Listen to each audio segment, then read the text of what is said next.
DirecTV has two ways to get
Inspired design.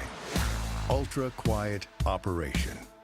To you, it's a Bright Evolution cooling system. To us, it's the ultimate machine. All set. Bryant. Whatever it takes. Kogi, a name you know, a name you can trust. Schedule your appointment today at kogiinc.com. Overwatch League is back. But this time, it's anyone's game. The top pros will be challenged by rising contenders. Can David topple Goliath? Brand taken down. Benhaven out of the fight. Finds the shot, gets another. Both gets thrown out. Howdy hit those. New challengers have emerged.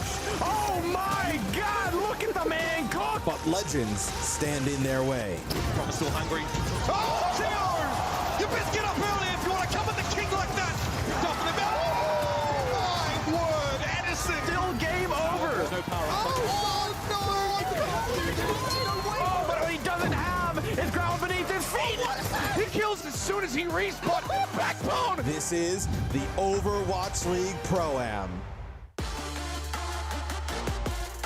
Hello and welcome back to Watchpoint, your one-stop shop for all the Overwatch League action throughout the year. We will be kicking 2023 season off in style with a 3-week Pro-Am tournament in the West. For the first time ever, we will be seeing contenders teams and our teams battle it out. We're going to have $100,000 on the line, not to mention, of course, the pride, the glory, the everything, all the good stuff. But first things first, let me introduce your Watchpoint Pro-Am squad. I'm Zoe Schwind, and I have the utmost pleasure of being your host for the next 3 weeks. And joining me throughout all of those days will be a bunch of different faces you all know and love. So let's start with potentially the most loving face of them all. It is, of course, Danny. Where have you been all off-season long? Lim and Cat Herder Costa. How you guys doing? Long time no see. I'm really upset that I'm not the favorite. Scott, let's be real here. Every parent has a favorite child. And it's not me. That's just how it is. At least I have my And three it's cats Danny. to love me. Yeah, but you have a favorite cat too, right? Like one of them is your favorite. Yeah, but I They're not can't say listening. that You can. broadcast. Otherwise, the fans Yeah, will you can. turn against me. Fine, fine. Well, anyway, favorite or not, I am excited to have you both with me today with exciting matches. We're going to have a new meta, new maps, teams, players. So I think that your big wrinkly brains will have to help us out make sense of it all. Let's take a quick look at the schedule real quick before we dive into the nitty-gritty of everything Pro-Am, because we have some banger matches coming up. And as per usual, of course, the off-season was jam-packed with just exciting, surprising, dare I say, even shocking moves rather, in terms of rosters. Across the board, I think there were a lot of moments where we held our breath. So let's hear it from you guys. Danny, which particular pickup or drop really took your breath away? I mean, I had to think really hard for this because there were so many teams, but as you're seeing right now, I had to go with Houston Outlaws. Just look at this roster. They're just too stacked. I mean, we got Fearless, we got Pelican, Happy, Shu, and Violet. I think this team, honestly, Houston, I'm going to be a big Houston fan for the season because, quite honestly, they're all my favorite players on one team on Houston Outlaws. They're all your favorites. Fearless, Dallas Fuel. They are. I mean, you guys all know how much I love Fearless. Like, he's the Winston god. He's been, with the Dallas Fuel for a very long time, and He's still in just my a golden very frame. talented I never player. took him out. I'm with you. Yeah, and then Pelican. Yes. he's returning to the Outlaws, and he's also one of my favorite DPS as well. I'm very biased, I feel like, but yes, Pelican is also a very talented player, and of course we can't forget about Shu, right? The Shu train is green this season, I guess, and yeah, Shu is like Zoe and my favorite player as well, and Violet, who was on the San Francisco Shock, is also joining. He is just a very talented player. He's very versatile. I'm just really excited for the Houston Outlaws team, man. It's not fair. Yeah, every player is Danny's favorite player, apparently. So, what was your On the highlight Houston of the Outlaws, yes. 2023 roster mania? I'm actually really excited to see this Toronto Defiant squad. Obviously, last year's Toronto Defiant squad, the mid-team that we dubbed them, they have scrapped their entire roster and they have picked up the Contenders Warlords from the American Tornado squad from 2020, 2021.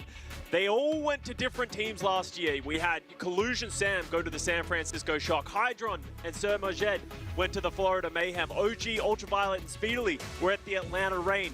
They got 1 year of experience. They learned from that. And now they've come back together. They've formed their own little super team. Another question is for a lot of the fans, are they going to be able to live up to the hype that they've generated for themselves? They're obviously all very skilled players, but for the most part, we didn't see massive success across the board. So, is this the moment that North America is going to be able to band behind a team of pretty much fully American and North American players and really show what they have to give into the Overwatch League against the best players in the world? I'm actually really excited to see them perform because I think they got a couple of the players they're like really fun to do interview with. They got a lot of personality. Yeah. And Costa, you mentioned that what was it? This team used to be very mid, right? Do you think so? You don't think they're going to be mid this season? Do you think they're good? Oh, Toronto had that one good stage in Toronto, and it was poetic, right? But overall, last year, Toronto Defiant were the Toronto Midfiant, right? Like, let's all agree that's what happened. Yeah, I think we're in agreement. So we're right there. But hey, we'll never know. New season, new me, or something like that. Let's see what they can bring in 2023. And let's be real, though. I mean, the ones you mentioned, yeah, I'm behind you on that one. Some really cool new lineups for both of those teams. But there was no shortage of surprises, good as well as bad, when it came to players' drops and pickups this offseason. So let's take a look, or a quick look rather, on a small selection of some notable transactions here in the NA region, Costa. Yeah, there's a lot of North American players moving around this offseason. So obviously Dante moving away from the Houston Outlaws and going to the Gladiators as the solo tank.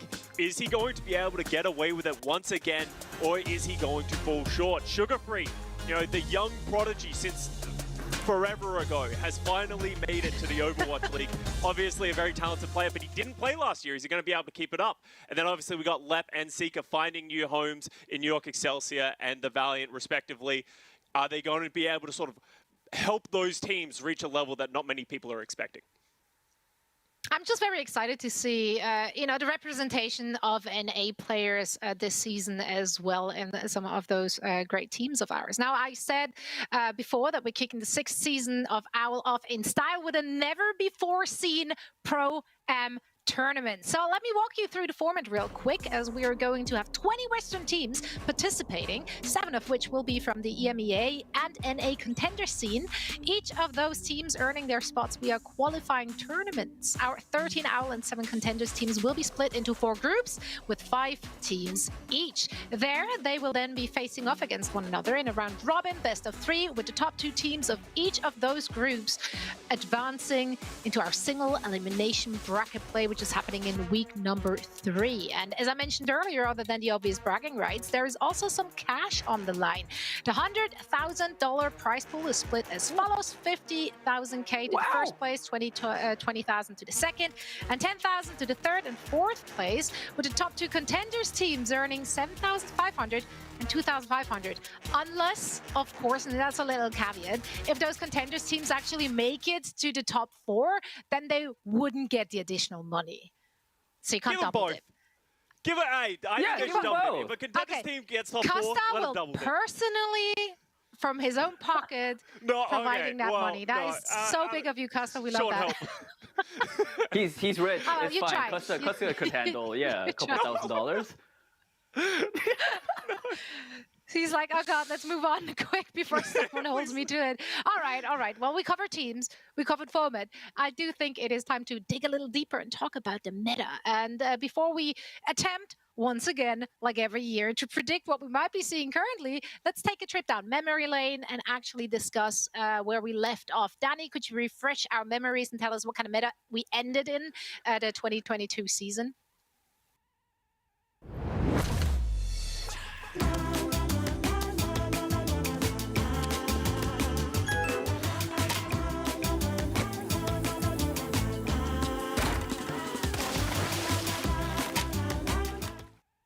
heroes you were born to be. Kai, Liz, Nash, and Nubs. You will train in the way of the Jedi. May the Force be with you.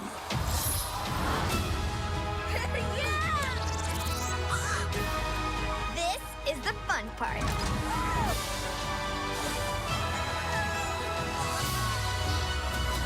Young Jedi Adventures Original Series, available May 4th. All right, 2022 season. So after the regular season ended and going into the grand finals playoffs, we saw a definitely big meta shift as we're seeing right now. For the tank, instead of Zarya, we saw a lot of Winston, for his mobility, to create space, and, just overall was the best tank to play for this composition and for the meta. And going into the DPS, everyone's favorite. Remember how good Sojourn was? I'm pretty sure she's still good, but at that time, her railgun was pretty OP, and in the right hands, it was very deadly. And of course, her counterpart was Reaper, short range of high damage output. Reaper was, I think for me, seeing the grand finals, I didn't really expect Reaper to be meta, but he was, and for a really good reason as well. Going over to supports. Let's talk about Lucio first. Lucio, yeah, of course, for the speed boost and, for engaging, disengaging, just moving around the map really quick. And of course, the ult is very useful as well. So Lucio was a definite pick for a lot of the teams. And last but not least, Kiriko. That was the newest hero at the time. Her Suzu cleanses, gives brief invulnerability. And I'm pretty sure her, kunais did a lot of damage if you did headshots. So overall, she was just very OP. And so much fun to watch. Such a dynamic hero. Now, Casa, off-season, it was long and dark and full of terrors, but also of patches. So we're seeing some changes in the game. Have those affected the meta? Yeah, as Danny said, OP was the name of the game for Kiriko and Sojourn in the playoffs. They were must picks. They really defined who won those grand finals at the very end.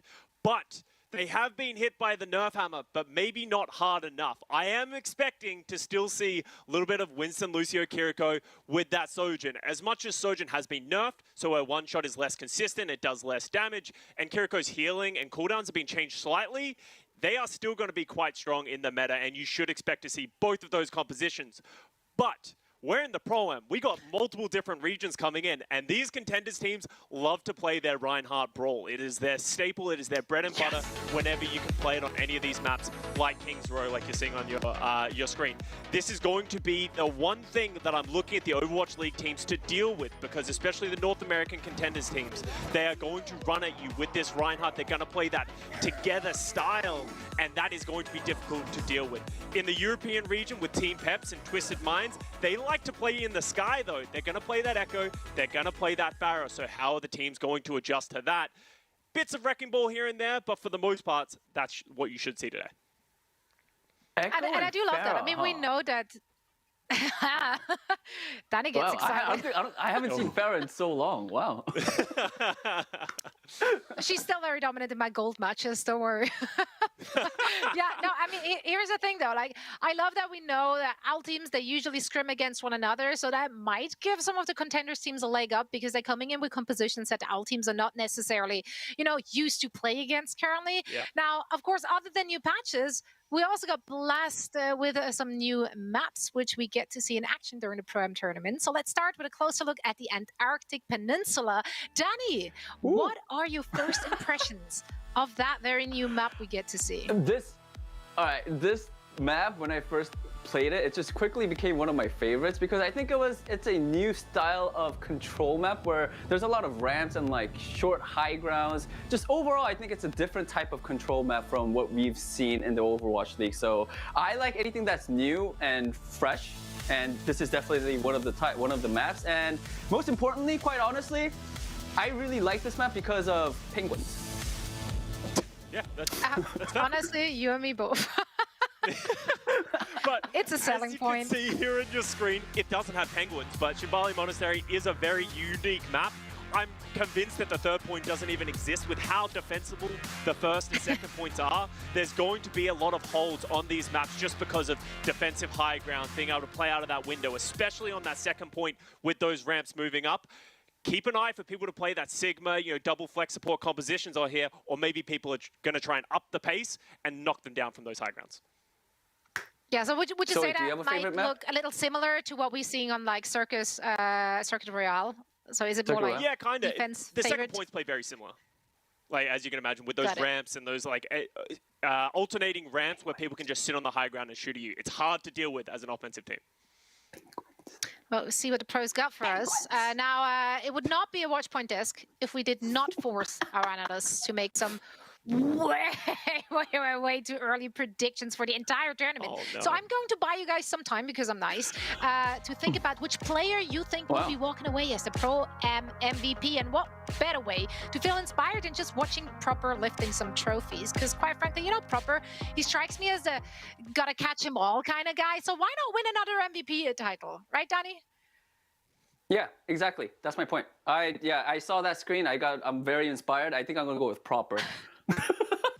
I mean, Great choice. Great choice. I think for a good reason too. You know, he's been just one of the best players that we've seen in the Overwatch League, for me personally. Like, his Tracer throughout the whole season was great. His Genji, we're seeing it right now. Genji was phenomenal. And in the grand finals as well, his Sojourn was just top notch as well. Like, this guy could play anything. So, you know, with this new team and new teammates, I'm pretty sure he might play something else, but I don't worry because it's Proper. You know? Well, here's the thing. We're in 2023. Nothing has changed as a fan. Yeah. Fans, you better buckle up, because you're going to get some proper hype coming throughout the entire year again. Let me start sort of mixing it up for you guys. I'm calling out Lip on the Atlanta Reign. Obviously, the Scrimbucks are going to the moon with Atlanta Reign, but something that we do know is that Lip is going to be absolutely dominant on any hit scan that he picks up. He's a 6'9", 250-pound gaming warlord who dominates for the San Francisco for the Shanghai Dragons. Now he has moved across the ocean to the west to play for Atlanta Reign. He's got a great team around him. He's my MVP for this time coming up. Are those measurements accurate? Yeah, I was gonna ask you, is he really 250 pounds or 260 pounds? I think so. I don't know if we've ever confirmed it, but I just from an eyeball test, that's about right. Eyeball test. Well, here's something more than an eyeball test. Let's take a look at the head-to-head, because those numbers are actually, you know, confirmed. Yeah, look at that. Proper beating out Lip on every single category. Yeah. It's inflated. It's inflated. No, get these stats off my screen. They're inflated. Purple was on the Shock. Lip was on the Shanghai Dragons. That's not fair. That's not fair. Okay, get them off my screen. Okay, I get what you're saying. Turns out if your team is winning, your stats look better. Yeah, surprise. That is true. Anyway, we do have a good head-to-head. You know how we are. Exactly. Now, I'm sure we have more exciting head-to-heads to look forward to. And speaking of exciting things, tune into the pre-show tomorrow for a very, very, very exciting update from the Calling All Heroes team about the program in 2023, but also in 2024. And for more information on this beautiful initiative, feel free to head on over to callingallheroes.gg. In fact, let me give you a few minutes to read up on all there is to know about this wonderful program as we're heading into a very quick break. We're going to see you on the other side.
5th. Push it down. The wait I am pushing down on it. Push the button. is over.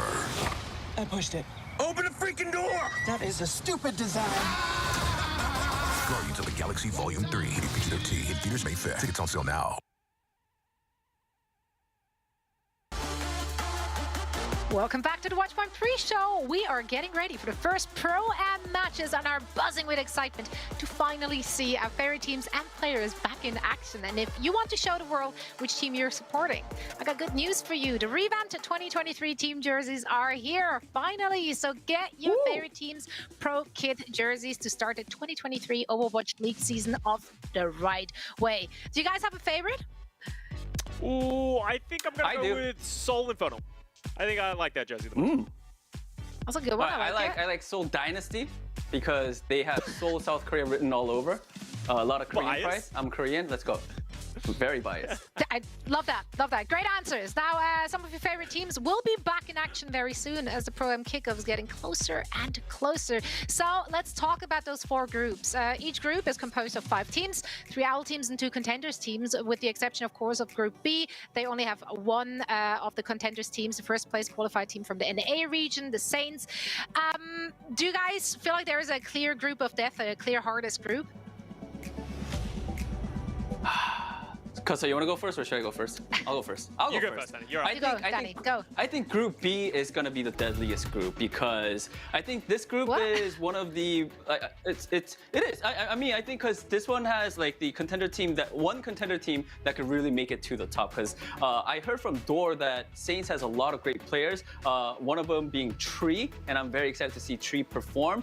And quite honestly, imagine it'll be pretty scary to see, like, I guess lower end teams like Vegas Eternal and Los Angeles Valiant beating Atlanta Reign. That'll be pretty scary. Okay, that's how you spun the homework. Got it. Kosta, I know you asked your Twitter followers to do your homework and ask for their thoughts. So what was the consensus? Yeah, I use my chatters to decide everything that I say on this broadcast, and that's why I chose Group C, because I think this group has the most upset potential. Gladiators haven't been doing well in scrims. Team Peps plays a unique style.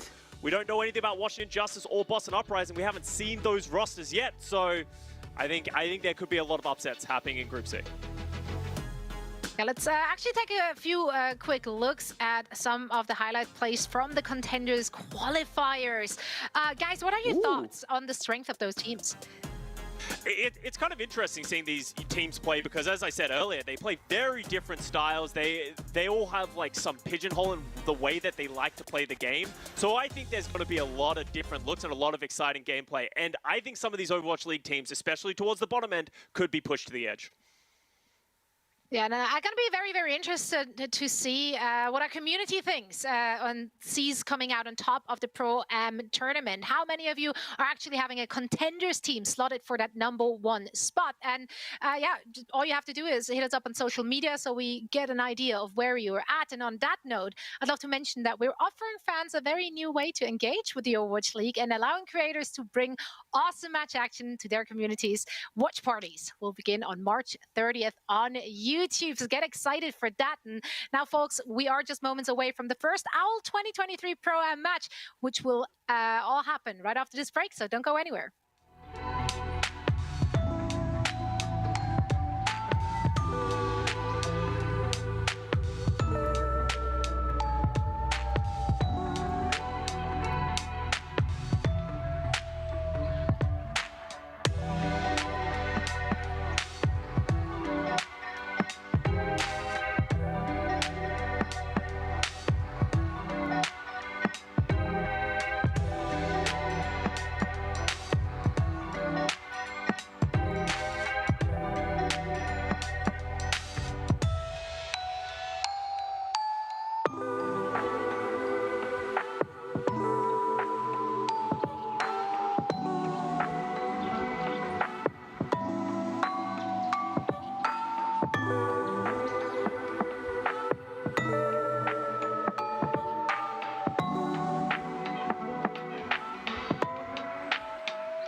Overwatch League is back. But this time, it's anyone's game. The top pros will be challenged by rising contenders. Can David topple Goliath? Random taking down Benham out of the fight.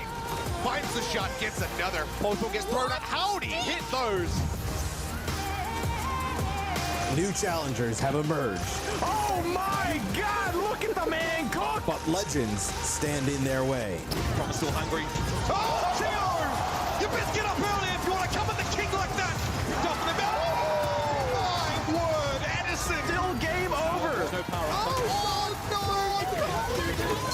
Oh, but what he doesn't have is ground beneath his feet. He kills as soon as he respawns. Backbone. This is the Overwatch League Pro-Am. Welcome back once again. We're ready to take a look at our first Pro-Am matches in just a little bit, but before that, I'm happy to announce that one of my absolute favorite Overwatch League features is back.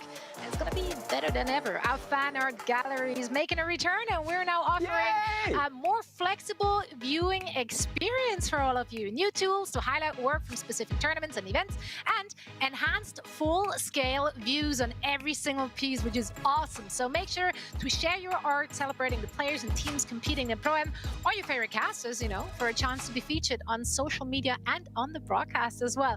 I just can't wait to see all those beautiful creations. Our community, they're just so talented. Now, matching said talent are, of course, our players and teams. So let's take a look at our match schedule to give you an idea of all the good things coming your way. Starting with our first match of the day, Florida Mayhem and the San Francisco Shock. And those two are going to duke it out first, and I just honestly cannot wait for that to happen. Let's take a look at the Florida Mayhem squad. They do have some new pieces here, some exciting new pieces, I dare say. Merit being one of them, which really gets people hyped for that squad. Ooh. Yeah, this is an interesting roster because, you know, they kept a lot of the core with Someone and Checkmate and even RuPaul a little bit, but they've added so many great pieces. I don't know how they keep getting away with these great signings. They've got Merit and Choron coming into the starting lineup. Both had great seasons last year on, I would say, teams that didn't have great success. Now they're trying to get to that next level this year, and I don't think they're considered the underdog anymore. But here's the Shock. I'll let you guys talk about the Shock. You always do. Yeah, I mean, as you guys can see, it's Proper and Friends. I'm just kidding. Proper, of course, is returning with Finn, of course. There's Vindime joining the team, Junbin, Hisang. I honestly, when I went to Korea for the break, and a lot of Overwatch League players told me that Hisang is going to be the next Proper. Hisang is going to be like the star player for the San Francisco Shock, so make sure you guys just keep an eye out for him. I mean, you know, San Francisco Shock doing it again, rocking up with a lot of rookies this season, but I feel like I've seen that movie before, and it did end up with them in the actual grand finals. So that's it for the Watchpoint pre-show. We are now ready to get all the action on its merry way, and what better to who better to do that with than, of course, our absolutely beautiful, handsome, talented, intelligent, big brain, wrinkle brain casters, Lemon Kiwi and Leg Day. Let's go. I'm just so why do you look so much smaller? It's been forever. He's so much smaller. I gotta step back. Hi everybody, I missed you. Hi, we missed you too. We missed you too. How hyped are you for the first match? Very hype. I'm excited to see y'all's predictions. I got a leak of what y'all have predicted, and there's some hot takes, but I'll let the analysts do the analyzing. The only hot take really is that Scott Costa Kennedy is going for the Florida Mayhem because of course, reasons. Harry, Jennifer, do you agree with his hot take? I'm going to say that Florida Mayhem over Shock? Less hot than it would have been before. Like, Florida Mayhem are by no means a team that's counted out of this matchup. Like, Merit is going to have a huge amount of space to work on this team, and I think that Chorong's really going to bring the Lucio expertise that this team needed from the previous season. Yeah, I'd also like to defend it a little bit. It's important. San Francisco Shock have been announced that they are playing out of Korea on higher ping. So keep an eye on that. That might be a difficult thing for the Shock to deal with. I thought there was a lot of scrim box. I thought Costa was tapped in. We still believe until they prove us otherwise. So, Costa, very bold of you to rock up on your first show this year and be wrong in your prediction. Can't wait for that to happen. But we have to play the game to know whether or not that will ring true. And that means that I'm going to hand it over to you guys, Lemon Kiwi Leg Day. Take it away. All right. Well, if you thought Custa had the hot takes, just wait for what we have cooked up. We're called the double L's for a reason, because that's really all we take. But at least one of these teams will be taking L's. Yeah, Scriptbooks we're ringing leg day about these teams. But I'm a science gal. I like to see the evidence of how they play before I give a #1 team to anybody. Lemon needs an evidence hypothesis before she's willing to give you a pred. But one of the things about our little round robin here at the Pro-Am, Lemon, is that in this first to 2 format, it can kind of be anyone's game. You can't just run away with a couple of maps and suddenly the series is over.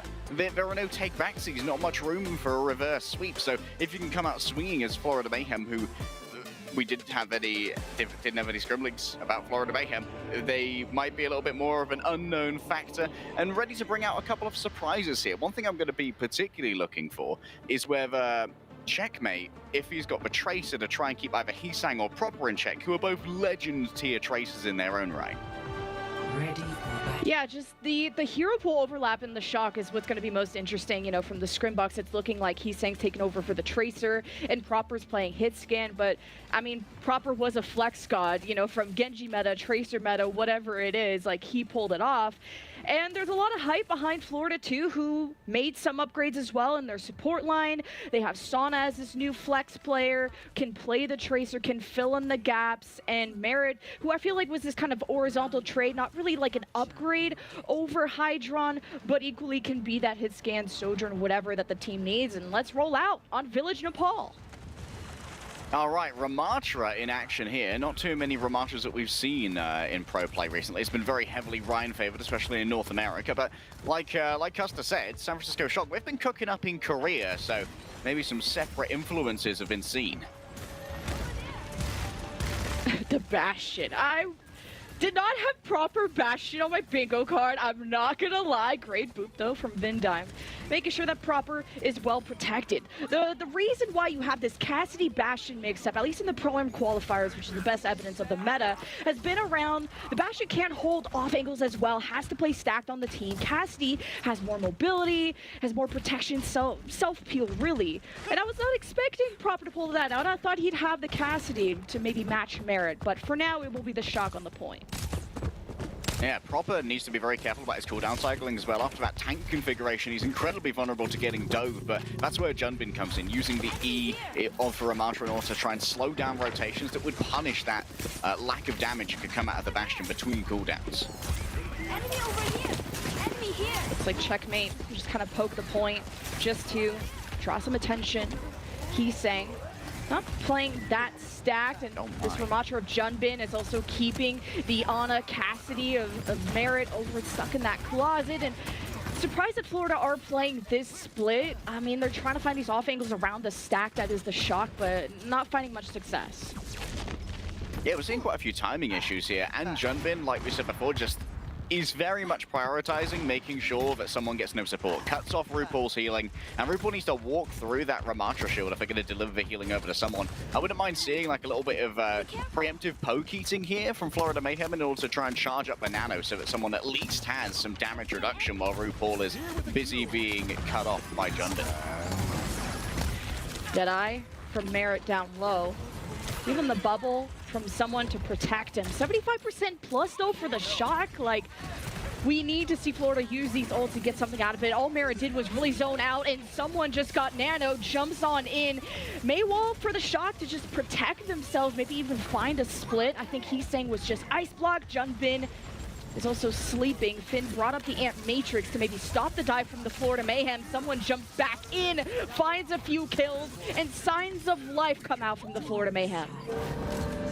Fire managed to find the chaotic fight where you could really see the Cassidy excel. Opening up space with that Deadeye was super important. Knowing that San Francisco Shock, the poke that they can manage with both the Bastion and the Mei, who doesn't suffer from damage drop-off, and the spam of the Baptiste is simply so much better. And now Finn moves away from the map, over onto the Kiriko instead, more concerned perhaps about cleansing those antis. Proper. Oh, he's kind of exposed here, and that's where Florida tried to jump on him. A sound barrier from Choron doesn't hit RuPaul, but the charge begins to try and deal with Proper. Now that he's out of the tank configuration form, the primal from someone is just tossing everybody up, just to kind of restructure what the Shock have been setting up. They do confirm the kill onto Proper. Someone has to get on the point, though, quite literally, the guy himself. He is him. Checkmate there just in case, has the pulse bomb. Maywall up from Heesang. There's only one door left. Florida have to get through it. Someone has to touch. There he is. Maybe needing some assistance from Checkmate. There he is, but it's just not looking like they're going to be able to get the kills, but not enough manpower. So this first round, very much in favor of the Shock. Shock's movements are looking super clean here. They're able to outmaneuver Florida Mayhem on the first fight, which is so important, because then you can start to lock down those points of ingress with your spam. Florida Mayhem, they need to maybe be a little bit slower, more judicious on how they try and create off angles to generate space for Merit, because if they move too soon again and get someone's engagement booped by either Vindime or Finn, then they're going to be in big trouble. San Francisco Shock now. The whole comp swap up is interesting in that it can kind of pre-counter any adjustments that Florida Mayhem might be making against the previous comp that was exhibited. Got the very famous Heesang Sombra. I'm excited for this. Probably Proper on the Tracer. The whole double flanker. Hammond die from the Shock. Many areas to try and just boop Florida out of position. We're going to be present on the point first. See it at the Shock, just setting things up, allowing Florida to just stay in the middle of the map, taking angles around them. But there's already 2 picks from Florida who took the initiative before Shock were even set up. So at least Florida capping first here is great for them. Yeah, Jumpin having a lot of trouble there, pathing into a place where they could disrupt the dive from someone. And now Vindame immediately goes over onto Beluso. You need to be able to disrupt those Winston jumps, because if someone can deliver the leap damage onto 2 supports, as seemed to happen there on Finn and Vindime, then it's going to be absolute curtains for those slower supports. Now, far more mobile. Heesang, Proper, and Junmin can stage super easily, because Heesang can get behind someone for free using the unlimited stealth.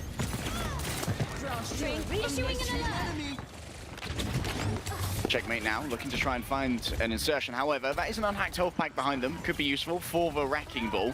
At the moment, someone doing a huge amount of cleave, and Vindime simply cannot keep up. Finn can only heal a single target at a time, and someone's just gone to the races. Absolute freedom for the Gorilla. Checkmate continuing to chase on down. It's all just free ult charge, baby. Grabs the pulse bomb and won't need any more support ultimate after that. And now Florida Mayhem once again can set up their off angles and positions here. Pay particular attention to Merit, likely going to be duoing with Chorong in many of these setups. We've got ourselves the overhead view here, and you can see that Heesang is staging behind, including controlling that health pack, and that puts someone out of position. Hey, I'm back. Sorry, my feet died. But welcome back. Looks like most of Shock have died as well. Florida looking like they're chilling. They got the ults. Kitsune rush too. RuPaul much ahead of that over Finn, 20%. I expect this to be the initiative as Merit goes for a Deadeye. Didn't expect the Sombra from behind. Florida will do this Kitsune rush down 1, and it's up to Checkmate to really pump out this damage, to really coordinate around him. Florida will use the sound barrier, and they gotta just dump ults. I like the way they're cycling it. It's 85% plus, and Florida are 1 fight away from forcing the round 3. Shock if disengaged, will come back for more. And remember, we've got Merit off a respawn here. Was initially just messing with Junbin's rotation. Now Checkmate is playing gatekeeper to that, and it means that someone squishy might have to be the one to touch, and it's Heesang with the EMP.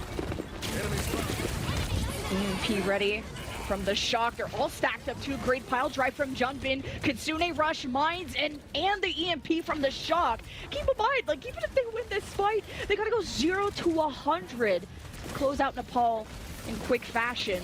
So it was an expensive fight. Now they just flipped. Florida will be around the corner ready for more. All right, so let's talk about Shock's win conditions when they're playing this defensively now, and that's getting on top of the slow kid, that being Merit. You've got to find the person who can't escape from your dives and try and isolate the support that they get and take out early resources. Jumper's going to try and get a Suzu here using a pile driver. Merit in trouble. Junbin going in for round 2. RuPaul just teleported 2 at 1 HP. This might be a target that Heesang and Proper gonna go after, as a flip is already beginning for the Shock, or sorry, for the Florida Mayhem. Now the Shock have to fight this on the objective, 99% for Florida. Checkmate following in, Soundbeer from Vindime, Shock reinvigorated as he tried to collapse here on this backline. Junbin also lays the mines down, so some real estate for the Shock as they hope to retake, so they can take the fight elsewhere. And the kills are at least coming in the way of the Shock, and they'll get the flip shortly, as Florida will have to fight back another day. However, they did buy themselves even more time and crucially deny it from Shock Lemon. I hate to speak ill of the MVP, but in that fight, Proper needed to mark Checkmate better. The fact that Checkmate could get in onto this mobile backline, basically uncontested, and take out Finn is a bad sign for Shock's timing. However, now Jumpin's got the scout, and that's going to make it once again super easy to get that opening pick onto either RuPaul or Charong. Deadeye, just to kind of zone off Shock while they flip it over. Florida successful with that. Overtime begins, round 3 in the cards. Magnetic grenade, damn, that thing goes far. Either way, Florida down 1. Shock really are just depending on either EMP or Kitsune Rush. Florida's just falling like dominoes before they can even get close to the point, as the Shock are really truly and hoping to do the 0 to 100 comeback.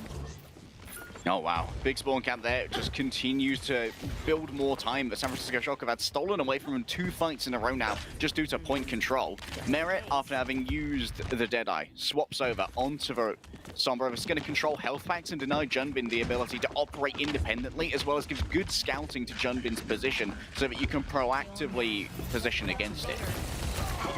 Heesing had to disengage, at least he's getting scouting done for the EMP. 4-hit, Florida activate the Soundbeer right after. Florida have the health to work with, and they chase around the Shock, even through the Kitsune Rush of Finn. It just wasn't enough for the Shock to pull off the miracle, almost at the 0 to 100 comeback. But Florida will just hold on, and they have a Primal Rage if they want to zone people off, and I think I saw Vindime just get boot there at the end, so we're going to round 3. And when we look at 100 to a 97, Lemon, it keeps you wondering, could it have been another story if San Francisco Shock had not lost control of the point twice across their fight wins? In the end, it might have been necessary for Shock to use those disengagements and set up new angles in space in order to make that happen. We're going to have a quick look at some of the best plays from that previous round. Here we go, it's actually Chorong here. I think this is how a fight was set up. Oh no, it's for response to the EMP, a very well-timed barrier. Look at all those criticals. That's a trauma response for any support players who are in the chat. Yeah, if you know an EMP is coming, definitely dropping the barrier after is important. You're only hacked for a second, but man, that extra damage, the initial damage of an EMP is a big fight setup. Ultimate, as we go to Sanctum, got Proper on the Sojourn. I know he's been trying out different things, even including the Ash, but Sojourn has a lot more mobility than a lot of the ranged hit scans. You see that someone is already having an aggressive positioning and almost got pooped off on the pillar side by Junbin still on the Hammond. So it'll be a duel, and at least someone can brawl a lot better and even CC and just be annoying to this ball. And someone, though, missed out on grabbing the Mega, so Junbin just has more health. So someone needs backup. Chorong will present himself, and I believe Merit, too, will have his backup. The point is unlocked, but who wants to go there first? Proper spam, though, did make it so that Merit can actually join the fight against Junbin, and it allowed for both of those tanks to survive, even when Junbin was pretty classically outplayed there by someone in the one-on-one. We've actually got a 2 versus 2 between the Flex supports and the Tracers going over on the other side here. Whoever wins this is going to have much better access to the enemy backline. Junbin's out of the picture, so Florida can kind of advance themselves towards the point. Anyone want to cap? This is the longest I've seen the point not get capped, especially when there's 2 Tracers that are usually used to anchor that objective. Finally, Florida remembered the whole point of this game. Someone is there. He's over on the right side.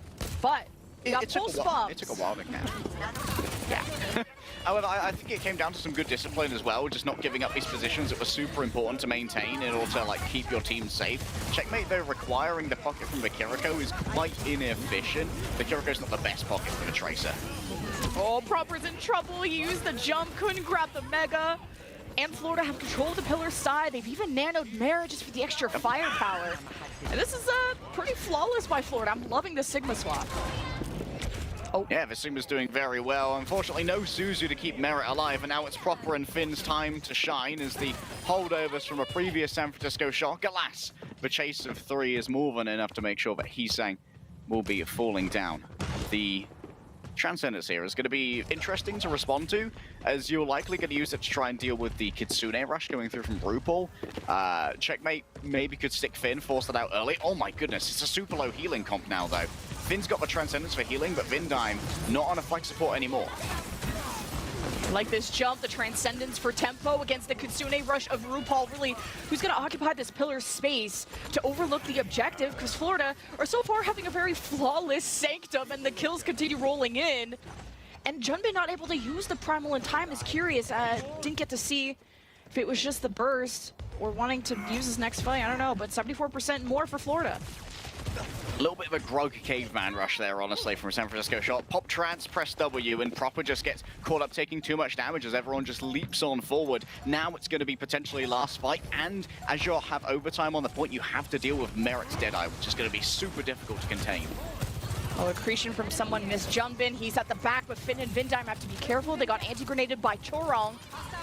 Florida, we still have, because you have access to the pillar side, you have access to the mega pack, so you just have more resources, but without Chorong, we'll see how this goes for Florida. Gravitic Flux from someone, he'll shift over to the point, and Florida, man, they made a huge turnaround from how Village started against the brawl of the Shock. He's saying we'll be able to touch, no he's not, so Florida will take map number 1 against the Shock. Somebody needs to get a screen cap of Smokester's face right now. The 1-0 lead, and like we said, this is only a first to 2, Lemon. The room for error in these series is incredibly small. Florida Mayhem opening up their season with a map win against our second from champions. Our runners-up last year is the word that I'm looking for. Is such a show of prowess and absolute daunting talent from this newly constructed roster. And I think even Shock don't like that you said runner-ups, because the fact that they've retooled such a successful roster, but they are bringing in so many hyped-up pieces that a lot of people are excited for. Florida, like I said, have made kind of mild upgrades, but Florida, I mean, some people, including Custa, predicted them to win, and they're one map away from doing so. And taking a map, or taking just a win against the Shock is huge to maybe get out of groups. Remember, only 2 teams make it out of groups. Florida and Shock were the favorites, and we'll see who the favorites are at the end of this. We're going to throw it to a break, and we'll see you guys on the other side.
millions. San Francisco Shock,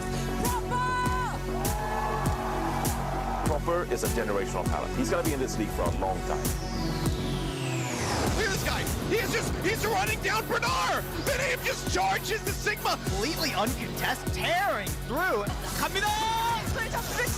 Indo tried his best, but it's not going to be enough. Finn is feeling himself. Look at him. Chapman only affects him. Rampage's going to catch on a triple and kill him, but Proper is there. Oh my. 여기 깔고 또.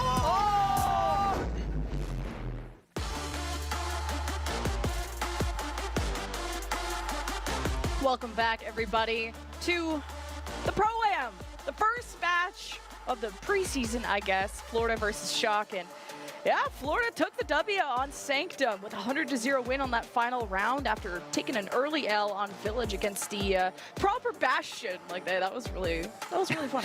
Yeah, the Proper Bastion, I would have expected a Proper Bastion would actually be where they'd had the best chance of succeeding, because it's been the meta for a bunch of contenders teams, as we're likely going to see over the remainder of Pro-Am for a significant amount of time now. We're probably going to be seeing Trick Room play it quite a bit. When you see Trick Room's roster, they love having the Pummy Bastion, so I thought that Mayhem would be well practiced against that. Alas, in the dive versus dive, it was all fair, to be honest, and we actually saw a really good combo of the RuPaul and Checkmate Tracer, really keeping Finn and Heesang in check. And we know that Heesang has now come into this roster as a very accomplished Tracer player. It frees up Proper to play a lot of other heroes. Now we're heading over to King's Row, and this might be a little bit less dive-centric. Maybe San Francisco Shock have picked this map, hoping they can go back to the brawl that previously served them very well against Florida on Village. Yeah, I wonder if like you had an idea of running Junbin, you would have wanted more like off-tank centric stuff, like bringing, I guess Junbin's the main tank. I was thinking about Max for the Sigma. Either way, Junbin seems to be their preferred tank right now, and they're aiming towards a double sniper, probably just off the rip, as Florida still want to go around the Winston, where I thought, you know, someone's Reinhardt, it matches how his Winston plays. I always said his Winston looks like a Reinhardt, because he's just always jumping in, he's always charging in on the Reinhardt, almost too aggressive, and doesn't play that kind of measured play style that Reinhardt really needs. And we'll see how this dive will go against whatever the Shock have cooked up. Once again, it's going to be the basic cardinal rules of Overwatch here. Checkmate's priority as a defensive tracer is simply to mess with the pathing of Heesang and make sure that Heesang requires a pocket in order to get onto the squishy underbelly that is Chorong and RuPaul. For now, it's just initial shots from the Shock. Just trying to see where Florida are coming from. I wonder if they're just hoping to go through Hotel and avoid this dive that could be coming in, and Heesang loses the 1v1, which isn't ideal, so Florida may want to take some initiative, and Junbin misses the jump out and gets finished off too, so Shock seem a little confused on how to approach that. I wonder what Vindam's role here is going to be. You might even try and pocket Proper here as Velucio and try and speed Proper into, maybe through Hotel, into a slight off angle and force maybe a rotation towards point, because at the moment, Florida Mayhem don't have much onus to actually leave their high ground. Someone could be very effectively pocketed when contesting the high ground. And San Francisco Shock, they need to find a way to force a movement from Florida from these incredibly safe high grounds. Heesang and Vindime on the right side, waiting for the jump from Junbin, and already having to use recall is not ideal. To now 10-second cooldown left. This will just force Heesang to play farther back until that's back, especially if Checkmate hasn't used his recall. Just nature of that duel. Shock just really wasting a lot of time. Maybe someone there at the back. Able to have presence on the point, they get the first tick. Florida, we're looking at something in their backline. Now they finally turn towards the objective. Junbin is jumping even deeper. First ultimate of the game, it's Chorong on someone who's found these straggler, these flankers of the Shock, and this is not where Finn wants to be, and a good catch before he could use the teleport. And someone, and showing up on the Winston. Oh, the Winston is huge for someone, and obviously I think that Winston is probably someone's best hero by far, even though we've seen him to be a generalist. He won previously on the Sigma, on Sanctum. San Francisco Shock, though, didn't invest in that previous fight. Now they've got a little bit of a support ultimate advantage coming into this. Vindime can make sure that a fight on the point goes in their favor when everyone's stacked up using that sound barrier. Oh, the Kitsune Rush from Vin, but he just evaporates. Okay, Jumpin has to do something with this. He's just trying to get them off the high ground. He took so much damage, and Jumpin has to leave. 3-man anti from Chorong. Shock look a bit lost. I'm not gonna lie, this doesn't seem that coordinated, and I mean it's kind of unlucky you lose Finn that early. It's just not a fight I think should have been invested in. Heesang's got to come up big. Has to be a hero with this pulse on. Needs to get it onto either Chorong or RuPaul, but you also need to do the ground mode to get the Suzu out of the way as well. There are so many obstacles to success right here, and one of them is Checkmate, managing to evade that bomb. Proper got dangerously low, managed to survive. The Shock have 1 minute left to get that second tick. Presence there on the point. Sound barrier used as Shock head to their own backline to peel. As Florida were on the flank. Nano from Trong, it's on to someone again, chasing down the healers. Finn has been removed. And Vindime next on the death note list. And without those healers, man, this is just gonna be rough, and you do not want to be in a tiny room against a primaling someone. 35 seconds. Silver lining though, Florida used all of their ults, so maybe there's a chance. Cope. Someone's corner of pain. Yeah, I'm definitely going to be labeling that one as a cope right there, because San Francisco Shock, the only thing we're even coming up close to 11 is going to be the pulse bomb. It needs to connect, ideally onto Chorong, maybe onto Merrick, but first you need to get out that Suzu. You do that by pressuring someone, then Heesang can make his move. 10 seconds. Are you a new AT&T customer looking to upgrade your phone? You're trapped, locked into your contract for 3 years. Introducing the Easy Unlock. Bring your AT&T locked phone and T-Mobile will pay it off and give you one of the latest 5G smartphones free. Free your phone now at T-Mobile. And this is the final move that the Shock have to just show what they have, to what they're capable of. All of this hype towards the point. Overtime begins. Pulse to someone. Florida dangerously low. Chorong finished off. Not a lot of heals left. It's up to RuPaul to keep this team kicking. But it will be the final tick for the Shock, and someone just decided too late to recontest. So they'll have to head back and hope they don't get staggered. Well, hey, there we saw San Francisco Shock finally being able to execute on a plan, pressuring someone so that both the healers were distracted, and that gave enough time for Jumpin to manufacture a dive onto Chorong that eventually hit home. However, now, Lemon, San Francisco Shock, they're going to be up against the timer the entire way towards the end of King's Row. Only 2.5 minutes for Streets is nowhere near enough to do this comfortably. You're going to have to invest in early fights here to build even more momentum. Or Checkmate can die. Good stagger That's kill. also Yeah. good. That stagger kill is gonna hurt. Now you're halfway to B. Kitsune Rush 2. This will be a big fight, and it's really about how you can surprise Florida. Really, who's gonna take the initiative on this dive too? Junbin knows Florida are around the corner. Maybe even heading down the left alleyway is a neat flank. So we'll see the initiative of the dive. Shock jump in. Junbin has the primal, and RuPaul's been killed as Shock head in. Florida set their sights on the back line, and it paid off. Now you don't need to invest anything other than the primal if you're the Shock, but you're running out of time, running out of chances to just keep goofing this up. At least it's a decent push towards B, but you're gonna need more, and as Florida got greedy and went for more kills, the Shock disengaged. They're the ones that got punished. Yeah, that was a really goofy miscom there between the support line and Florida Mayhem. Chorong actually moved away from his good position in the boiler room and tried to go for a flanking nade. And then RuPaul just didn't bother to Suzu himself, thinking, oh, I've still got my Ana in this healable position. I don't need to worry so much about this dive. When ideally RuPaul should have been repositioning to account for Chorong's rotation. Florida Mayhem, though, now with 5 ultimates, they can certainly recapture the momentum if they all desire to press Q. But how economically can it be done? Junbin moving over now onto the diva is going to be a lot of pain for someone. Great bubble, too, from someone just to kind of break up the Shock. The Deadeye from Proper was looking at somebody there in the back. Florida were able to hide, use the primal to get the extra jumps, and just disrupt everything that the Shock were doing. They started to panic. They used the sound barrier of Vindom and the Kitsune Rush, and the kills are just not coming in. Florida were playing around the corner, and they have the shield of the bubble. So the Shock are just investing, and those stocks are not paying off. They're going downhill. The Ultimates. It wasn't the cheapest fight, but it has at least been well worth it. You take that trade every time. The Ultimates for the ability to stage these early dives, get the momentum. Checkmate, though, at the moment playing pretty mono-directional, is going to have a very hard time checking Heesang, who's... RuPaul got him. Never mind. Checked. Sometimes Kiriko just happens, you know? Yeah, and it wasn't even a headshot, just taking poke and the heal's not coming fast enough, and that's why a lot of people, like, even in contenders running the Brig and Zen, just have kind of better ranged healing, just Ana is so line of sight dependent. Your Lucio sometimes follows your Tracer around, but Heesang needs a lot more help than that, as Florida take an early fight. Didn't really get much out of it, but at least Junbin on the Devo be able to bully someone a lot better once inside of that shield. Checkmate, hunting for the pulse, Prey in sight, maybe looking to go after Proper now that he's out of kind of range of that Matrix, as the Deadeye from the front of Merit. Shocker just pinched from multiple sides, and Checkmate managed to get that pulse bomb onto Finn, and the Deadeye at the front. This is great coordination from Florida, and Shock only have 22 seconds to get anything done.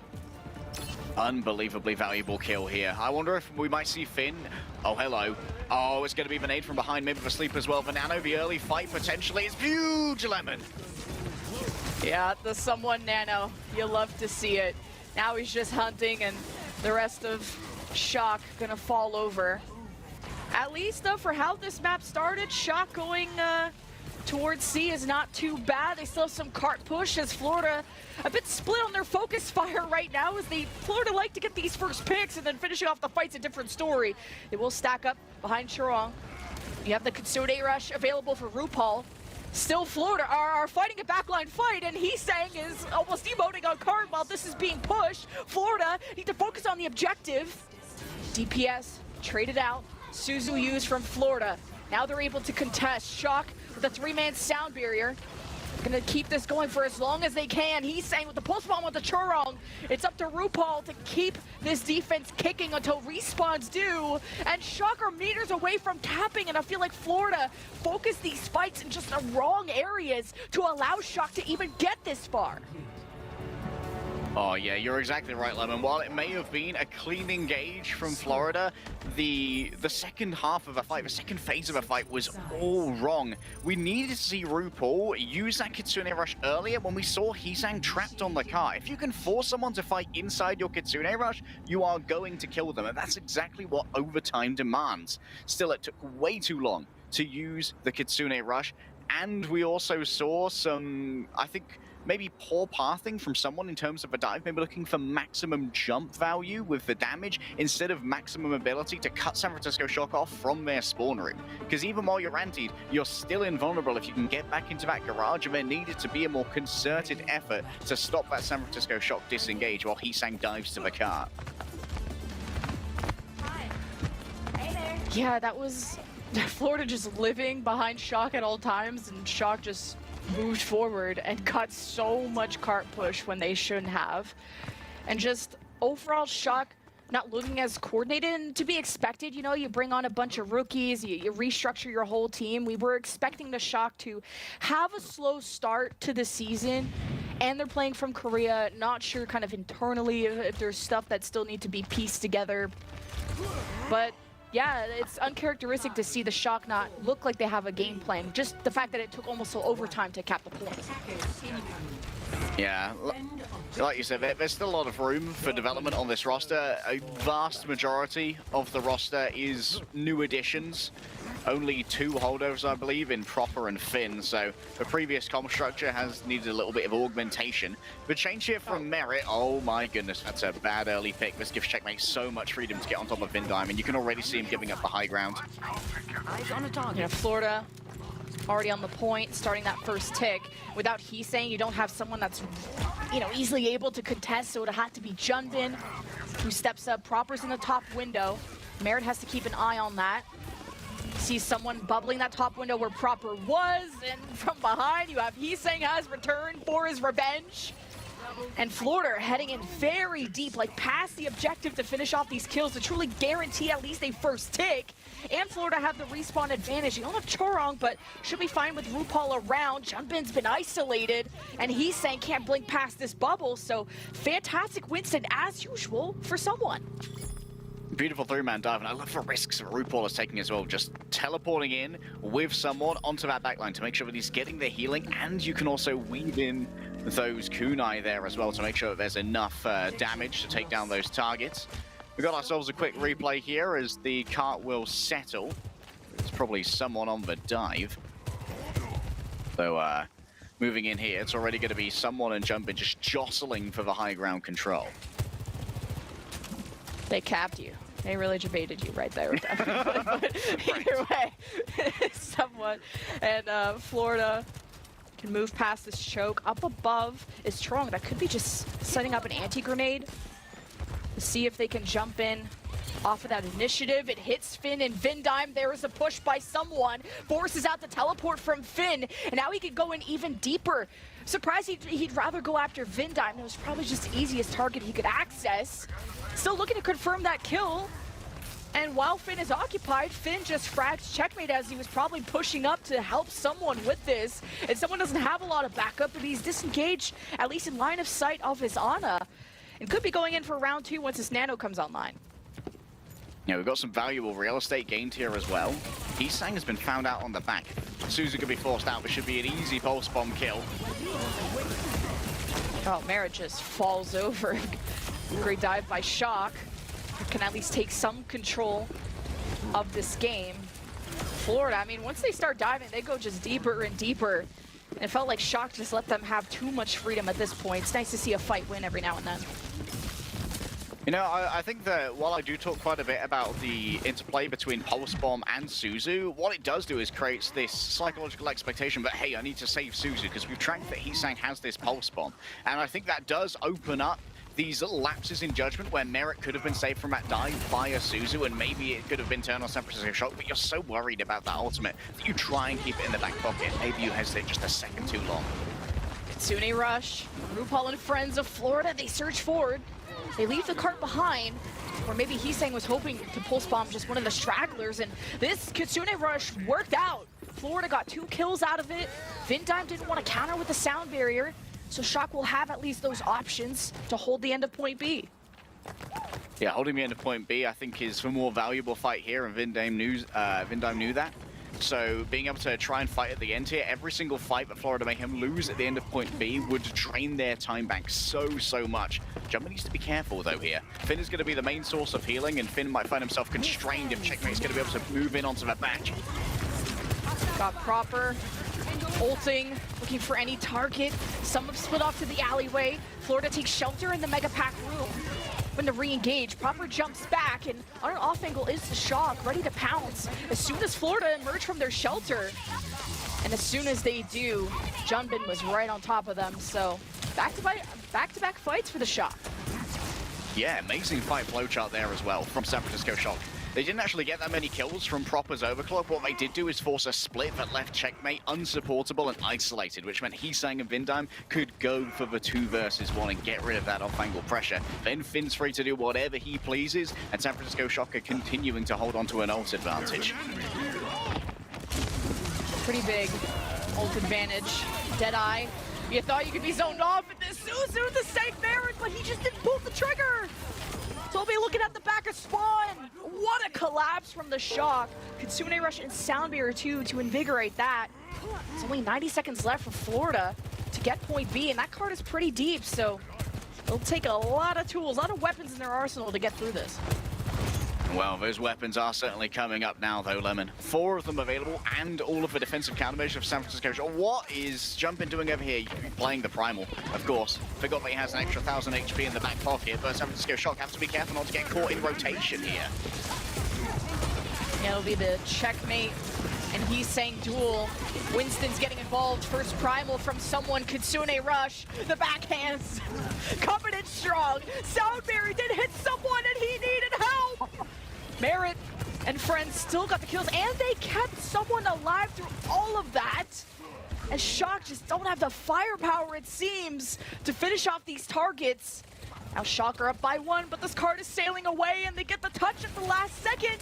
Heesang is dangerously low and loses that to Merritt.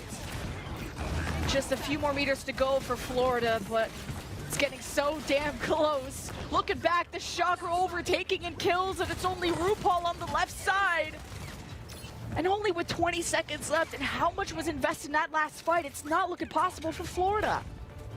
That's a heartbreaker. Someone dying in that fight was absolutely crucial to make sure he could get on that cart and control the space. Checkmate has been scouted by jumping. The recall's been forced, Lemon. One last chance to touch. Is anyone there for Florida? Checkmate at the last second at 1 HP gets it done. But it's up to the rest of Florida to live on. Someone's jumping back and someone has to touch. Churong maybe sliding up the wall? No. Florida didn't realize. So Shock will send us to a map 3. Unbelievable scout there from Junpin, getting rid of the recall. May well have saved San Francisco Shock this series right there. Overall, excellent in terms of just augmenting their playstyle to make sure that they were accounting for how much someone was going deep to try and facilitate these dives, and being able to cut off the healing from RuPaul as well was super important. And finally, we saw Heesang start to come into his own when it came to these Tracerdoors. Previously, it'd been basically always Checkmate. The support coming through for those 2v2s was super strong, and it meant that Shock had no off angle, but Heesang, he's starting to heat on up. It was nice to see Proper on the Sojourn too. Just having the extra mobility to go up against these dives was a really smart move. Merritt had a really tough time with these Deadeyes, and you know, Cassidy is really good in these kind of close range 1v1 duels, and I think that's why Heesang had to respect that and go more after Checkmate. But even Heesang was getting like random picked by RuPaul and other just kind of random damage.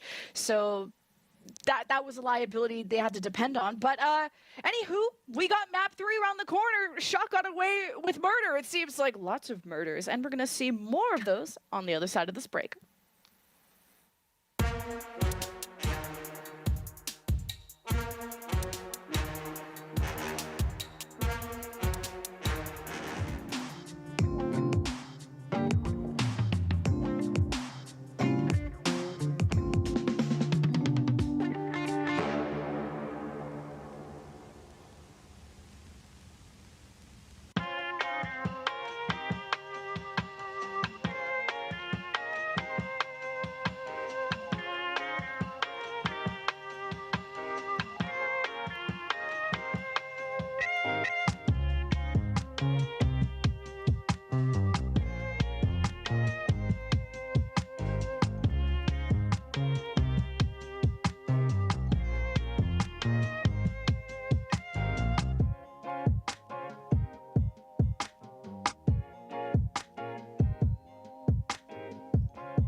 into this season, and Florida, I think, are looking really good this series too. What do you make of this series, like that? I'm quite impressed actually with how quickly Florida have been able to figure out their dive timings, and I'm actually also very impressed with Checkmate's Tracer. Holding a candle to Hisang is not easy. Hisang is a player with unbelievable pedigree. Being on both Element Mystic and O2 Blast is essentially wearing a double crown of Korean contenders, and Korean contenders where all the scouting happens for the best players in the world, like Proper, who came from O2 Blast being a scout on their end. I think was on Stormquake before that, but citation is required. Up next is Esperanza. As we head over to push, there are no draws allowed now, Lemon. And Esperanza allows for quite a few different approaches. Now you want to tackle the map. You have your Brawl enthusiasts, of course, over in North America. But I think that both of these teams, especially considering what we just saw on Kings Row, have settled into a comfortable Winston trade, which is more reminiscent of our Owl Grand Finals from last season. Yeah, last playoffs was, and that does kind of summarize this already, but the Kitsune Rush, that's why you saw a lot of Reaper, was just one of the heroes that could use it the best with how much damage output you could do, and it's kind of a nice anti-Winston measure. But with, you know, Hisang and Checkmate facing off on the Tracer, that's obviously heroes they're more comfortable on, as Proper's kind of jumping between different ranged hit scan from at least like Ashe maybe in scrims to now Sojourn and maybe Cassidy here, and I guess some Bastion, but I don't expect to see that, although I don't know what my expectations were of Pro-Am, to be honest. Maybe a little bit of experimentation, you know? Just some fun, some games, some goofiness, and of course, a huge amount of high-tier practice as well, which is super important for some of the newer players that might be coming into these rosters, getting that pressure that you feel in officials acclimatized to by newer players. People like Sauna on the Florida Mayhem in particular, who's not in for this match, might be super important for them.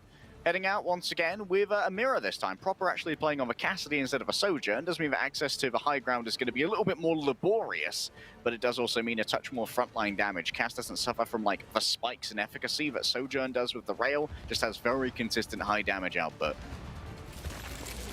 So you have kind of this bridge control from Florida to set up Merit for success, have better angles there. A Shock look to approach on the left. You kind of use the central pillar as different flank angles, different routes. But if you play at the back bridge, you see where the push is coming from either angle. Looks like Shock are kind of just testing the waters on either side, sending their Tracer to the opposite route. Looks like you're seeing Vindime kind of assist in these rotations, trying to be the glue of this team to help them get into the spots they need.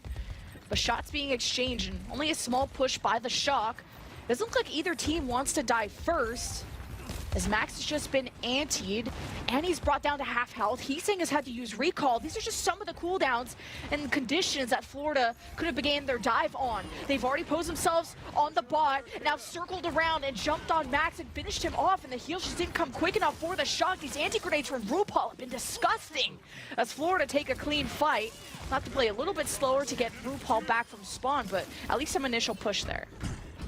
Yeah, RuPaul managed to make the team rotate there and hit the nasty nades, and honestly, a huge amount of that fight win goes over to Chorong. Just being able to peel for RuPaul for so long, kept so much of San Francisco Shock's firepower focused on the back area and allowed for the flanks to be contested and cleaned up by Checkmate. It's going to be an early recontest here from San Francisco Shock, as Proper has actually gone a touch more mobile with the Sojourn. This could be to try and take advantage of the lack of mobility RuPaul has, but RuPaul's already built a nano, so the second you see that slide, someone's going to probably get on top of Proper.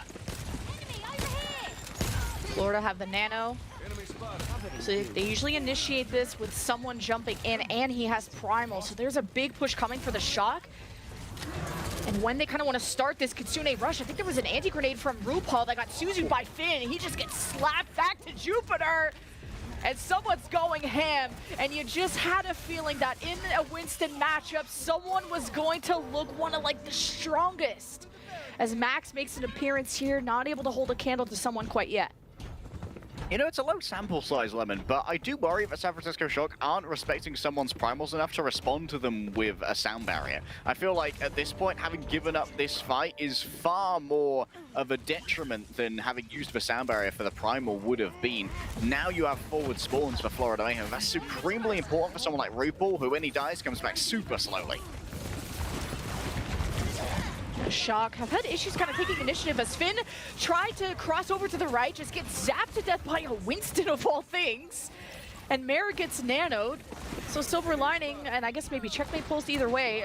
Silver lining for the Shock is that Florida had to use ults to get this done.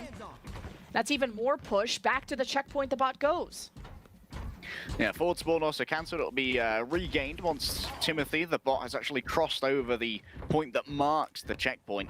And now all of this is very good push. Each fight win that you get here and every meter of push is actually super hard for San Francisco Shock to try and recontest, because it means the bot has to walk back further before San Francisco Shock can get their own distance. No way. Max There's no way, Lemon. Dead. With Primal and 2 support. I don't even know what ults? happened.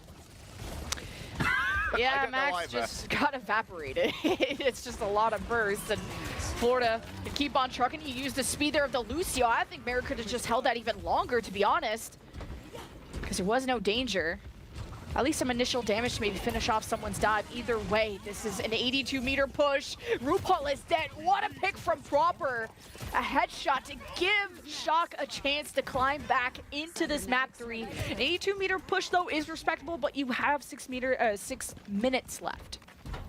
All right, San Francisco Shock finally actually finding a fight rather than the perfect fight. They just needed a way to leverage the cooldowns that they had. A mass disengage away from Florida Mayhem does mean that they are going to be able to recontest a lot more quickly. A few forward spawns were found, and now claiming the high ground is going to be contested by Max. Well, Max already had to pop the Primal, and while Florida in just in a small hallway, that's a great moment for him to take more control, but he's taking a detour. He's taking the scenic route, I guess, as Shock maybe want to just pose themselves for a Kitsune rush. They wait for the dive of Florida. They pop the bubble of someone.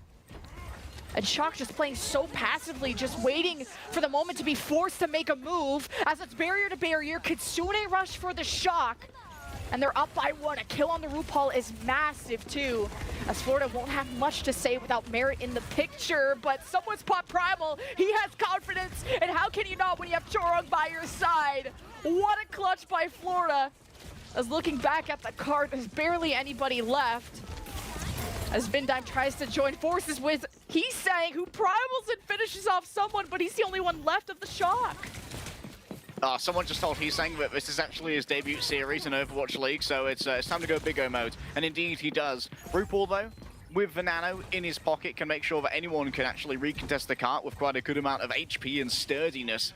Max has once again been able to creep his way up towards the Bob, but RuPaul definitely controls this engagement between the Anti and the Nano. And you know what? Florida Mayhem, they don't need to make too many moves. They can wait for San Francisco Shock to make a mistake. Please come with us. RuPaul with the Nano. Looking at someone, looking at you, buddy. You better pop off. And I think Florida are okay with just wasting Shock's time. It's Shock that have the weight on their shoulders to perform. Nano onto Merit this time, just for the survivability during the dive. And he'd at least get a 1-to-1 trade. All the attention went to Merit at that moment, just stuck inside of the bubble. It looks like Florida will pull through and get themselves to the checkpoint. Bit of a mistiming there from Shock, to be honest. I mean, if you're going to try and make these dives with the Proper engage using the slide to actually go up with the Winston, Proper needs to have a fully charged rail ready to go. Because if you don't clear a target the second you get up there with a kill shot from the rail, then Proper's got no means of escaping the counterpunch from Florida Mayhem. It forced Max to use his bubble in a less than opportune position to try and deal with the Merit Nano. And Florida Mayhem are now back in control with their forward spawns and a high ground advantage that they can just troll from. Yeah, someone's on an off angle too. Comes back to force the jump out of Proper, who's now going to ult just without it. It's already connected on the Merit. On the other side is RuPaul. Under charge! Oh, but the bubble from someone to protect his support. Now the Primal just to mess everything up, but the Chorong sound barrier helps keep the push going even further and even deeper than Florida could ever predict. And without these supports, Shock will have to reset. They just haven't had a good just any momentum to work off of. A one-fight win to the neutral point gets answered right back by Florida every time.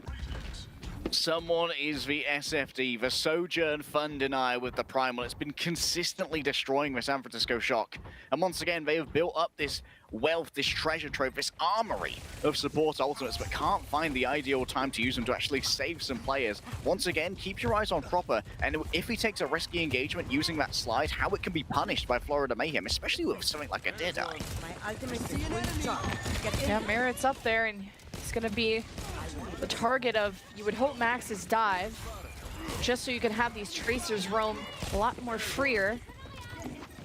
But the nano engage ready for Florida as they wait for Shock to make the first move. Max is up there, gets booped, but doesn't drop down. Soundbear and Kitsune rush, but Shock don't have Proper. They're also anti-healed. Deadeye in the middle of the field by Merritt forces Shock back to the bridge. He's saying Sound Pulse Bomb didn't hit either. It's Florida just continuing this push, and they're leaving Shock behind. It's the same story again and again. Proper uses mobility to get into a brawl distance of a Florida Mayhem, but then has no means of disengaging once you're at the ideal range for a Cassidy, where you can get stuck, where you can get shot down by the Peacekeeper. And now Florida Mayhem are getting even more distance. San Francisco Shock are floundering with only a minute remaining and no odds to their name. Well, Proper just needs that first pick to stop what Florida are cooking. Got Merritt a little bit low. Proper's just charging off of the Winston bubble. Someone takes a lot of pressure, but Proper was so close and so greedy for that kill, but yeah, at least traded with Merritt.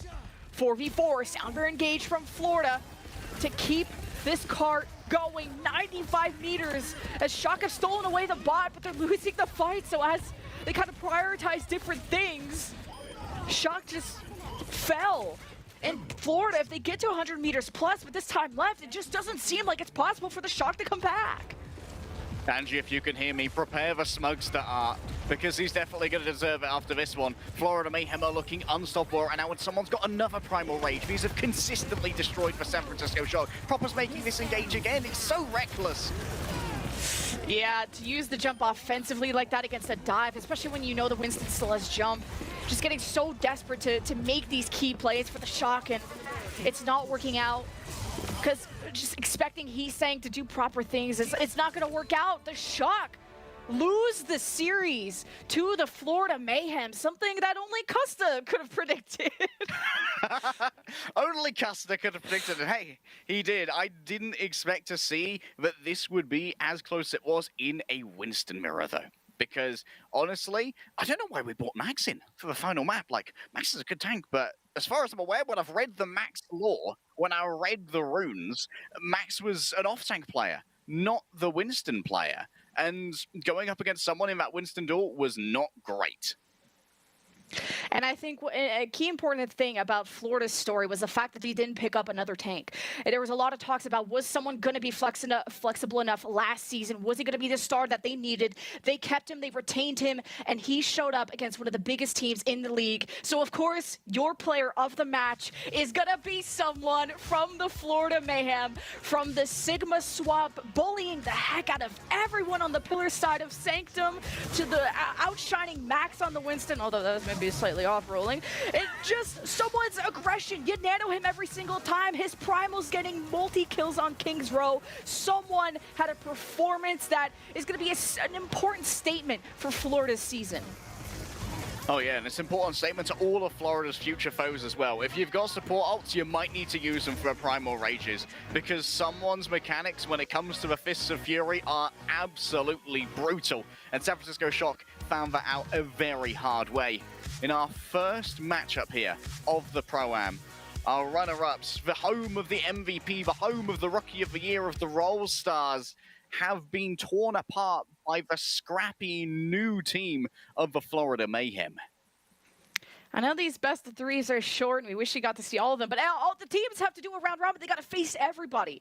In Shock and Florida Mayhem's group, Group A, it's Florida, Shock, Timeless Trick Room, and the Titans. And you just saw kind of the face-off of the two favorites of Group A, but can the Shock kind of pull through against these other teams that they should, in theory, be beating? Now, there's a lot of worries about their ping and just the new roster, But of course, there's more ahead of the Shock, more to develop, especially with these rookies. And we know with Krusty by their side, they're going to pull off some great things like they always do. And speaking of great things, we got great people on the desk we're going to hear from shortly about their thoughts and probably Custa gloating about the predictions. So we'll see you all on the other side of this break.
Hello and welcome back to the Watchpoint game break. Match 1 is done. Custa was right. So Custa, of course, I want to get your reactions first. You just kind of knew, you know, like what can I say? Big brain, genius, what a guy. Oh, you can keep going, but Cheater. I guess I'll take over. But yeah, I think you really saw in that match the struggles that the San Francisco Shock had. You know, they just looked slow, they looked sloppy. We don't know if that's indicative of what their play is going to be like this year, or if this is just a ping issue. But at the end of the day, the most important thing about this match is Florida Mayhem look very clean. They look good when they're playing with someone on that Winston. I think you get to see the dives, him being at the helm. And it was very interesting to see them pick up Ana, a hero that not many other teams we've seen played.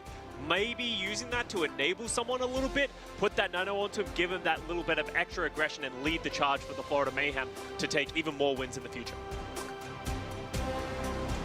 I mean, for me, I think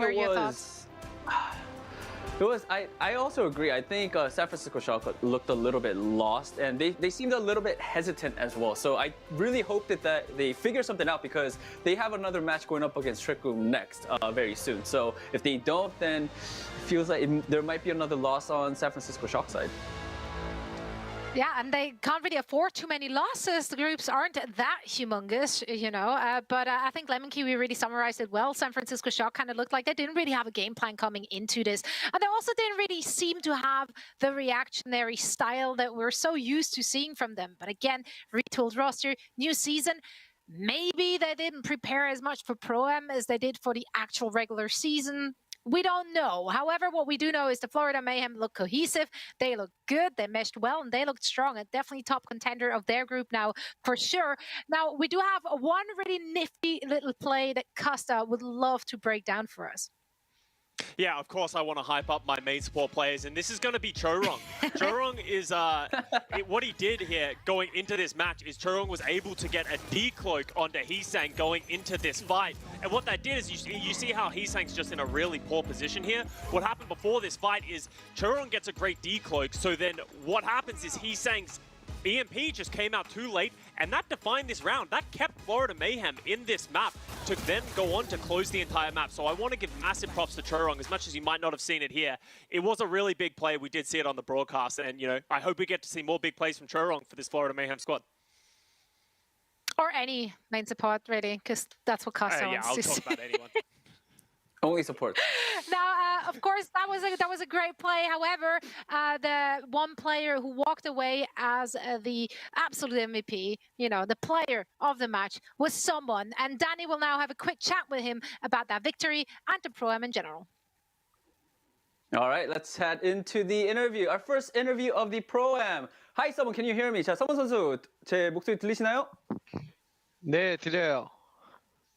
All right, so someone says that he could hear my voice. So can you just say hello to all the fans who are watching this right now to briefly start the interview. 자, 인터뷰 시작하기 전에 일단 자기소개부터 한번 해주세요. 첫 번째 인터뷰이기 때문에. 네, 안녕하세요. 저는 2023년 플로리다 메임에서 탱커 포지션을 맡게 된 서먼이라고 합니다. Hello everybody, my name is Someone and I am in the tank position for the 2023 Florida Mayhem team. All right, so let's just jump right into the interview. So my first question for you, Someone, is after losing Kings Row to the San Francisco Shock, I think going into the last map, Esperanza, you guys definitely seem to be a lot more cohesive, seem to have a lot more team synergy. So my question is, what sort of changes did you guys make after Kings Row ended? 자, 첫 번째 질문은 이번 첫 경기에서 이제 왕의 길을 패배한 후에 진 후에 이제 마지막 에스퍼란자 맵으로 들어가면서 플로리다가 좀 더 살아나는 느낌, 더 훨씬 잘한다는 느낌을 많이 준 것 같아요. 이번에 왕의 길에서 패배를 한 후에 좀 어떤 대화를 나눴고 팀원들이랑 또 이제 또 어떤 조율을 하셨나요? 저희가 조합이 서로 다이브였는데 상대팀한테 계속 주도권이 있는 것 같더라고요. 그래서 이제 근데 계속 그 다이브에 당하다 보니까 이제 저희는 우리가 먼저 세게 가자.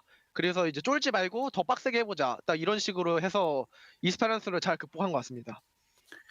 All right, so going into the last map Esperanza, I think we both sort of had a dive composition, and it seemed like the San Francisco Shock on Kings Row had the upper hand, and they had the momentum definitely. So after we lost Kings Row, going into Esperanza, we said, hey, let's be more aggressive, let's not be scared of our plays, be more aggressive, be more forceful about our actions, and I think that really worked out for our team and for our win for that match. All right, final question, someone for you. We had a long off season, and I'm sure as the main tank of the Florida Mayhem, I'm pretty sure you had a lot of practices and you were sort of wanting to become better. So during the off season, what were some of the improvements that you made? 자, 이번 오프 시즌이 생각보다 길었잖아요, 서먼 선수. 그리고 또 어떻게 보면 네. 플로리다 팀에서 솔로 탱커이기 때문에 이번에 좀 들어오면서 좀 개인적으로 좀 어떤 노력을 하셨나요? 일단은 라마트라라는 영웅이 나오긴 했지만 이제 다른 영웅을 이제 더 많기 때문에 다른 영웅을 위주로 연습하면서 근데 이제 저는 이제 챔프 막 실력보다는 제가 좀 작년에 좀 급했던 게 많았던 것 같은데 좀 차분해지고 그리고 최대한 팀원들과 소통을 더 많이 하려는 연습을 많이 했던 것 같아요. All right, there were some new heroes that came in, for example, Ramatra. And other than Ramatra, I practice a lot of different heroes to diversify my hero pool. And more than, I guess, practicing on heroes, I wanted to focus on myself as I wanted to be more calm and composed when I'm in a match. And also, I wanted to communicate better with my teammates. So those two things were the most important things that I worked on during the off season. All right, that is it for the interview. Someone, thank you so much for your time, and again, big congratulations on the win. 자, 오늘 첫 번째 인터뷰 여러분들 감사드리면서 보내드리도록 하겠습니다. 감사합니다. Thank you. Bye bye. No, thank you, someone. Thank you so much for the insight. Thank you, Danny, for all the translations and the great questions. And yeah, someone and his team, a great first start into the Pro-Am 2023 season here. I can't wait to see more from him and the rest of the squad. Now, shifting gears, let's take a look at our second match of the day. London Spitfire and Atlanta Reign. Atlanta Reign riding high on Scrimbox right here. So they should be considered the favorite heading into this. Ain't that right, Costa? Yeah, and you know, I hyped up Atlanta Reign with the Scrimbox and how the exchange has been going absolutely wild lately. And you know, the players that they picked up were absolutely incredible. But the London Spitfire, on the other hand, this is a team that really stuck to their guns after last year. Christopher won Coach of the Year, and this roster defied expectations. But now, heading into this 2023 season, those expectations are there, that they're going to be a much more solid team. They've made a couple more additions. It'll be interesting to see if we see those guys soon. But right now, the same squad that we saw last year. I mean, London Spitfire was my favorite team last season. They're gonna kill it. Was it just Hardy? Weren't you just like a Hardy fan? Was it really London Spitfire? No, I liked everyone on the London Spitfire team. I don't know what you're talking about. Atlanta Reign, they had a whole retool. You know, Costa's favorite team, I guess, right now for this season so far. Lip coming into the Atlanta Reign was a big news. So I'm definitely really excited to see how this team is going to perform against London Spitfire. It's gonna be a good one for sure. Now, team support bundles are on sale right now through April 11th, as you can see. So make sure to get your Sigma, Doomfist, Ramatra, and a weapon charm in your favorite team skin, all for just 350 League tokens. Huzzah! So make sure to get them while they're hot. April 11th is the cutoff of that. Now, we are ready for all the action on that second match, and so are our lovely casters, Lemon and Leg Day. Are you guys ready? Yeah. Just got to kind of throw it on here. I'm sort of ready. Sort of ready. Glad I was standing. I do love the that. skins as well. All the Ramatra owl skins look absolutely fantastic. Like, Ramatra's such a good hero design, and the recolors there. They really do. So good. How much Ramatra do you see or expect to see right now anyway with the teams playing in the Pro-Am? Not much from these two teams in particular. We've got Donghak in, who's, as far as I'm away from the law, a little bit of a ball specialist. And in terms of power level, Ramatra's kind of just not as good as Ryan. So if Hardy ever has the opportunity to play that, he's like, well, I'm the Ryan guy, man. Why would I be playing Ramatra? I think from other teams, it's going to be far more likely. Like we saw a little bit from Junbin, probably going to see a little bit from Max. And I think that it's definitely going to be a thing that other teams do. Like, we're very much in the Rhine side. And Twisted Minds, the team coming out of EMEA from Contenders, is definitely going to be one where you're going to see quite a bit of Ramatra because they have an off-tank specialist, KSA, previously of the Vancouver Titans, as you guys cast a couple of years ago. More of an off-tank specialist. He's going to be playing the Ramatra instead of a Reinhardt in many cases. Kind of like the opposite of Hardy. Like, we don't do that Rhine stuff here. I think that's an important thing to take note of as well, is like off-tank players, a lot of these teams are only going with one tank and prefer that off-tank. They're going to lean on that Ramatra, as Leg Day just said. So, you know, we saw a little bit over the shock, which was, you know, surprising to me, but I wouldn't be surprised if, you know, someone tries to pull it out against these Reinhardt specialist teams like Hardy, because you know you're not going to win that Rhine duel, because Hardy's just crazy like that. Yeah, it's just that Rhine guy, right? And now one of the players that we got to highlight in the pre-show, thanks to Costa, because it's just his favorite, is of course Lip. We have some highlights from them. How scary does that Atlanta roster look to you, Lemon and Leg?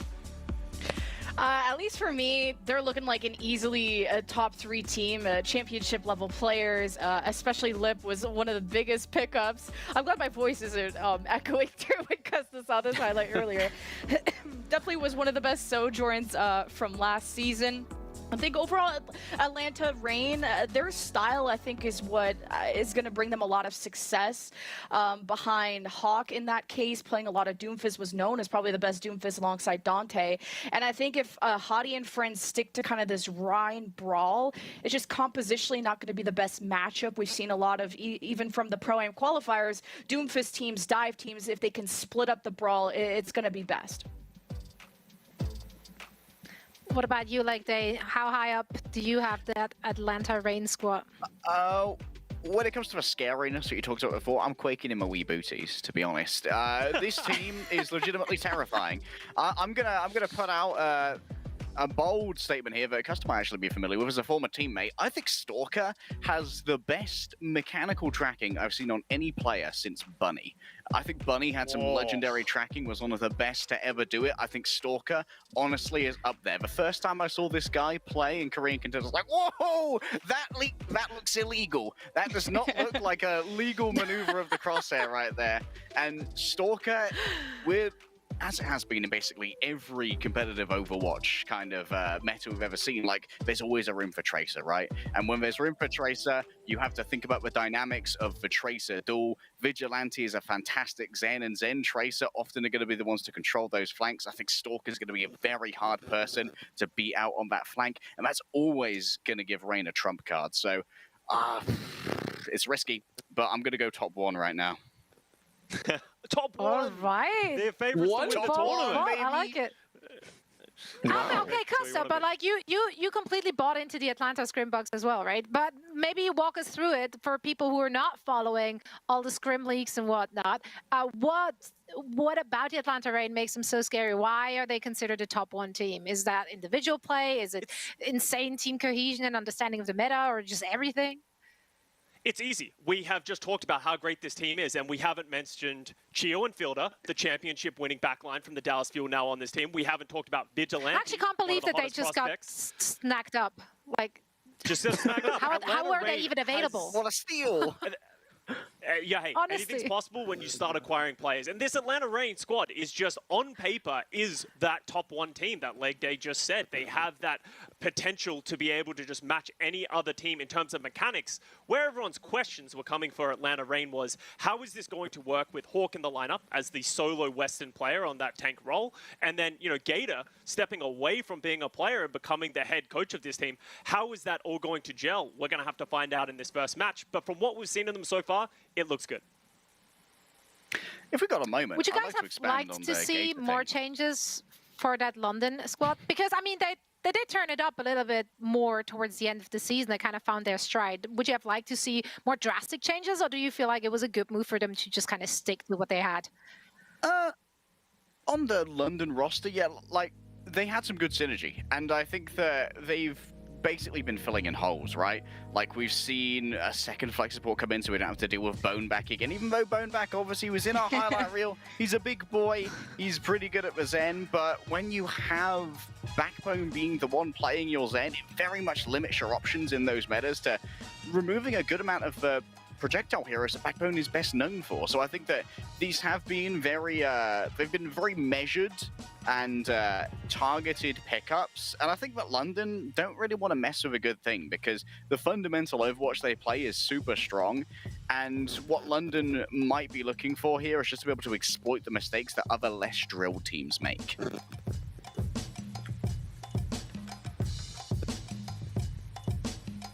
Anyone else? Nothing? That's it? I was waiting for you. Let's go on this. Sorry, I did all the analysis ever. There will be no further analysis. Like there's one analysis. Yeah, no, I mean, that was the compliments to the chef, right? Like, you said it all. There was absolutely nothing to add there. I didn't want to be rude and jump in. I mean, obviously, we're stalling a little bit. We're not keeping the game hostage. So let's keep on talking a little bit about Pro-Am in general. Obviously, it's super exciting for everyone watching right now to see contenders teams going up against owl teams. It's a tale as old as time where every contenders fan just keeps on saying, like, like that contenders team could totally beat the lower half of the owl teams for sure. Like, it's not a problem. They easily got it. Now they can come here and prove it. Which of those contenders teams do you see having a really good realistic chance of snatching one, or snatching? That's like, I keep on saying snacking today. I'm hungry also. Snatching one of those top 2 spots.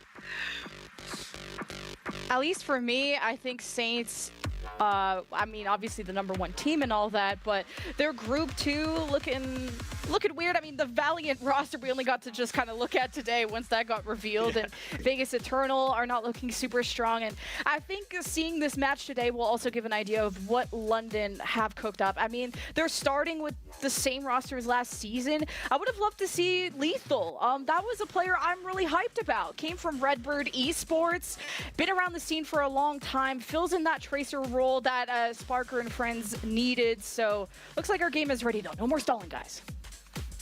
Exactly. So I'm going to hand it over to you, Lemon Leg. Enjoy this one. We see you on the other side. Okay.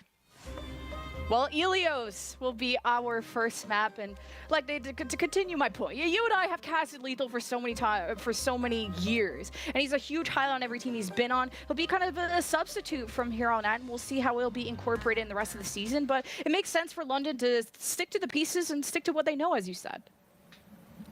Yeah, unfortunately, what they know very well is Reinhardt, and Reinhardt's not fantastic on well. It's a very inefficient point for Reinhardt to try and rotate around due to that big old murder hole in the middle. So we're going to see Hardy show off a bit of flexibility here. Of course, no other tanks on the Spitfire, so it's the same tale again that we told for Florida Mayhem in our previous round.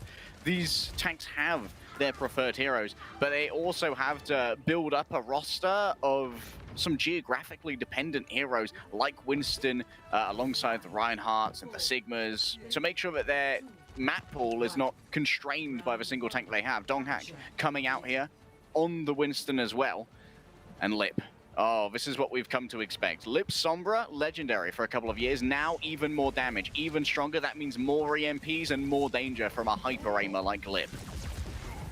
And interesting to see the Reaper from Backbone, and I mean, this was the meta they left off with from their playoff run, ending in top 6, and just not a lot of expectations from London last season, and then they beat those, and it's about London just meeting that same performance, and the Kitsune Rush and Reaper just pair up so well of how much damage you can really pump out and catching these dives. The point is unlocked, so looks like Atlanta Reign are postured to capture that first. Oh, what a diver from London Spitfire. They managed to isolate and find Vigilante, and now while Atlanta Reign are in control... No way. There's no way. Well... Who needs heals? Who needs heals? Well, we also need the point. It looks like London will go back to capture that. The pulse on the Hottie will remove the armor. Yeah, it's the easiest target to hit, but boy's got a lot of health, we think. But Landon is down for the count. That means London just barely have any heals, so the flip was not successful. Yeah, Lip managing to do a lot of damage there to try and rescue that. Backbone definitely should have been able to live for longer, but hey, sometimes the heals just aren't where they need to be. Admiral got a significant lead here on the Sound Barrier. He's able to duel the flankers a lot more because the uptime of Stalker and Lip is quite high. Now London go towards the mini pack. Their backline getting pressured a bit by Stalker. As London just wait for the Kitsune Rush. They've already had to use Suzu, not ideal. It's pretty long cooldown. Lip in the backline is getting Megas hacked up, ready to unleash with the EMP, and the Kitsune Rush was enough to zone out Atlanta Reign, and no kills follow up. Atlanta Reign's disengage was just that strong as they wait for the EMP to strike. Lip unleashes and takes a ton of damage, falls over. Admiral activates the Sound Bear right after to counter it as Donghak gets nanoed, has to use the Primal, just taking so much damage. But it's a 4v4 unless Lip gets back anytime sooner than Sparker. Donghak is going in. Hottie's primaling on the other side. Stomps on Admiral like a bug. We still have London in control, but really for how long? Atlanta Reign just finishing off these last couple kills, and it'll be 54 for Atlanta. Donghak just turned Admiral into Estonia's most 2D man, absolutely squishing him. Backbone, though, with the Death Blossom, how can this be dealt with? You can hack it from Lip, but the range is a little bit here and there, and you can boop it with Cheer. The sleep is also going to be good to try and constrain that. Atlanta Rain, they need to make sure that these early resources are burned. That's an early resource. Just a great bubble from Donghak to just separate all of London, but just overstayed his welcome a bit, being the first to go down. You trade that with Sparker, 4v4. Atlanta have the point, 85% plus, as London head over for the last fight. Unless they can win it and go all the way and make a big turnaround. They almost caught Chio, and you need Chio for that sound barrier. So he'll return and try to stack up on his team. Stalker chases down Hadi, and you don't have that initiative. There's a sound barrier of Chio, 5v4. Kitsune rush from Landon. London pulling out all the stops, and really no DPS ultimates until now, and Backbone's Death Blossom is out of range. And so are the rest of London, as Atlanta will take the first round. London's ability to control the off angles here is severely limited. In our chat with a desk before this, Lemon, I was talking about how Stalker is going to be very hard to match on the off angle, but the off angle's free. If there's no Tracer, you can't expect the Sojourn to take that duel. You can't expect the Reaper to take that duel. The Reaper's never going to win that duel. He just can't control the spacing of the fight well enough to make that happen. And now it kind of falls to Admiral to make that happen, but it also means that there's so much freedom for Lip to try and set up as well, and that means that Donghak calls the 3-2-1 go. The incoming damage is going to be immense, and the ability to react to that is basically like you use your Suzu, you use your Winston bubble, and then if someone still dies, well, the fight's over, and if everyone lives, well, now the fight's stalled, because you've got to wait for that Suzu to be back up. You've got to wait for the Winston bubble to be back up. Hadi can't jump in without a Winston bubble. We'll get eviscerated. And all of this happens at a very safe range from Fielder on the Ana as well, or Vigilante on the Ana, because it allows for just some sniping heals to come in, maybe a set nade, and Atlanta, given all this mobility that they have, is consistently able to control the pace of play. Going back in after this unpause, yeah, I gotta agree that Atlanta's mobility is what was truly successful in that last one. The way that they were disengaging from every Kitsune rush that London pulled out, every ultimate it seems like London threw out, just never got them really a fight win. Even Spark at the end died with the overclock. So we go to Lighthouse, where I feel like this Reaper is going to be a lot stronger too if London decide to want to play on the point. But I imagine it's going to be the battle of high ground. Stalker probably going to teleport them further up, go to the Tracer, and have a double flanker set up for Atlanta. A double flanker, certainly going to be where Atlanta Rain is going to get a lot of value, especially in the early season. I'm not sure what kind of patching we might see before our first big tournament, but Stalker and Lip going to be incredibly difficult to match here. Spark actually moving over now onto the Cassie does give him a better way to duel Stalker and force him out. Yeah, Hadi used the bubble so early and just in the middle of the map and had to jump back. Landon is 1 HP. They can't afford to lose him. He might not even be involved in this fight. No, he's been hunted down by Stalker. And just the heals got disrupted from London, so the rest of the pieces will fall. And Atlanta just knew how to be patient and wait for London to just get out of the middle of the map and follow them after like a shadow. One of the weaknesses of London's comp here is that it's very cyclical, reliant upon the amp it up cooldown from Admiral. Because think about how Backbone and Sparkin need to try and take angles using that speed to get on top of Vigilante or to chase down Donghak after an engagement that Donghak doesn't control. But that also means that Admiral doesn't have the amp it up often to try and heal up Landon. And that means that Landon is incredibly vulnerable and has to burn the Suzu early. Sustained pressure will destroy it. Poles, special delivery, well, it didn't hit either way. Backbone's been hacked, but Atlanta Rain just are trying to separate this stack, not really fight into it, as you have Sparker just randomly shooting from the point, catches Lip. London are very good at commanding kind of this middle part of the map. Atlanta Rain are just trying so desperately to divide and to conquer. So you have the London Spitfire flipping over the point at 47 to Atlanta Rain. But Atlanta are very good at playing patient. Now it's the EMP, and Alicia's on the point. All 5 are hit. Landon first to die. And no heals and no sound barrier in desperation, as London will choose to give this up willingly. And Lip knowing his spacing so well there doesn't translocate out with 6 HP. Just like, yep, this is fine. Bleeding, one of his arms is hanging off. Yeah, 'tis but a flesh wound. I'll walk it off. London Spitfire didn't even get the chance to respond to any of those ultimates with their own, but now they can truly bully out the point if they want. Two-man sound barrier, huh? Oh.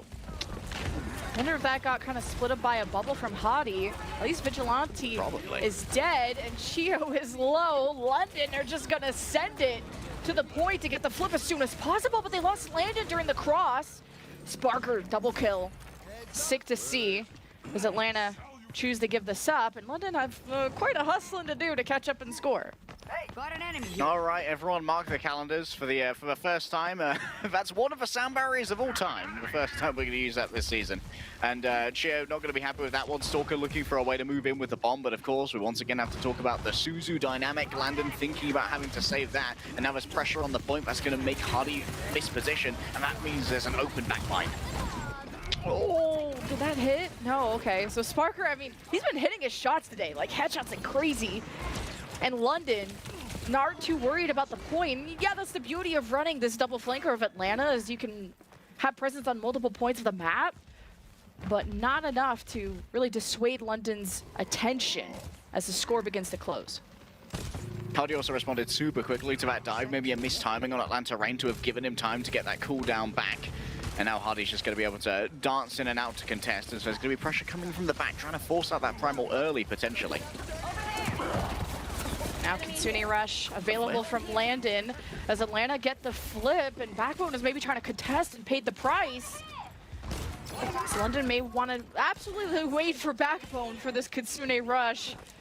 He's going to be the true star in that moment. And we're coming down to the final fight. Atlanta Rain looking to take Ilios. Donghack's been nanoed, and they want to get on London before they can even be ready. The Kitsune Rush is unleashed. Landon teleports out, but Backbone nowhere to be found. No DPS from London. They have all the support ultimates in the world for London, but do they have the damage?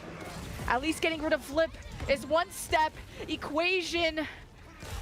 Atlanta Rain able to clutch up against the 3 or 2 remaining of London. Overtime goes away, and Ilios will take Atlanta will take map 1.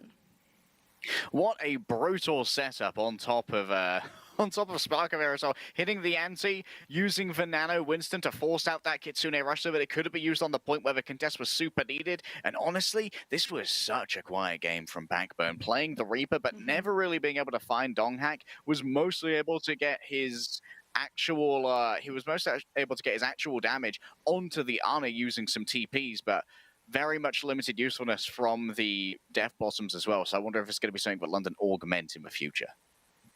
Here are some highlights from the match. Atlanta Rain taking the map as expected. And you know, you depended on the synergy for London. The Kitsune Rushes and Backbone just didn't seem like it connected. It wasn't that guaranteed fight win that you expected to see from such a powerful ultimate. And Hadi, at least, you know, he's a great Winston, entertaining, but just not enough to make that much of an impact against the double flankers, which felt like were surrounding London and picking them apart before they could even be ready. Well, I'm ready, Lemon, for this break.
battle between London and Atlanta, and at least how map 1 went to our expectations. Atlanta are looking like a top 3, I guess top 1, as you said, team in the league. But Kings Row's next, baby. like Kings Row is next. I know that's your like hometown and all, but I think it's London's hometown too if they want to go back to the brawl. Yeah, all of us, like I said, of old Blighty. We belong on Kings Row, and London most certainly do. This is where the Reinhardt can be forced in basically any meta in history.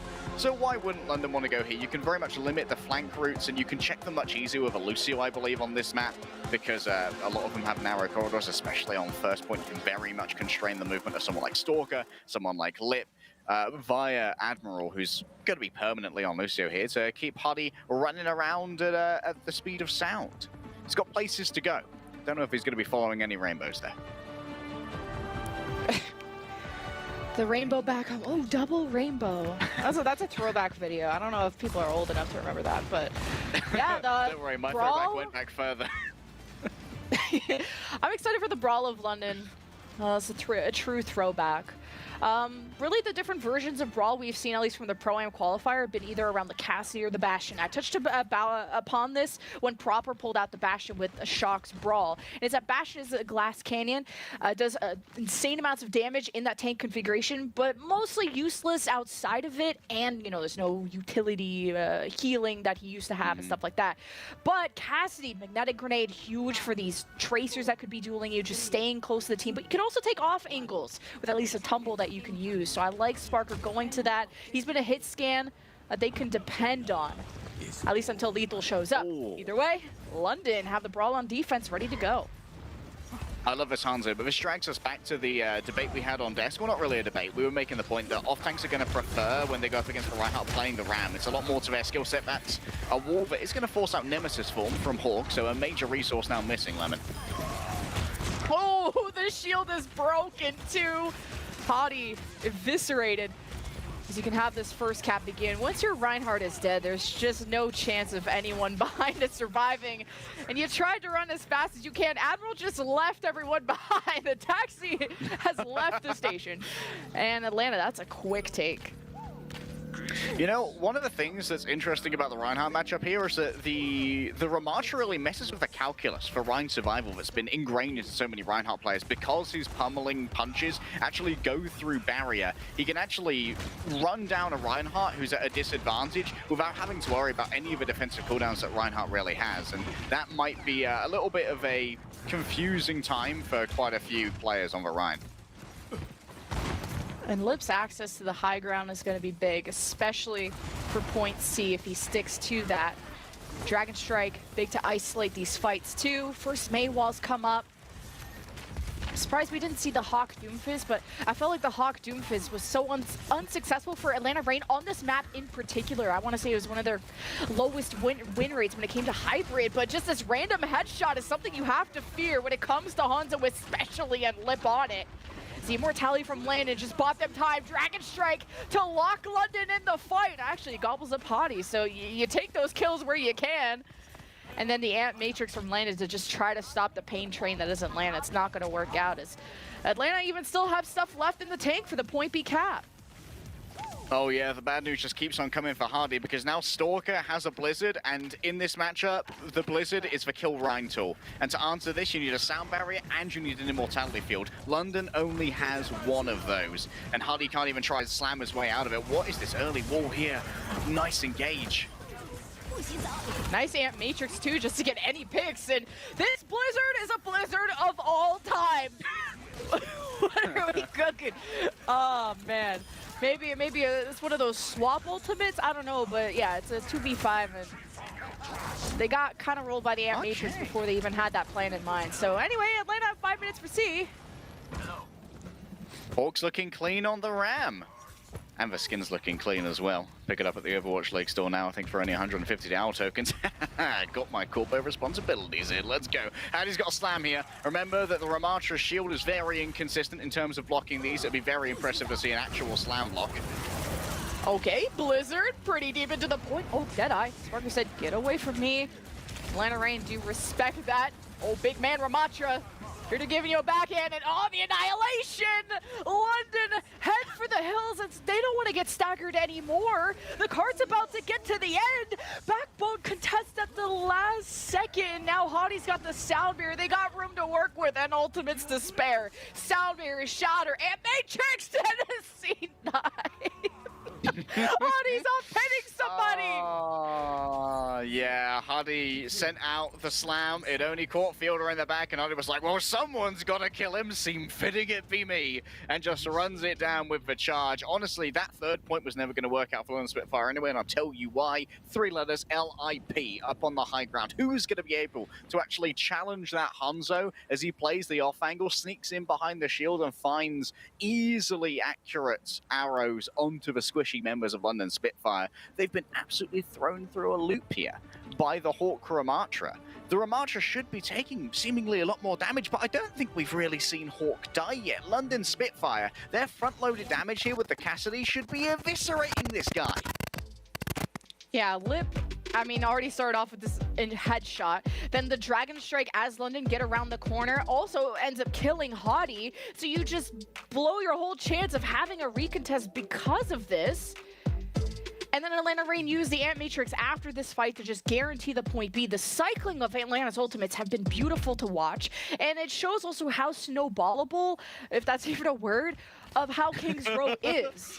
Of just once you win one fight, it's much easier to win the next consecutive fights after that. It's much, much more difficult to stop the train once it's begun. And Hawk's flexibility of being able to power block on the Ramatra and still keep going shows how it's another version of a brawl that you can run and is very viable. All right, so the tempo tank, as Ramatra is known, might be at a slight disadvantage here on the defense. Is going to be less able to control how the fight goes down due to London being able to pressure the point with their movements, and that seems like what Hardy's doing at the moment. I'm happy to see Backbone have swapped onto the Hanzo, but now you're actually missing out on the Mei, and I think that you really need the Mei to still have this melee tank dynamic. Okay! What? Okay, Lip. Pop off, King! Every time I get a Hanzo in my game, I'm quivering in my boots. Either these headshots just catch you off guard every single time, and onto Landon, one of the most important people you need on London. That's tough. Notorious LIP coming in big again today, and I really do think that London Spitfire could have been using that Mei to try and constrain the rushes here. It feels pretty free for Lip, and well, the freedom only gets more and more. And I think there are some angles that Backbone can take. It's just the issue is intelligence, is vision, not intelligence like brain, but just intel of trying to use the, maybe a bit of that too, but trying to get on top of this route that you see on Lip's right is where Hanzo's on the offense want to begin. Or even if you can go to the top right, just going through the right staircase can be an option too. But Lip knows where you're going to set up, and he knows where you are right now. The Dragon Strike behind London. As they're just trying to have a stable push, at least Backbone was able to have a response. Gives London a chance to start going towards the point. They have the Dragon Strike just to seal up the area, but they had no idea Atlanta were, I guess, still on the point. They thought they had retreated, so Stalker throws a Blizzard inside of Hotel where London were. Just a lack of scouting from London truly goofied that fight. Truly, it is a tempo moment here. Hawk solo just relying on the loser heals. Hawk actually a bit of a dropped ball for London Spitfire. Was dead to rights, caught with an amplification matrix, gets out with 1 HP and catches a Mega. Now Hawk able to just contest this for a while longer. He's got an armor refresh here from the Annihilation as well once Hardy's shield breaks. You got the Ant Matrix 2 from Atlanta Reign that's just keeping, it's actually all the way at the back of the point, so London can play around the statue and be out of its line of sight. I wonder at what point is Backbone going to want to take it off and go through the Hotel. I'm imagining if he's on this back right side. But you need these first picks. Just the damage into Hawk might not be enough, but got to pick on the Stalker. Shatter from Hottie gets a couple down. Soundmere from Chio. You thought it would have saved Hawk, but Fielder didn't do enough to keep that tank sustained. London will get the second tick, and with that late pick on the Lip, should be enough to get the cart going. Front-loaded damage here seems to be working out in terms of, like, they're not playing as much utility with the Mei to try and constrain Hawk's maneuvers, but what it does mean is that when Fielder is concentrated on healing Hawk, the healing often isn't enough just due to the concentration of fires. We see Hawk die through that sound barrier. Another annihilation, actually. Did Hawk not pop the annihilation in that fight? It looked like he did, but maybe I was imagining it. Maybe I saw it in a dream. It's glowing. What am I witnessing here? A dragon and Hawk isolated away from everyone, but I'm surprised that London just don't want to converge on Hawk while he's isolated. Maybe worried about this annihilation, like you said, and Lip gets picked off. He couldn't jump around the library corner in time. And the annihilation just wasted, just didn't have enough support. Might have been even cut off from his supports because of the cart positioning. So a flock fight from Atlanta gives London a chance to get closer to point B. Yeah, Hawk definitely probably could have just had this whole team disengage there and take a more preferential fight. Jumping into the middle of 5 people with Annihilation. While in Ranked it's good, in Owl is bad. Because you can only block in one direction, Lemon, and people are going to get around you, surround you, and then do the damage to take you down. The burn will be easy as Sparker starts to channel the Deadeye to buy some space for this card to roll on up. I think it was a little early, but around the corner is Atlanta, ready to pop the Ant Matrix. Take a look at Fielder. The surprise factor is big, but they know it's coming. And there it is. London, they try to disperse, but still facing it. Hottie takes a headshot, shield busted. And London head for the hills. And where the cart is right now is really how Florida and Shock, how they struggled. Especially Florida, how they lost this map. Is how deep the cart was on this particular point. It's so tough unless you got a ton of ultimates, and at least London have that coming soon. Yeah, that ultimate cycle is about to come in. However, how do you save Hardy from the blizzard? Chio being down doesn't mean that Hawk might have to preemptively pop a Nemesis form here to actually be able to make an engage happen, though at the moment it's all about saving the space and trying to play the time. Around the corner there is Hawk. Stalker just popping the blizzard to protect him. Some amazing peel is coming out, but you need to remove London from this card. It's meters away. And Lip is definitely showing that he's the better Hanzo here, just constantly getting picks for his team. And eventually, now point B is capped, and every stagger here will matter as Atlanta just hope to conserve their own lives. And maybe Stalker even still committed as he pops a wall behind Hottie, but that was just a distraction. I mean, a lot of that came down to a nice little play from Admiral, booping Hawk into the Dragon Strike. Can't block that as it is all-encompassing where the damage comes from. Lip is going to be a little bit less safe on the high ground here as well, but who needs high ground when you've got double damage coming out from the Ant Matrix? London, though, you can tell how experienced they are at this Ryan comp. It's a clean disengage. Why are they peeking that? Dragon Strike just to cut off Hottie's route of escape. They're just bullying the guy. London will have to reset now, and Silver Lining is Fielder and Lip used ult, so London can at least work on the shatters. Nothing much to block it. Yeah, not too much to block it at all, and honestly, if you can force out Hawk's cooldowns and you have Shatter, Hawk is going to have to continually cede space away for free, and if you can get that space for free, you can get that push for free, and you can try and turn this into a one-fight scenario. Just obviously the elephant in this room is how big the gap is in time banks. 433 to 114 if London even finish. They have to do it as quick as possible. Hottie Shatter only gets Hawk. Good ice block from Stalker to avoid it. Dragon Strike from Backbone to keep Atlanta trapped in as they re-engage now with the sound barrier of Chio. Trying to collapse onto Hottie while the shield is low. Deadeye from Sparker will force Atlanta back. It's a chess match between the two. Annihilation from Hawk. He's going in at 40 HP. That's so greedy.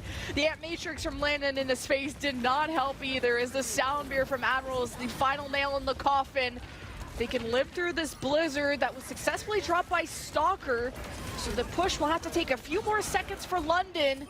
But somehow, with the lip swap to Widow and also Fielder at the back corner, they got some necessary picks to possibly salvage this defense for Atlanta. As it's only Hawk and I think Fielder left, and they clutched up. Hawk Fist is crazy, comes back as fast as you want with the combination of slam and punch, and then Fielder gets a clutch immortality field as well to allow him to just brawl out, not worrying for his life.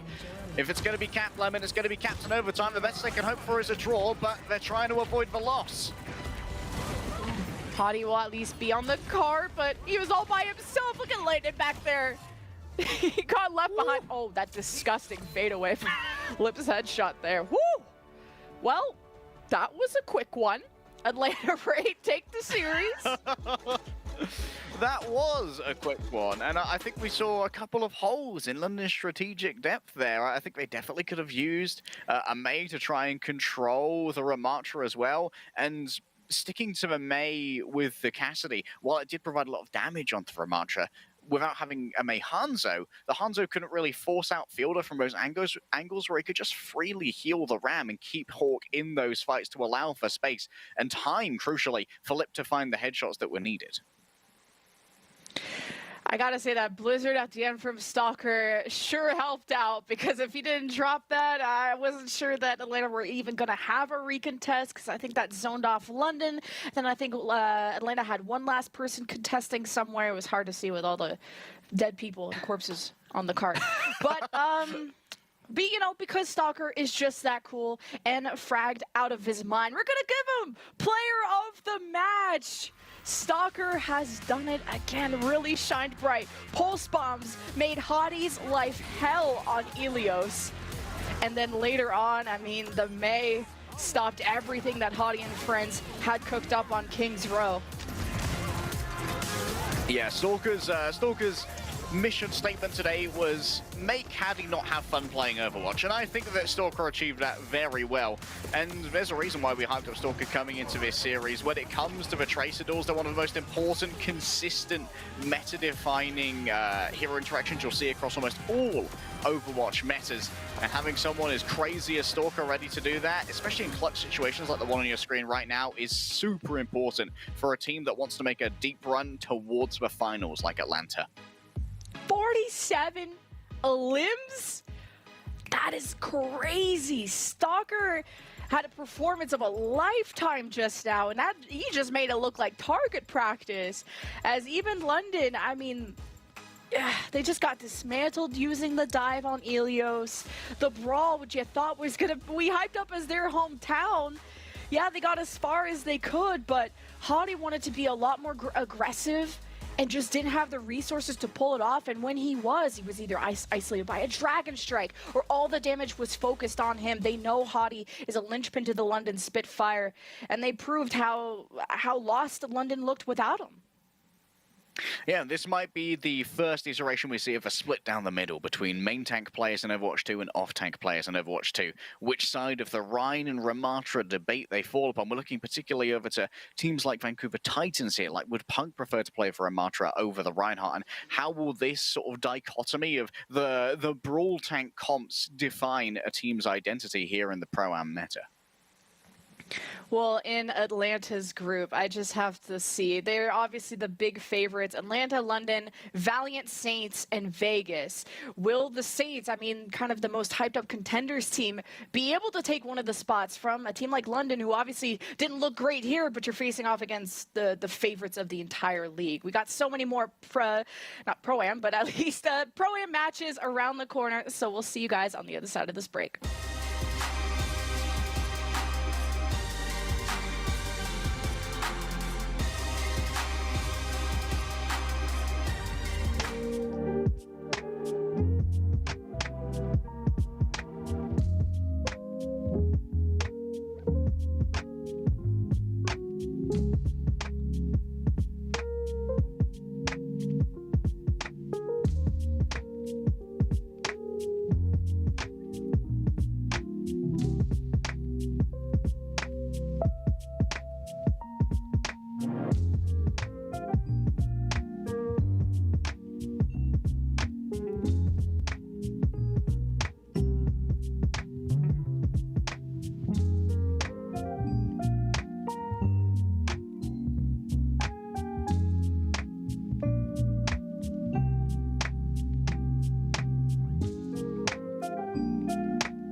London Spitfire taking this 2-0 with not much resistance coming out of the London Spitfire. Zoe here, joined by Danny as well as Costa for our game break. Let's quickly break down what we just saw happening. I mean, the Atlanta Rain came into this one as the clear favorite, and they showed us why. Were they? I guess they were the favorites, but for me, I think before watching this match, I thought London had the upper hand, just because they've been same players for over, and so I think they had the upper hand when it came to London team synergy and teamwork. I still am. I'm still a London believer, but this time around it was just enough. I think everyone on the Atlanta Rain team just looked too good. I think Hawk on that Ramatra was amazing. Donghak, I think, was my first time seeing him. He was very impressive, dude. This is London's power of friendship, and this is the Atlanta Rangers going through with raw mechanics and just crushing that, because that's kind of what happened, right? Like London Spitfire, they come in, try to play the game that they did last year. They played a little bit of Winston, they played the Ryan Brawl, and honestly, Atlanta Rain just dismantled them at every corner. We saw the Wrecking Ball come out from Donghak. We knew that was going to be a favorite of his. Very good at it. Even played a little bit of Winston. We got some look at Lip Sombra, which is just as good as ever, but he actually hit EMPs, which is nice to see for a Lip. But then we got the answer to the question as well, right? Of the Ramatra of Hawk coming in to face the Reinhardt of Hardy. We were speculating about it. We weren't sure how it was going to come out. But at the end of the day, Atlanta Rain and Hawk wins that one for Team Ramatra. Yeah, let's actually take a look at some of those plays from Hawk on that Ramatra. We're finally seeing him in action, like some longer gameplay of Ramatra here for the first time ever this season. Hawk coming out of that Ramatra. Do you think that was just maybe a product of them knowing that they have the upper hand already and they might as well just try it out? Or was that a specific game plan coming into this? I think it's just one of those things that they're confident. Donghak isn't known for his Reinhardt either. Maybe they're not confident in that matchup. Hawk doesn't want to go the Ryan to Ryan. He just thinks if you play that Ramatra and you know how to play against the Reinhardt, you can sort of force the London Spitfire off balance, and you could see that difference. Backbone, I almost called it Bone Back. Backbone actually really struggled and they even switched off of that Mei, and that just gave so much freedom. You can't let Lip just shoot free on that Hanzo. He went absolutely crazy. Stalker also taking that space, having a great match, going player of the match. You can just see Atlanta Rain is really firing on all cylinders and does look like that top one team that Leg Day was talking about before this match. Absolutely. Do you think it was also just a compositional mismatch? Do you think the London Spitfire could have maybe done some compositional changes there? I don't know. For me personally, I think it's difficult to know. Yeah, the reality is we don't know the answer to that. This is the first time at the professional level. We saw it a little bit in the shock match that we've seen the Reinhardt versus Ramatra head-to-head. We haven't really got a clear-cut answer of which one is better. Obviously, the Annihilation is a great ultimate, but now it doesn't last forever and you can just stand there with your block up forever. It loses a little bit of its functionality, and while Reinhardt has a great shatter opportunity because Ramatra doesn't have a shield, so it's about playing around it, and I think we'll get more answers to this question as the Pro-Am goes on. Now, Stalker, definitely a player which was highlighted at the very end of that match, and for good reason. I mean, he was just fragging out, Danny. That guy was insane. He definitely was, and it was very deserving of him to get the player of the match. So I think is it time to get the interview started? It is. Yeah, let's do it. Let's chat. All right, we got Stalker next to me. Hi, Stalker. Can you hear me? 자, 일단 인터뷰 시작하기 전에 들리시죠? 잘 들리시나요? 네. 네, 알겠습니다. All right, let's just jump right into the interview. So, I mean, this match against the London Spitfire, it wasn't close. I think you guys dominated the series, and you guys looked phenomenal. So, going into today's match, what was the Atlanta Rain's game plan? 자, 첫 번째 질문은 오늘 경기, 런던과의 경기가 어떻게 보면 굉장히 좀 쉬운 경기였던 것 같아요. 아틀란타 쪽에서 보면은 이번 경기에 들어오면서 좀 어떤 전략을 가지고 들어오셨습니까? 전략을 준비했다기보다 그냥 잘 하는 거 이제 각자 하나씩 있으니까 그거 그대로 쓴 것 같습니다. I can't really talk much about the strategy-wise, but I mean, everyone has their specific role in our team and in our composition. So I think we fulfilled our role in a very good way. So I think that is how we got the win against London Spitfire. My second question for you, Stalker, is of course you were with the Seoul Dynasty last year, and now you moved on to a new team, new home, Atlanta Reign. So how has the transition been for you? 자, 작년에는 스토커 선수가 이제 서울 다이너스티와 같이 있었지만 이번 년은 새로운 이제 어떻게 보면 팀을 찾았는데요. 아틀란타로 오시게 되셨는데 서울에서 어떻게 보면 아틀란타 좀 오는 과정 좀 어떠셨나요? 그냥 제안을 이제 받아서 좋은 기회인 것 같아가지고 알겠다고 하고 왔습니다. 그냥 I mean, I did get the 왔어요. offer. 쉽게 오셨다고요? 네, 뭐 딱히 뭐 막히는 거 없이 순조롭게 진행이 됐어요.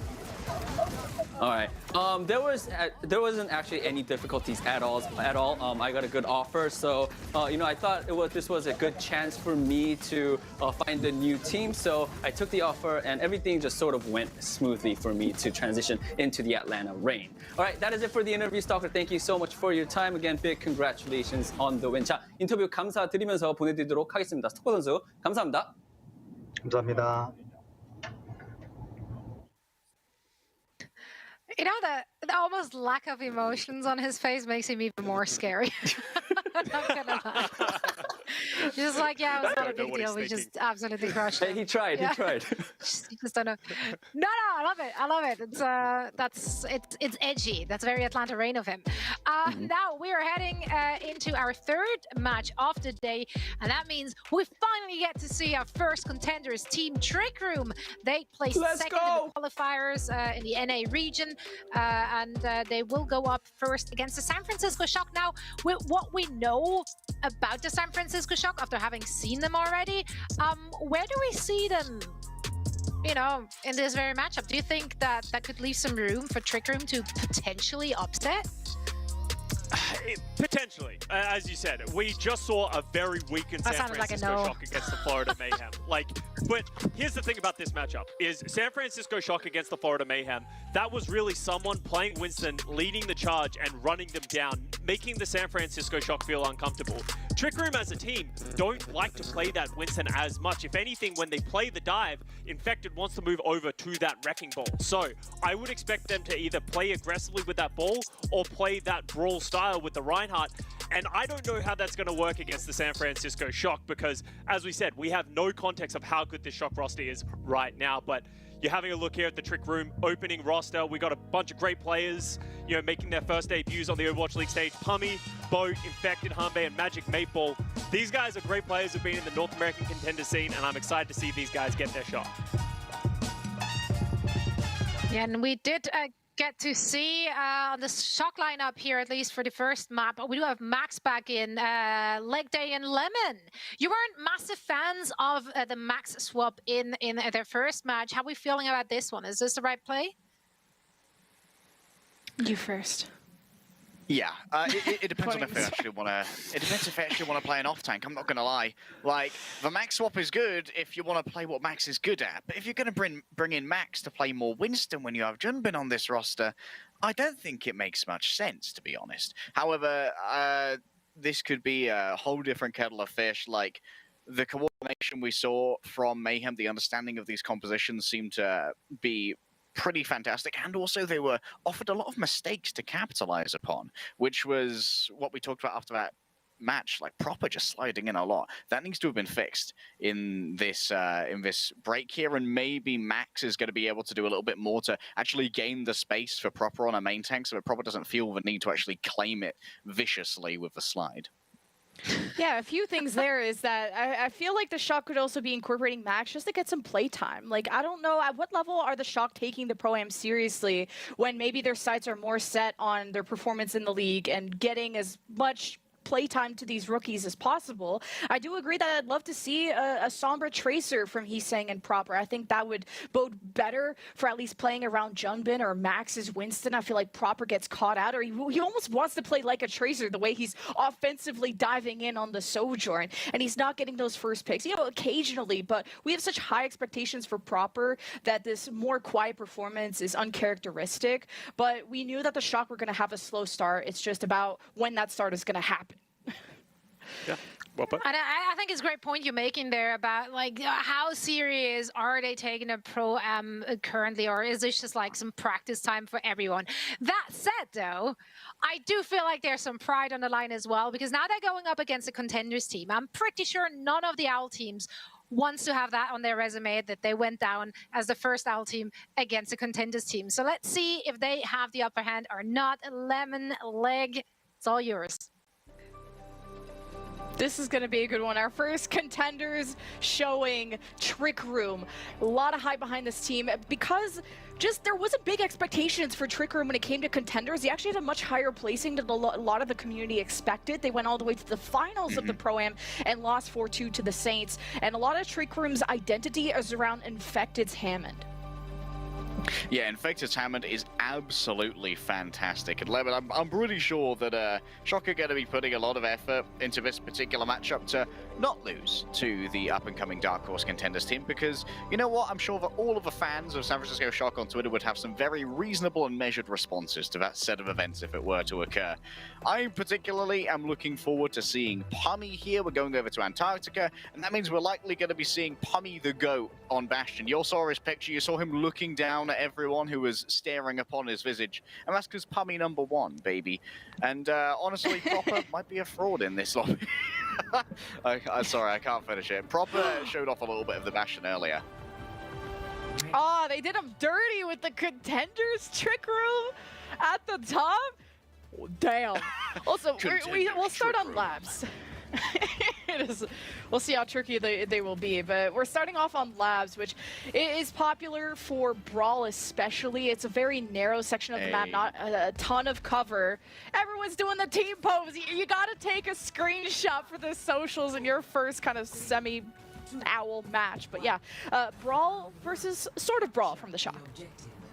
Yeah, more of a spammy brawl from the Shock, though they do still have Velucio to make sure that they can maneuver Max around. The question is, will Boats be able to go up against Heesang and check him here? Because Boats' headshots are what's going to keep Heesang honest on these flanks. If not, Heesang's going to get easy access to Hanbei, and it's going to be over. So there's a huge amount of weight on this young player's shoulders. I know that even the contenders casters were telling me that Trick Room's Brawl is also equally as strong, and just the flexibility to be able to play ball is sort of unheard of as one of the most difficult tanks to master. It's a quick tap. Surprised that Shock didn't want to have maybe Vindime or even Heesang contest. The whole point of having mobile characters is to contest and be around, but Trick Room gets a disengage from this. They are actually quite low. Shield's starting to break too. Is Infected wants to keep his toes. Them grippers on the point did not flip it over. Got real close for the Shock to do so, as they also have to keep an eye on when this damn Bastion of Pummy is going to go into tank configuration. That is the major cooldown, as that's a major ultimate from Heesang. Pulse Bomb's Magic 8 Ball before a Sound Barrier could be generated. As the Ant Matrix in the middle of the point's not going to help Hanbei and the friends of Trick Room too much, but 40% is a good start.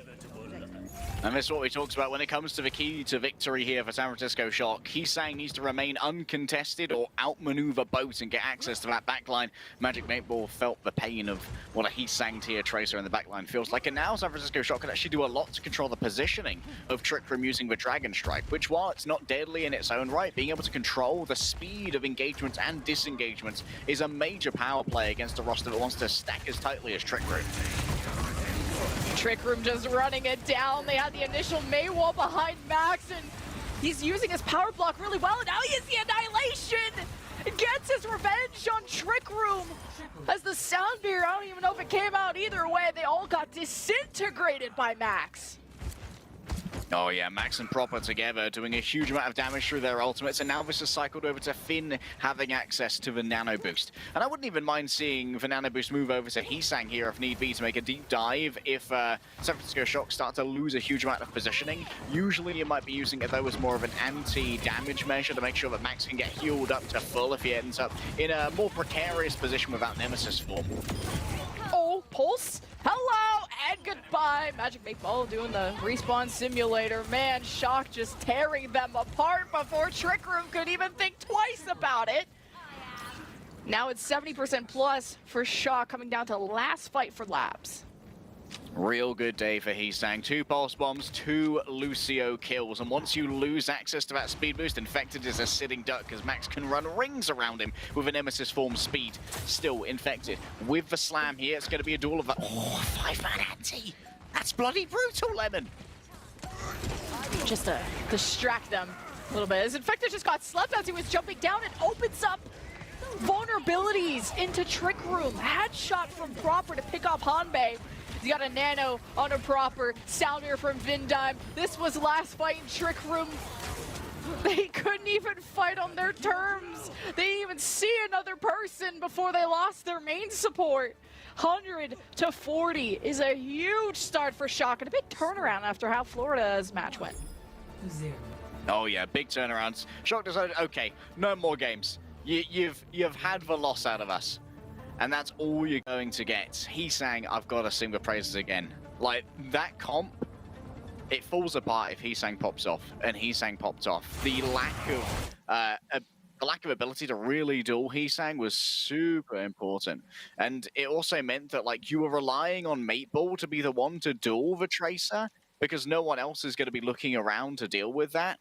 You need a huge amount of boats focus to be on Max to try and constrain him. You're usually going to have Pummy looking at the tank as well. So Mateball's ability to try and take those duels at the moment seems a little bit lacking, dying to a lot of pulse bombs. Brawl returns for that high ground control, and Pummy, who usually likes to run a lot of Cassidy, sometimes on the Bastion, rolls up with the tank configuration, doesn't even slow down, even through the anti-grenade of Finn. Now it's time for the clapback.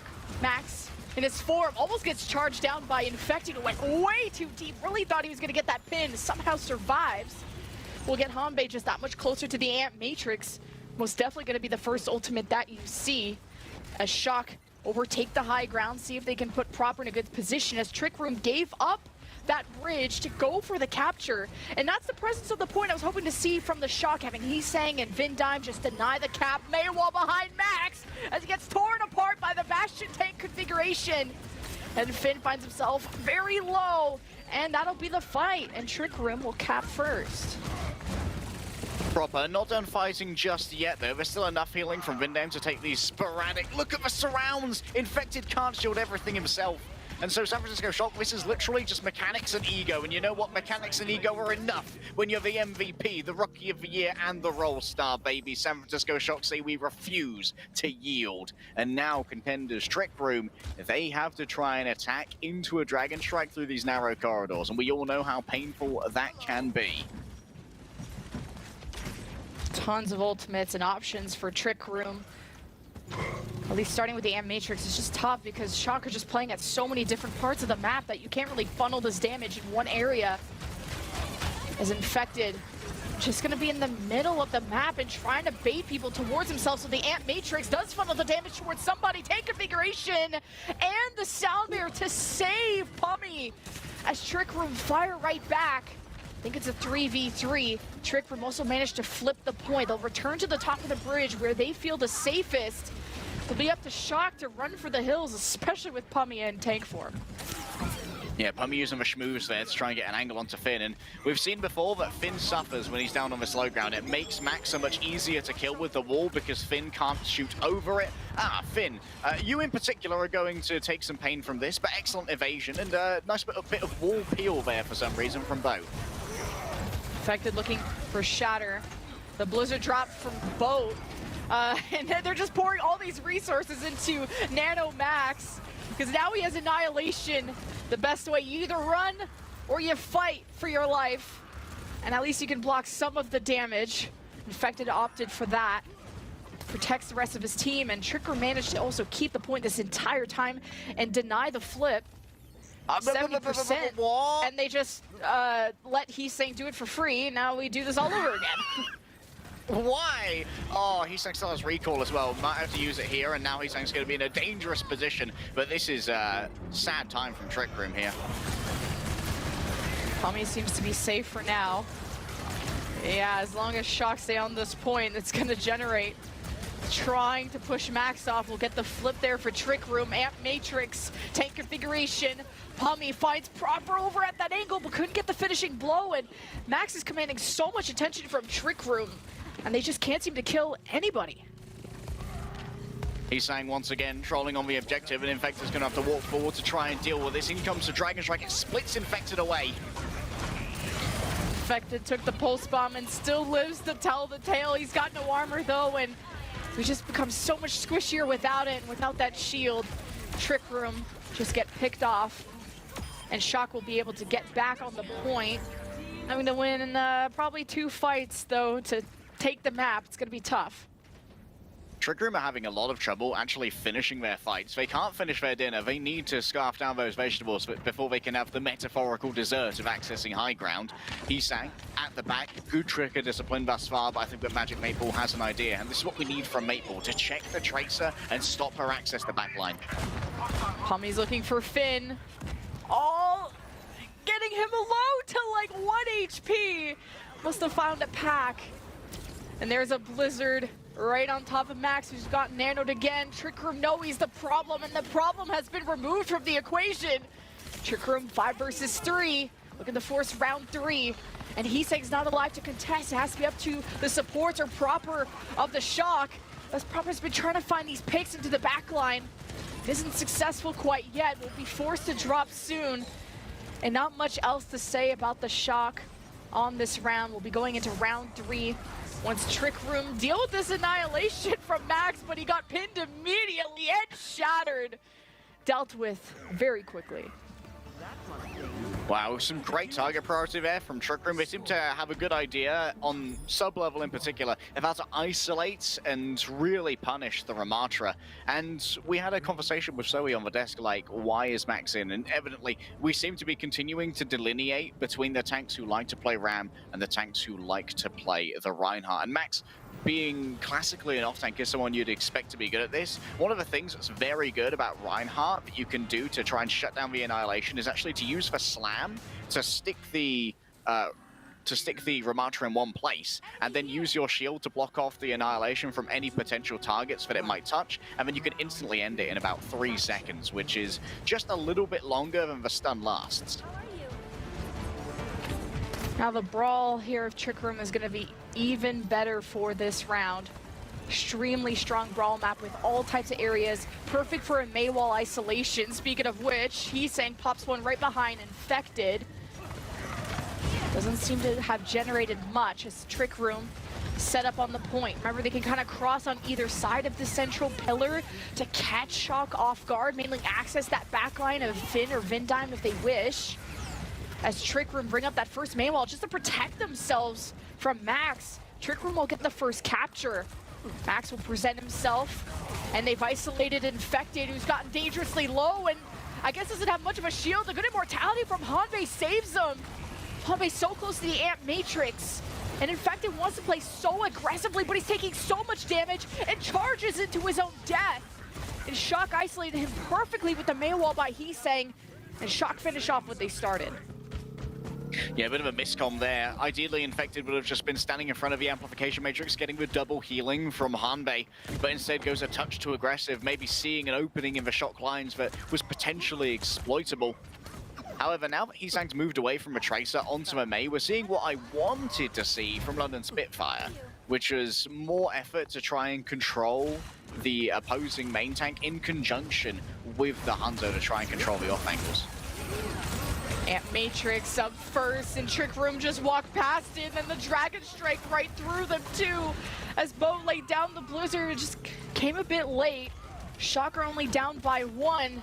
This is still a winnable fight, but the rest of Trick Room just run over these players of Shock that tried to contest the point more, and Trick Room will take a lead. Sometimes strategically, it just ain't that deep, bro. You just gotta hit the Grug Rush. Just have 5 people, amp up the speed, press W, catch San Francisco Shock off guard. The scouting there probably wasn't good enough. It meant that Finn got out-rotated real quick and caught out. Now, though, Hisang has great means of trying to control Infected. Maple and Humber are going to have to rotate the sound barrier and the MO. The Shatter got the ghosts. Nobody affected by the shock. They throw the Blizzard right down as Infected was still trying to observe what he hit. And all the dominoes fall behind Trick Room. We're just depending on Infected there at that moment and not able to get the Amp Matrix in time to initiate the fight with that. So Shock still have to hustle through to match the score. Yeah, unfortunately there, a little bit of a goofy throw wall from Boat. Actually stuck Infected up into the ceiling and disabled the Immortality Field by placing a wall on top of it. I think they wanted to peel for Infected instead and wall them away from the enemy, but sometimes that depth of field just doesn't work out as you'd expect. Pummy can open this up with maybe some pressure onto Finn. Yeah, just gotta ignore that Ramatra shield as much as possible, and they're getting good trickle damage onto a lot of players of the Shock, but now the real problem is present. It's Max and Annihilation, plus the Sound Bear manages to get 2 kills, now a 3rd before he falls. And Shock just have to clean up this fight. Hisang wins against Boat, and that'll be all she wrote for Trick Room in this fight. Magic Mate Ball just the stagger of a lifetime there, and Shock have 1 fight left to go to take the map. I'm not sure if I see that as Shock taking this less seriously or more seriously, that they're willing to stagger a Lucio to that degree. Now only 1 fight remains for Trick Room to try and grab themselves this map from our runner-ups of the last year, and Proper can lock down their entrances with the Dragon Strike. That needs to be out-rotated. Tank configuration, or the Bastion ultimate, try and catch anyone, mainly Finn. It's a Blizzard from Hisang just is making it so difficult for Trick Room to keep contesting. It's overtime for the Shock as Trick Room try to take angles around to see if they can get any picks, but it's so difficult. Shock's positioning has been so intelligent to use cover, especially while the Bastion is going crazy. The Shock finish off the fight. They only lose Vin Diamond almost flawless.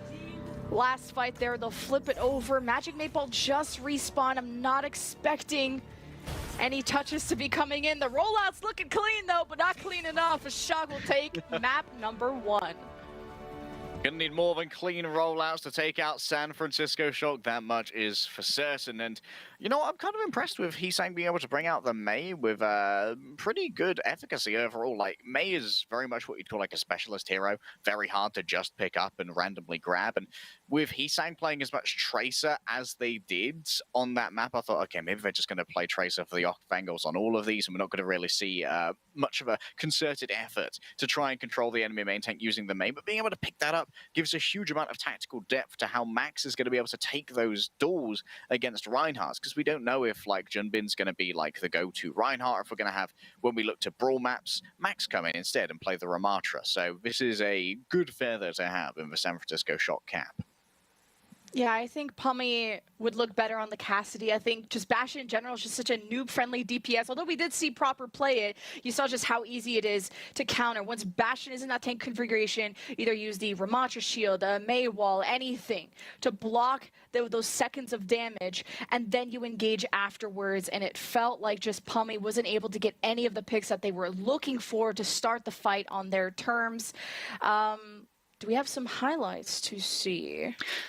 I do believe that we have some highlights to look at, and well, praise be to Max, the Ramatra, who continues to provide us with evidence for our hypothesis. I don't know if I'm ready to say whether Rhine or Ramatra is better, and probably won't be ready even at the end of the entire 3 weeks of Pro-Am, but Max certainly does know his way around this, and honestly, I think we could consider that the Bastion might have a limited lifespan at this level of competition. It feels like a little bit of a noob check, and honestly, Shock are usually going to pass those noob checks. It does mean that you're a very mono-directional comp. You are very much all attacking from the same direction. You get the Grug charge in, but if that can be successfully rebuffed by a team that's planning a little bit more intelligently, then usually you're going to get counterpunched pretty hard. Yeah, and I was very surprised to see even on Icebreaker at the end just how much the Brawl didn't really do much for Trick Room, and they look like really solid on sub-level that second round that they had won because they were just chasing people around. It felt like Shock were never comfortable. Then you had kind of some flip-flop of the objective, but either way, this is a 1-2, and Shock are ahead in the series. After this break, we'll find out if Trick Room still got some fight left in them.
Almost ready, and Shock looking pretty solid. Back in the driver's seat after a lapse in judgment against the Florida Mayhem. Kind of an unexpected loss there. But Trick Room deciding to bring us to Hollywood. And we were hyping up Infected's Hammond, but all we've seen is Brawl so far. So I wonder if this will be the map that this works out on. Yeah, maybe we do see some different looks on Hollywood. It's been so long, it feels like, since we've seen Hollywood in a true competitive setting. I think in the Prime qualifiers, barely anyone picked Hollywood. It was basically Kings Row all the way down for picks, and the occasional Blizzard World, Hollywood was very rarely the choice made by any team. So at the moment, it's anyone's meta. Maybe you try and play a little bit of Winston here. Maybe you try and play a little bit of the Wrecking Ball just to access those high grounds and try and destabilize enemy team. It's going to be Shock who are attacking first here, so we'll have a look at what the plan is for Trick Room. Given that they chose this this map, we can assume that they have something that's pretty well practiced cooked up here. This feels like AD Infected Hammond, and Ash has been always good at using the dynamite utility on these high grounds. And then the Boat Tracer, I think, had some struggles in the Pro-Am qualifiers, but he is just that flex player and Pummy and Boat have a very similar hero pools where Pummy kind of gets his preference as the carry of this team, what he wants to do. Then you have this hyper poke backline of Hanbei and Magic Mateball and Bap and Zen. It's going to be cool. Yeah, talking hyper poke, let's think about how San Francisco Shock can win this matchup potentially. And the real key, I believe, is going to be, it's a pathing check, honestly. Trying to make sure that you can actually get onto a point or get onto a target without losing too much HP to Hanbei and Mateball, because they're going to be absolutely spamming away at whatever comes their way. And I wouldn't be surprised to see Max swap here, maybe over something like a Diva or a Wrecking Ball. We know that Junbin is a much better Wrecking Ball than Max. What's for choice here, my friend? Oh, for Winston. Okay, so maybe not the ideal hero for Max's pool, but it does make sense in this case, because what you're trying to do is get onto a target before you lose your HP. For Trick Room, how they win this is they make sure that Max, Heesang, and Proper cannot get on top of a squishy target with full HP and all their resources. Take your time, says Mateball in chat. Love to see that. Thanks, production, for showing that. Yeah, the Shock. I really like Diva, just if you have any Tracer Nuisance, just having so much mobility to come back, try and matrix the pulse, protect your team as much as possible, while also being able to be an initiator. It's just that Diva's less popular than usual just because she can't hold space the way that Winston can with how strong his bubble is. Max is doing a great job of pushing forward, almost too deep. Requires the Suzu from Finn as they continue to farm. They've guaranteed a few kills, needing to sacrifice the mech in order to do so. And Shock weren't even on the point to get a first hit going for all of those efforts. Somehow still, this is anyone's game. Proper on the Tracer. Still going to be difficult to deal with, and there's the target focus from the O2 Blast duo. Vindane with a double and the killing blows as well should grant San Francisco Shock access to the first point and the second area of the map. The question is now, how do Trick Room try and play around the high ground? Hanbei's going to have to swap away from the Zen here to provide a little bit more direct healing to Infected on the ball, given that the access to how health packs will be constrained. But oh no, the Goat's been caught, and he has to TP out. Now Shock can get the cart started, and trying to get to this high ground is going to be the next condition of this fight. Unless Trick Room want to initiate first, there's a pile drive of Infected. Gets hacked up by Heesang, and that's where just Proper and Heesang are going to be more focused on ignoring Infected or firing him up, but mostly maybe going after everyone else. There is the mines from Infected just to hold this real estate, and an EMP from Heesang to get rid of them, and then to fight afterwards. But Shock lose their DPS as they weren't sure whether to fight through the mines or not. And then Shock just fall, and Trick Room get to move forward. Or hold You're exactly right, Lemon. Hesitance and reticence about moving through that minefield after it got disabled by the EMP was what really destroyed the Shock there. The EMP should have set up the fight, but Infected's ability to mess with San Francisco Shock's execution on their plan was super crucial. Now Boat can try and look for an early pulse one, but again, we've got to deal with that Suzu dynamic, and Max adds another layer of potential messing with that. Boat was in some trouble, and at least getting some help from this EMP from Pummy, hit a few. And Shock lose their speed demon there of Vindime. Around the corner is Boat ready for a pulse bomb as Shock to be crossing over. I expect they're going to check this room. Almost gets a one clip onto Heesang, forces the translocate out as Trick Room want to hunt them down. Infected leads the charge. And Shock are so close to their spawn room doors that I don't think Trick Room want to go any deeper, but Infected is going to live on an off angle as Boat hopes to join him. Kitsune rush from Finn sends Shock forward to see if they can take advantage of the split moment by Trick Room. And at least they find the pick on the Magic Mateball to deny that sound barrier and deny all the healing on top of that. No supports remain for Trick Room. All right, so that's the kind of tactical depth that gives you an idea of the difference between like crusty coaching and a contender's team. The counterattack there from Finn, they used the Kitsune ult just as they saw Mateball, and only Mateball overextend, knowing, oh, we can get a pick off the back of this. On the other side, Hanbei, the Kitsune rush, was actually used as an engagement with San Francisco Shock not having committed at all, so they can easily disengage.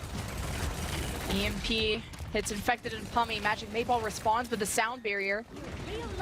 A Shock just stack on the cart.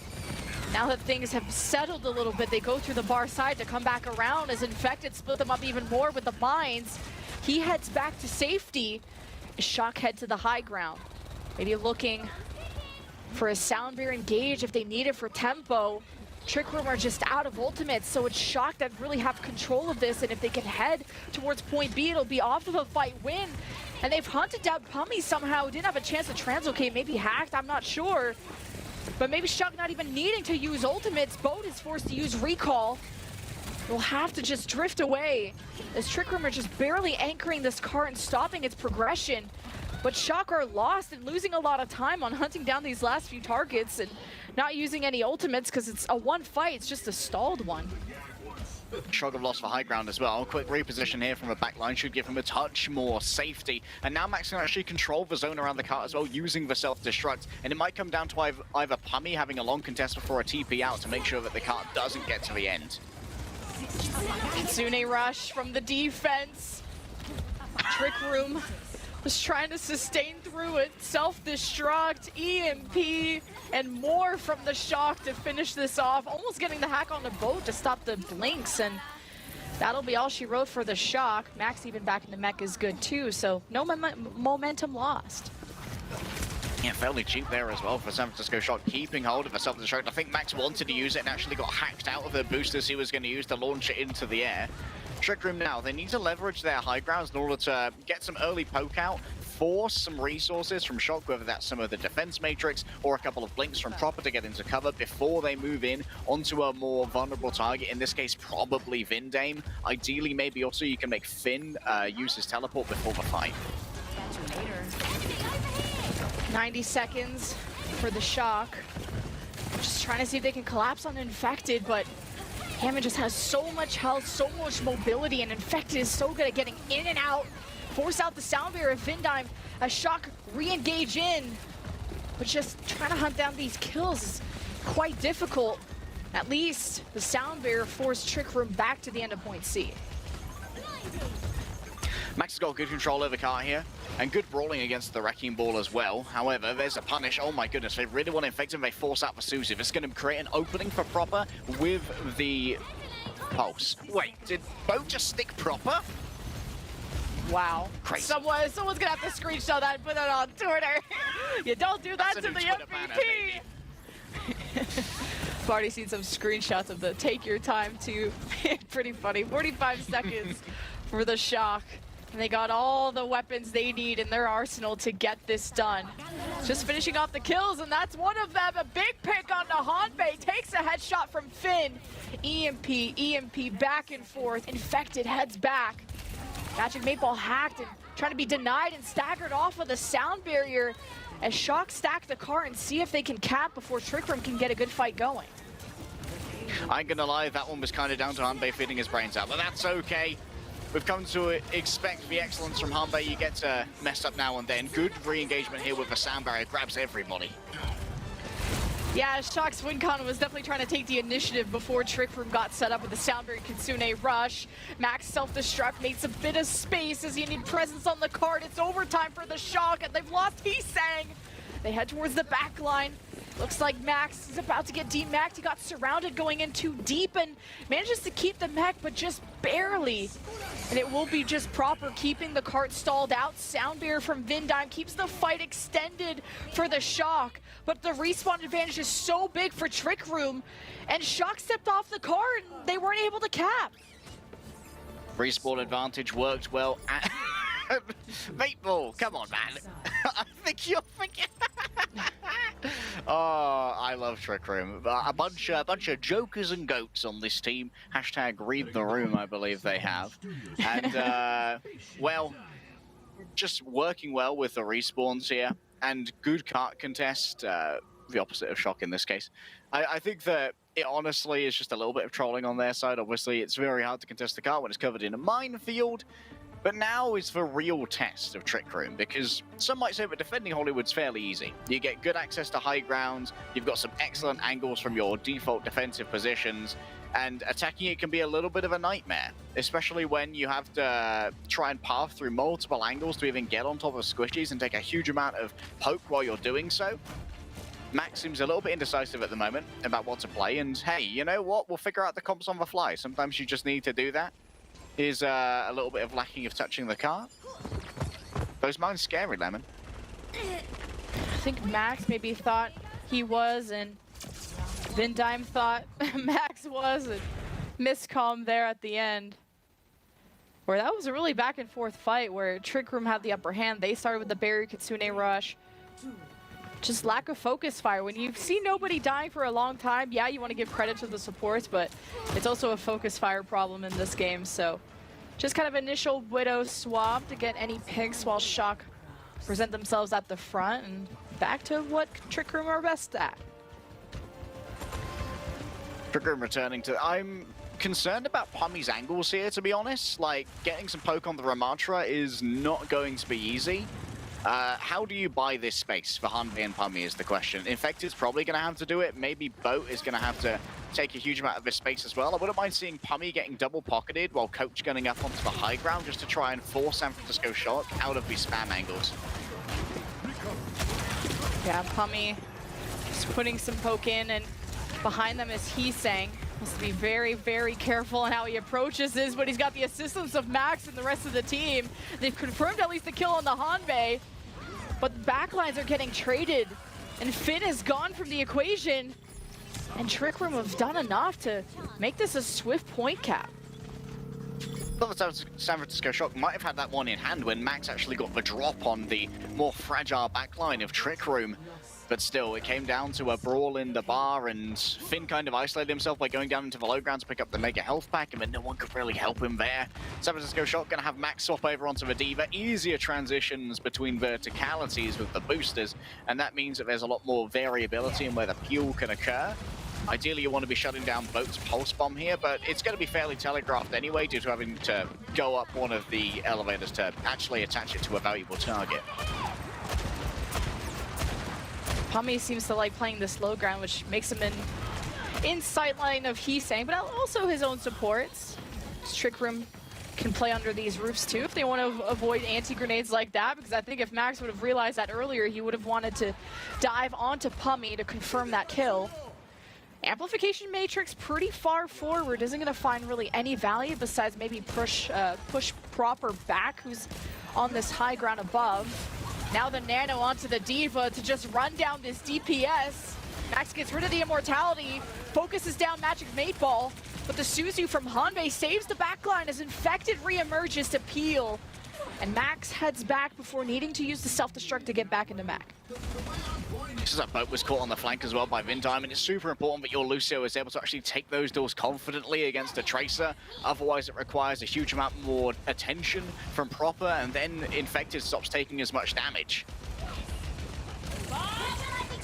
Looks like the high ground is being looked at by Trick Room, as they were hoping maybe Bob was going to push the cart, but that was off target. Gets slept anyway by Finn.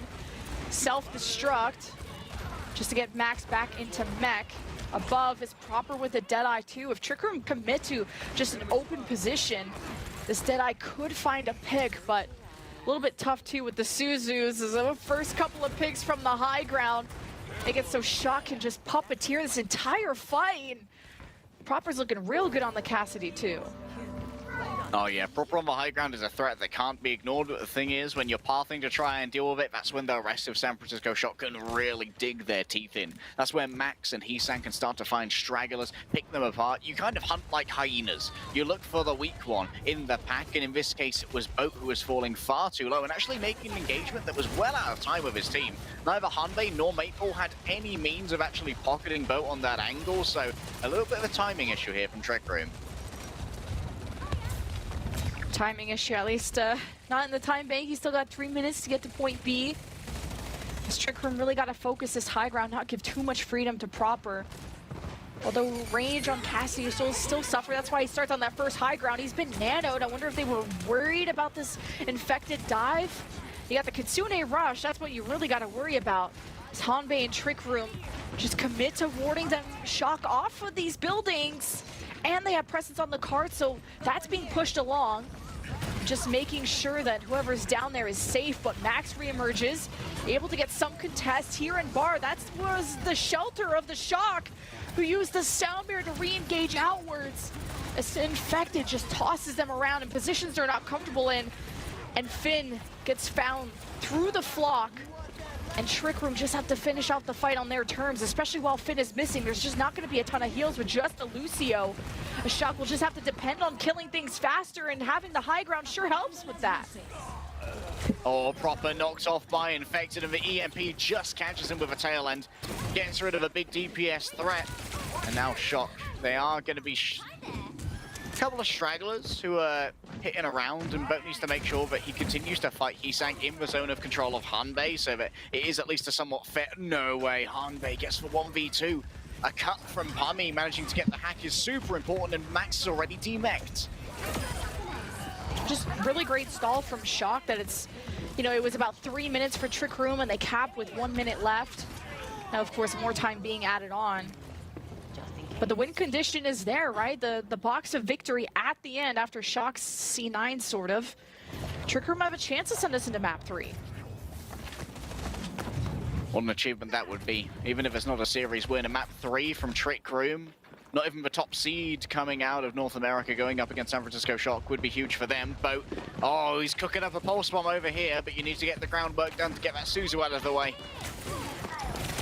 Oh, Boat's been discovered. Even Kiriko's kind of a sketchy hero to want to duel against, and he finds somebody. I thought that stuck, but maybe a Suzu came out. It was off screen if it did. Either way, Proper had to drop, and he's around the corner. Kitsune rush. Trick Room want to collapse on these targets. They've isolated Proper. Great first pick, 5v4. Trick Room don't have any other ultimates, though, besides a Sound Bear. Magic Meatball needs to play his life. Shock have way more tools in their arsenal, too. A self-destruct alone could catch Trick Room off guard without a shield to protect them. They got to play cover, and they have to play smart. With 90 seconds left, too. Trick Room just couldn't do much with that 5v4, needing to head back. It's back to the drawing board as they wait for the Kitsune rush of Finn. Shock, though, have plenty of resources to try and hold on here in the last minute. 4 ultimates almost ready to go. Boat forced to recall. The same for Hisang, but Finn is the full stop on this duel. Still waiting for just any ultimates from the Shock, but they know that they have to play time too. There's still a minute left and anything can happen. And they conserve most of that and just play smart, play slow, and play for picks. And it works out for Shock, and it's a very cheap fight. Hold up, we've got ourselves a little bit of a shenanigan here from Trick Rooms. Doing a heckin' mischief, picking up the Reinhardt, trying to find a brawl on the cart where Shock can't meet them toe-to-toe. The Reinhardt's so much better. The May's going to be able to control anyone who dares to come near. This needs to be a massive pulse bomb from Hisang. The Deadeye from Pummy just to zone off the high ground, get as much cart push as possible. And Bo gets a random headshot onto Hisang. Wasn't expecting that. Such a small hitbox. Self-destruct from Max.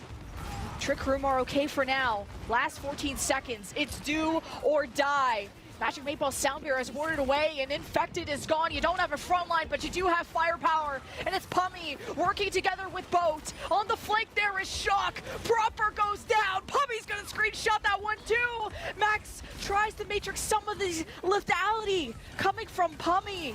And Shock just have to play for respawns. They're much, much closer.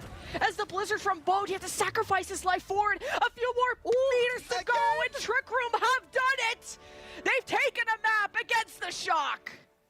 Not again! Not again! Twice in the same. Damn, man, with 3 people alive as well.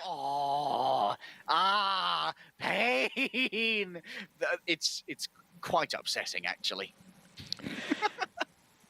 I could tell in the tone in your voice. Let's look at the highlights though, because this was close. I mean, the overtime push at the end. And Infected, we got to see the ball and just how much he really did survive and was just a thorn in Shock's side at all times. Yeah, it just so much annoyance coming through on Shock, and just trying to mess with their plans was super important, because obviously this is a team that's in the early throes of their season. They're building up their strat book still with the inclusion of so many new players. So often your plans are a little bit more concrete. You're trying to very much follow like a set play to make your engagement happen. It's a little bit less avant-garde that you get from a team that's just kind of felt each other out, and they do things instinctively without having to clarify every single decision. You add some annoyance into that, a couple of weird thoughts here, and they're like, oh, where's Pummy? Where's Infected coming from? And suddenly the comms can start to break down a little bit, and the objective can fall through the cracks sometimes. But what I really enjoyed there from Trick Room was the little mischief to come out on the Reinhardt and really force a fight on Cart, using things like their Deadeye to give that Cart a little bit of push forward that couldn't be contested, and that forced to have that cycle contest. And when you're cycle contesting for about a minute and a half, eventually something's going to fall through the cracks. Nobody's perfect. And Shock, not perfect. And, you know, there's all these expectations for them and how they're going to develop these rookies. And this is the only start of their journey, as this is only the middle of the series. We'll still have map 3 on the other side of this. Will Shock have better luck this time around on push? We'll find out after this.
Going into map 3 push on the menu next, and it'll be Shock's choice of map. Their second time today that they're in a map 3 scenario.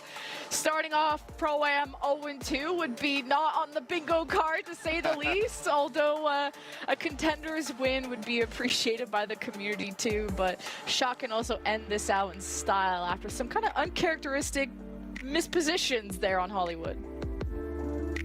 Yeah, a couple of uncharacteristic plays, and you know what? Trick Room, credit to them, they came out with some surprise punches. They got a couple psycho punches in, but now San Francisco Shock, I believe this pick is enough shenanigans, enough mischief, enough goofiness. We're gonna bring out the proper Sojourn, and you are going to bow to the masters. The question is, what kind of tank line do they play with this, and how does the dynamic evolve here? Max is still in, so I'm somewhat expecting to see maybe the Ramatra in order to just give Proper a little bit more room to work with.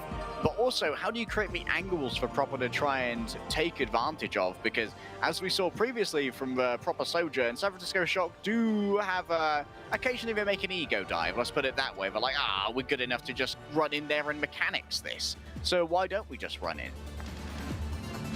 Well, at least there's some tape out there about what contenders of Trick Room, Lamau, have run before, and they faced, they went on this map against the Saints in the grand final. They ended up losing, but the composition that they had preferred, and this is their choice of map, or a Shock's choice of map, is that Infected and Friends really liked the May Brawl at the time, but since it didn't go so well, I think it was like 110 meters to 60, Trick Room have to dive deep into their strategy book. And I like the Hammond dive much better.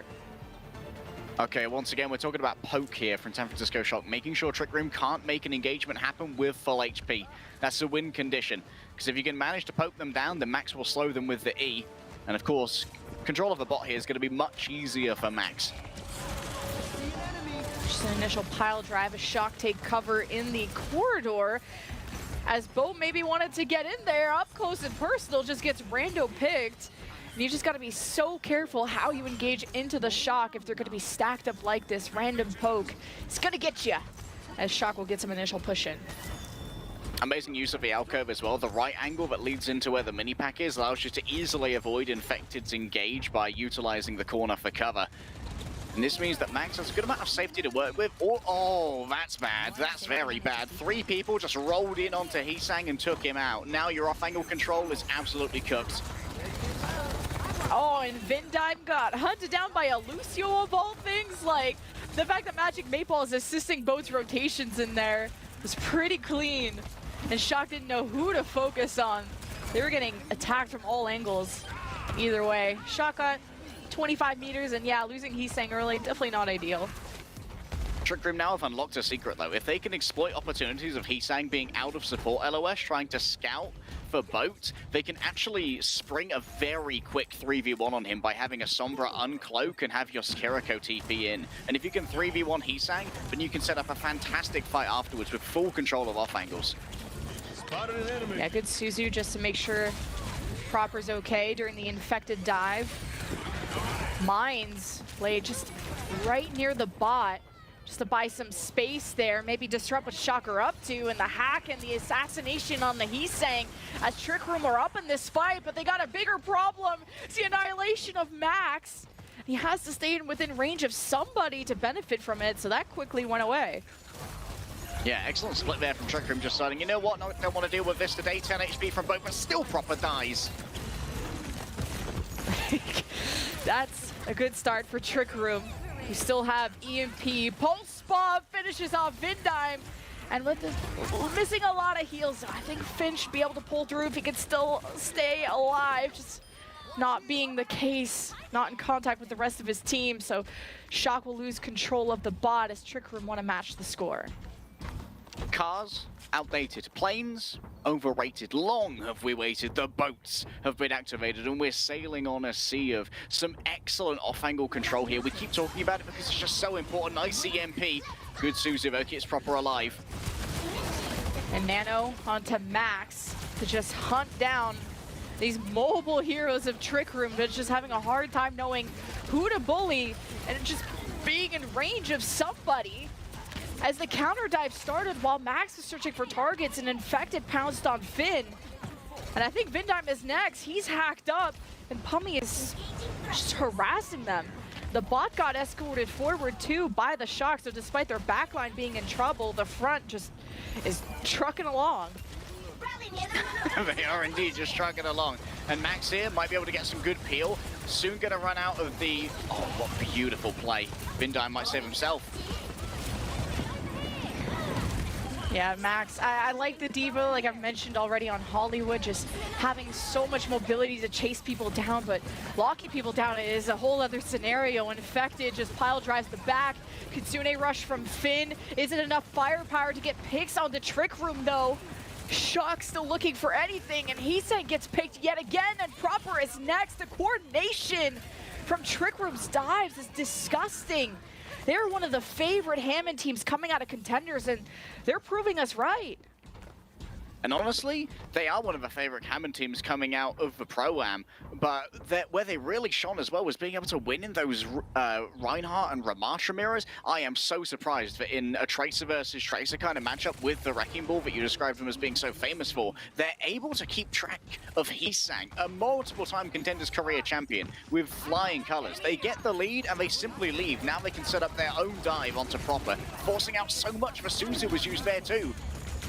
Oh, you force the position of Proper, you land the EMP after, and Trick Room follow up perfectly with each other. Besides losing Pummy, who just couldn't translocate back, and a self-destruct, I doubt you. Okay, he gets back in the mech, and now you're just giving more ult charge, and Max might be staggering himself even more, not having the range to get back to his staircase, and you hope that Finn is not going to teleport to Max. Just now, Max is able to conserve the mech, so that was gonna be a problem if he didn't. And Trick Room have taken now a sizable lead, and they're looking to get that second checkpoint. Nice eat there from Max. They'll at least get rid of one major threat, but still Heesang needs to be accounted for here. Boats all on top of the Sombra, and Magic Mateballs come in as well. The coordination is sublime, Lemon, and now Vindame's gone too. And Vindime just nanoed Max there, who wasn't able to make a big splash. It's Max just playing cat and mouse, but that mouse is in nitro mode. He just cannot catch up to anything that Trick Room. Mega Mouse. Now there's the Kitsune rushes from both sides. Bridge control given up. Back to the cart we go. Trick Room are only down by one, and now no supports at all. Proper is on the hero we know and love. And man, does he look good on it. And at the moment, they needed to the most, especially because Trick Room with almost the checkpoint and 60 meters plus, that was going to start getting out of hand. It was incredibly important, exactly, Lemon, to deny that forward spawn in particular. Trick Room, they have to wait for Boat to respawn before they can effectively stage a dive. The rest of this is going to be about what we saw on Proper earlier, getting rid of the positions where Proper wants to play and trying to lay some groundwork for the dives, just like this. EMP. Shock seem okay for now, though, as Pummy has to translocate out. Meanwhile, Heesang is dealing with Infected. Looks like Pummy's in a duel. Just everyone from Trick Room is taking trickle damage, and Shock just can't get any finishing blows, but they are getting progress. They've lost, Trick Room have lost Boat as Shock head for the bridge to see if they can access Magic Mateball to remove his ability to use the sound barrier, as Trick Room are now getting staggered, and they're at the back of their spawn room doors, and Shock are pretty close to tying things up. Yeah, we're seeing slight panics here from Trick Room at the moment. Nice EMP to try and secure the lead, and I think it's going to work out. For now, though, but Magic Mateball uses sound barriers, so Trick Room seem healthy. They got presence on the cart. Max is about to get DMAC too. Actually conserves it, uses the self-destruct. And he's able to randomly catch Boat too. Just did not see that coming. Might have thought the bomb was going to go on top of the bridge. And officially, Shock have taken the lead. Sky High Bomb right there, yeah. Gets a fast one on Boat, who never saw it coming down from the sky. San Francisco Shock, every meter after this is a bonus. A quick engagement's in their interest. Sound barrier from Vindime wasn't enough to save Max, but isn't enough for Shock to get the trading blows. Proper is doing his best to hunt down Hanbei, who teleports to Infected, and Proper still breaks all of their ankles and removes both supports, I believe. But it's not enough. Trick Room still have 3 alive, but Shock have the lead, so it's fine. Lag, says Hanbei. What do the LA Gladiators have to do with this series, huh? The Kitsune rush from Finn here is going to be super important. I want to see it used in response to a fully committed dive from Trick Room where they cannot disengage. Force them to fight in the Kitsune rush, because that's where Max is going to have the advantage due to the immense rate of fire of Fadima. Oh, EMP from Pummy. Shock just fall apart, but might be okay just giving up this fight. As long as Trick Room use ultimates to do so, you have less problems in the future. As Trick Room advance with 1:08 left, they have a chance to take back the lead. I think this is going to be a question of meters of how this map 3 in this best of 3 is going to end.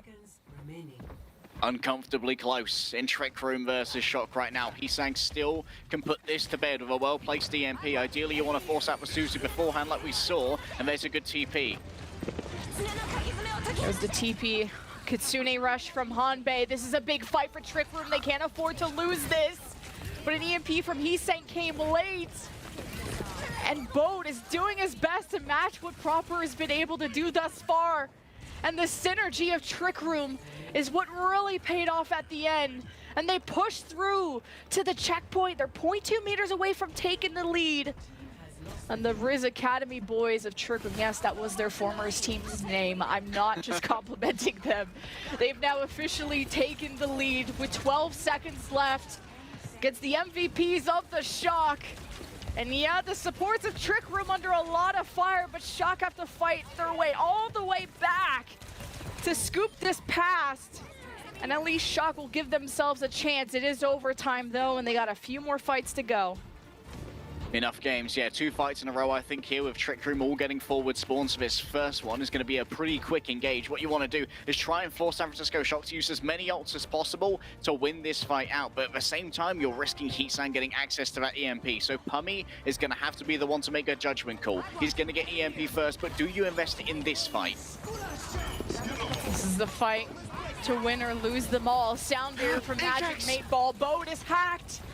And Vindime's barrier doesn't get pulled off. The self-destruct Max is able to get back into mech, but there's no supports to help him. The Shock have been decimated. Trick Room pull off an upset of a lifetime, and the first contenders win on broadcast and in the Pro-Am happens against one of the best teams. What a map 3 by Trick Room. The first contenders team that we saw, and they've defeated the San Francisco Shock. You called them Riz Academy. When we over here, I'm going to call them Riz Graduates because maybe I'm swooning. Absolutely beautiful play.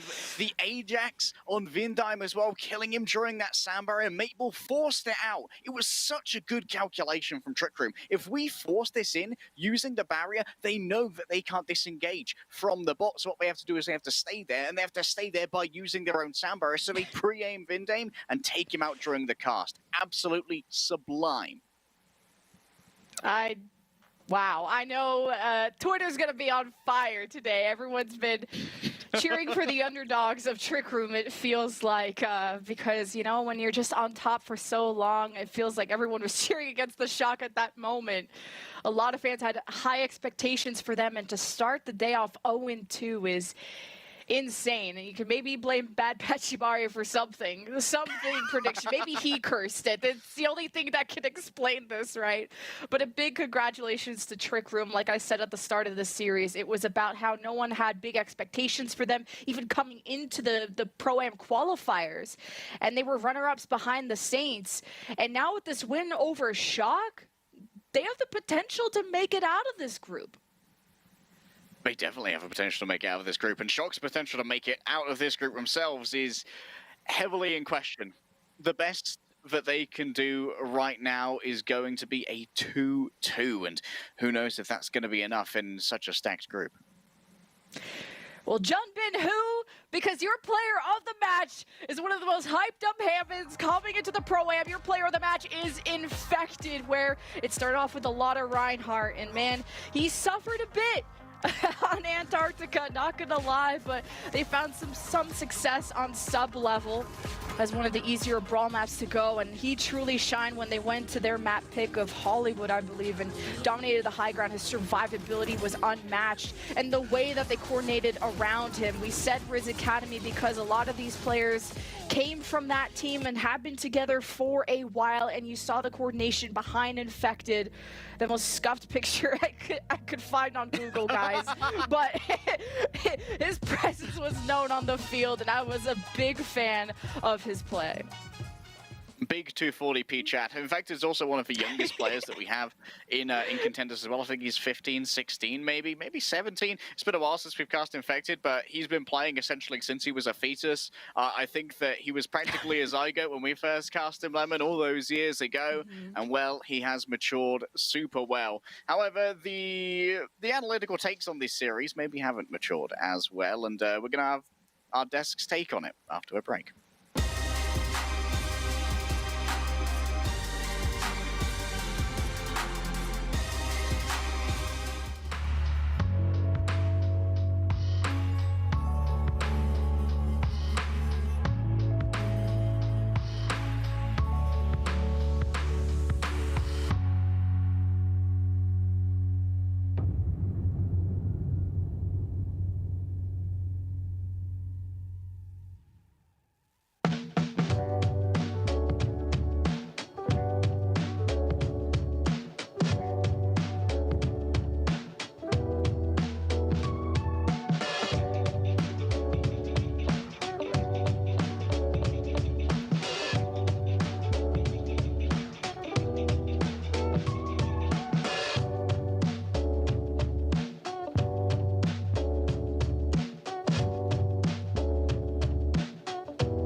Welcome back to Game Break.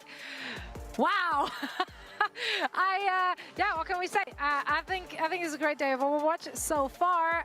This has got to be so very exciting, not just for the team, but also for everyone watching, because heading into the Prem, I think there were a lot of loud voices out there who just said that, you know, Contenders teams are not going to stand a chance against some of those out teams, and certainly San Francisco Shock, such a huge franchise, although they are coming into this with quite a rookie roster.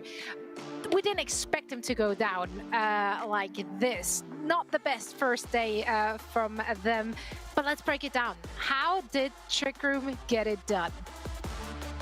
Well, honestly, I think they just played better. Like, you can make as many excuses, and people are on the internet. They're gonna make as many excuses of ping, all that type of stuff. Yeah, it's all a factor. But at the end of the day, Trick Room were the better team. They had a great coordination, infected on that wrecking ball, creating so much space. I think everyone did a great job doing their role on Trick Room, and they absolutely deserved this win. Even on the Antarctic map, they were competitive. They went back and forth. You can't take this away from these guys, and I hope they're super excited because I'm sure this means a lot to them as players. Absolutely. Hey, Danny, we can't hear you, but I can guess what you're saying. Okay, I'm gonna guess what he did say. He wanted to say. That's what I heard. It feels like that's what I proper being read. good. It's actually the opposite. I'm gonna go really quick. I was just, they played 2 games today and they lost both of them, and which they honestly, just if you're looking at them on paper, they shouldn't have lost. And I'm just a little bit worried going forward. They are going to be playing more games, and if this continues, things are not looking good for the San Francisco Shock team. I'm going to be very interested to see. Go ahead, if you Scott. wouldn't Please follow up. I would like to follow up because it's kind of interesting the look that we got from the San Francisco Shock. You take ping out of the equation and mechanics and all that kind of stuff. It's very interesting to see Max play this entire series. In a situation in which they were losing to the Wrecking Ball, we could have seen that mirror. Like, it made sense when he came in to play the Ramatra on the first map. But as the series went on, I'm surprised that they stuck with it. They didn't seem to have any clear-cut idea of how they wanted to play this match. Hollywood, they spent an entire minute at the beginning of their attack going back and forth, deciding what they wanted to use to counter. So honestly, to me, it just felt like Shock weren't prepared for what Trick Room would bring, or weren't prepared to know what they wanted to play. Yeah, I think Junbin, I don't see a real reason for not playing him and having Max in the mix there, but I'm sure they will have their reasons. They will just remain a mystery to us as we don't get to talk to them. But for now, let's take a look at some Pommy highlights. One of the DPS players from that squad. Who impressed you the most on this team? It could be anyone. For me, it was, a great of course, match, Pommy. especially on the summer. Yeah. Yeah. And Infected. And I like Boat. I think Boat's a great name. Sounded like everyone. Well, we do have Pommy joining us now. So first and foremost, Pommy, congrats to you and your team. Thank you so much for joining us. Thank you so much for having us. I'm really excited to be here, and what a crazy match. Crazy indeed. Well, walk us through what the comms were like. That winning moment against the San Francisco Shock, that must have been bonkers. Yeah, push goes really fast, and I think that was like one of the shorter push maps. Like, both teams just got over the capping point, so you get so involved in going back and forth, and before you know it, there's 2 minutes left, and then before you know it, you're on last fight, and we're calling things really fast and trying to stay focused, but it's really hard, and I'm happy we were able to stick together and pull out the win. Yeah, I wanted to follow up with a question. It was so fun to you guys. Yeah. I want to follow you up on it because what was your expectation heading into this match? Obviously, San Francisco Shock, runner-ups last year, they have great players. Even though they're rookies, they have great players. Was your expectations you had that confidence to win, or was it just as the match went on, you started to believe a little bit more? No, we all knew we could win. We saw the match before when the San Francisco played. We knew some of the stuff they were going to show, but they bested us on the rush, so we decided to take it to like more the Sombra Tracer dive. But we had full confidence, we've been practicing really hard like the last 4 months, so I'm glad to see it all pay off. Yeah, and honestly, just watching this match for me, I think you guys are a very fun team to watch, and I think it was Hollywood where I saw you guys poking fun at the San Francisco Shock as well. So I just want to ask you, what makes Trick Room, and what makes you guys unique compared to any other teams? I think it's most important to have fun with it. We came in, we're let's just have fun, and we're a group of guys. We love being together. We've been working really hard. Even in the qualifiers, people didn't even expect us to qualify, let alone get second in that, and then now upset the Shock. What a crazy sentence that is, right? So what a great story that is. We can't wait to see more from you. I do want to give you the last words, though. Anything you want to say to your fans and the people supporting your team?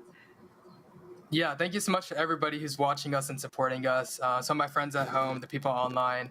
And, people call me the Sombra of St. Louis, but I think it's time to call me the Sombra of the world. True, Damn, true. Pictures. yeah.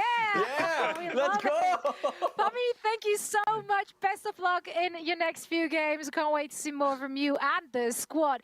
What a great upset. What a fantastic game. What a well-deserved victory that was. I hope to see more of that because, quite frankly, we do have another one coming your way. Another contenders team will face off against one of our OWL teams. So let's break that down very quickly. Timeless, they placed 4th in the NA qualifiers, and they will be facing off against the Vancouver Titans. Doable? Hey, wait, I believe in anything at this point. Exclamation point. Everything I had coming into this tournament is out the window. If Trick Room can beat the San Francisco Shock and they can look that good doing it, I believe Timeless can take down the Vancouver Titans. Anyone can beat anyone, and that's what's going to be exciting about this Pro-Am. Even for Trick Room, job's not done. You got to keep winning more matches. You got to make it out of groups, and then you got to beat everyone else as well. So. We're talking about Timeless, though. This is an interesting team. This is, as you said, Soy coming 4th in the contenders region. They have a couple of names you should be able to recognize. Wub, obviously, was with the Paris Eternal last year, but a lot of these guys have been around the scene for a real long time. Big shout-outs to Kuffa, my Australian brethren. So I'm excited to see how these guys can do against the out caliber of the Vancouver Titans. Yeah, let's actually take a look at the Vancouver Titans squad. Yeah, Danny, walk us through. It's doable. I think this is gonna be a close match. I mean, we're seeing a lot of familiar faces from Vancouver Titans as well. Punk, who was on the Boston Uprising, and he was really, really good. He's on the Vancouver Titans now, alongside with Crimzo and Faith and everyone else, as well as Spire, as well as returning to the Vancouver Titans. I think this is gonna be a really good match. I think it's gonna be close. What do you guys think? Oh, I hope it's going to be close. And I'm super excited to see Sugar Free here as well in the mix and how he's going to match with the rest of his team. As we talked about in the pre-show, Sugar Free was one of those youngsters who people had an eye on for like forever. I feel like we saw him growing up essentially, like his baby when he started Overwatch, right? So it's, yeah, it's gonna be so exciting. I love that it only took one single contenders team to defeat an OWL team for you guys to throw everything out of the window and just be like everything is doable now. It only takes one. It only takes one. And, you know, we always talk about how these OWL players are the best in the world, but contenders, especially at the very top end, what we're seeing here in the Pro-Am, they're just nipping at the heels of these Overwatch League teams, and any given day, they can play well. Most of the people on this team right here came from North American contenders as well. The Vancouver Titans, only with 5 players, though, it's going to be interesting to see their flexibility in this match. Exactly, and I take a good look at your screens right now. Lovely, lovely color schemes going on for the Vancouver Titans. Team support bundles are on sale until April the 11th. Get Sigma, Doomfist, Ramatra, and a fancy weapon charm in your favorite team skins, all for just 350 league tokens. Which team bundle are you gonna cup? And why is it Spark, as always? It's just the colors, man. I can't help it. Honestly, yeah, Vegas I mean that pink colors. I've been liking the. They're pretty good, actually. Yeah. Branding a little bit. I mess with it. It's fun. I honestly like the Valiant colors. Honestly, personally. Those are. No, you can. All right. Casto's feeling some sort of ways about this. But don't worry, I save you. Bring in some reinforcements here. We have our casters ready for this next series. We threw everything out of the window. And that's why we bring in Matt, Mr. X, Morello. He will be casting this series together with Costa, who can just do it all. What a talented young man. Yeah. But yeah, we had a great deal on Costa. Let's hear it from you. Matt, I do need to hear it from you too. After this upset, is everything possible? Is this the state we're in now? Yeah, I mean, look, everything is possible to a point, but I'd also would remind people, like the Titans, like this team, we actually were pretty hype on them coming in. Like they have a bunch of new players, and then all of a sudden now that one game happens and we've just thrown that completely out the window. That's kind of what we do. Immediately scrap all notes, just toss it out. Flip-flop, drop of a hat. Yeah. That's Scott realized that we was Australian during it.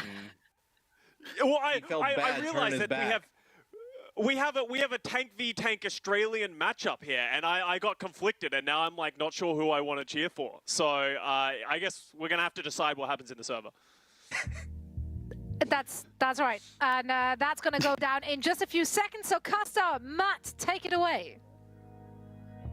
Well, I'll give you a little bit of break from talking, Scott, as you've been talking all day. Thanks, as our first map here. Yeah, as our first map here will be Ilios. I saw Liz say that, she had have thought that we would be a duo that would slip up, but no, not us. We're gonna be great today. We're professionals. But it'll be Ilios here, map number 1 here in this set. Do you think we see anything different other than like kind of the variations of Rush we've been seeing here today?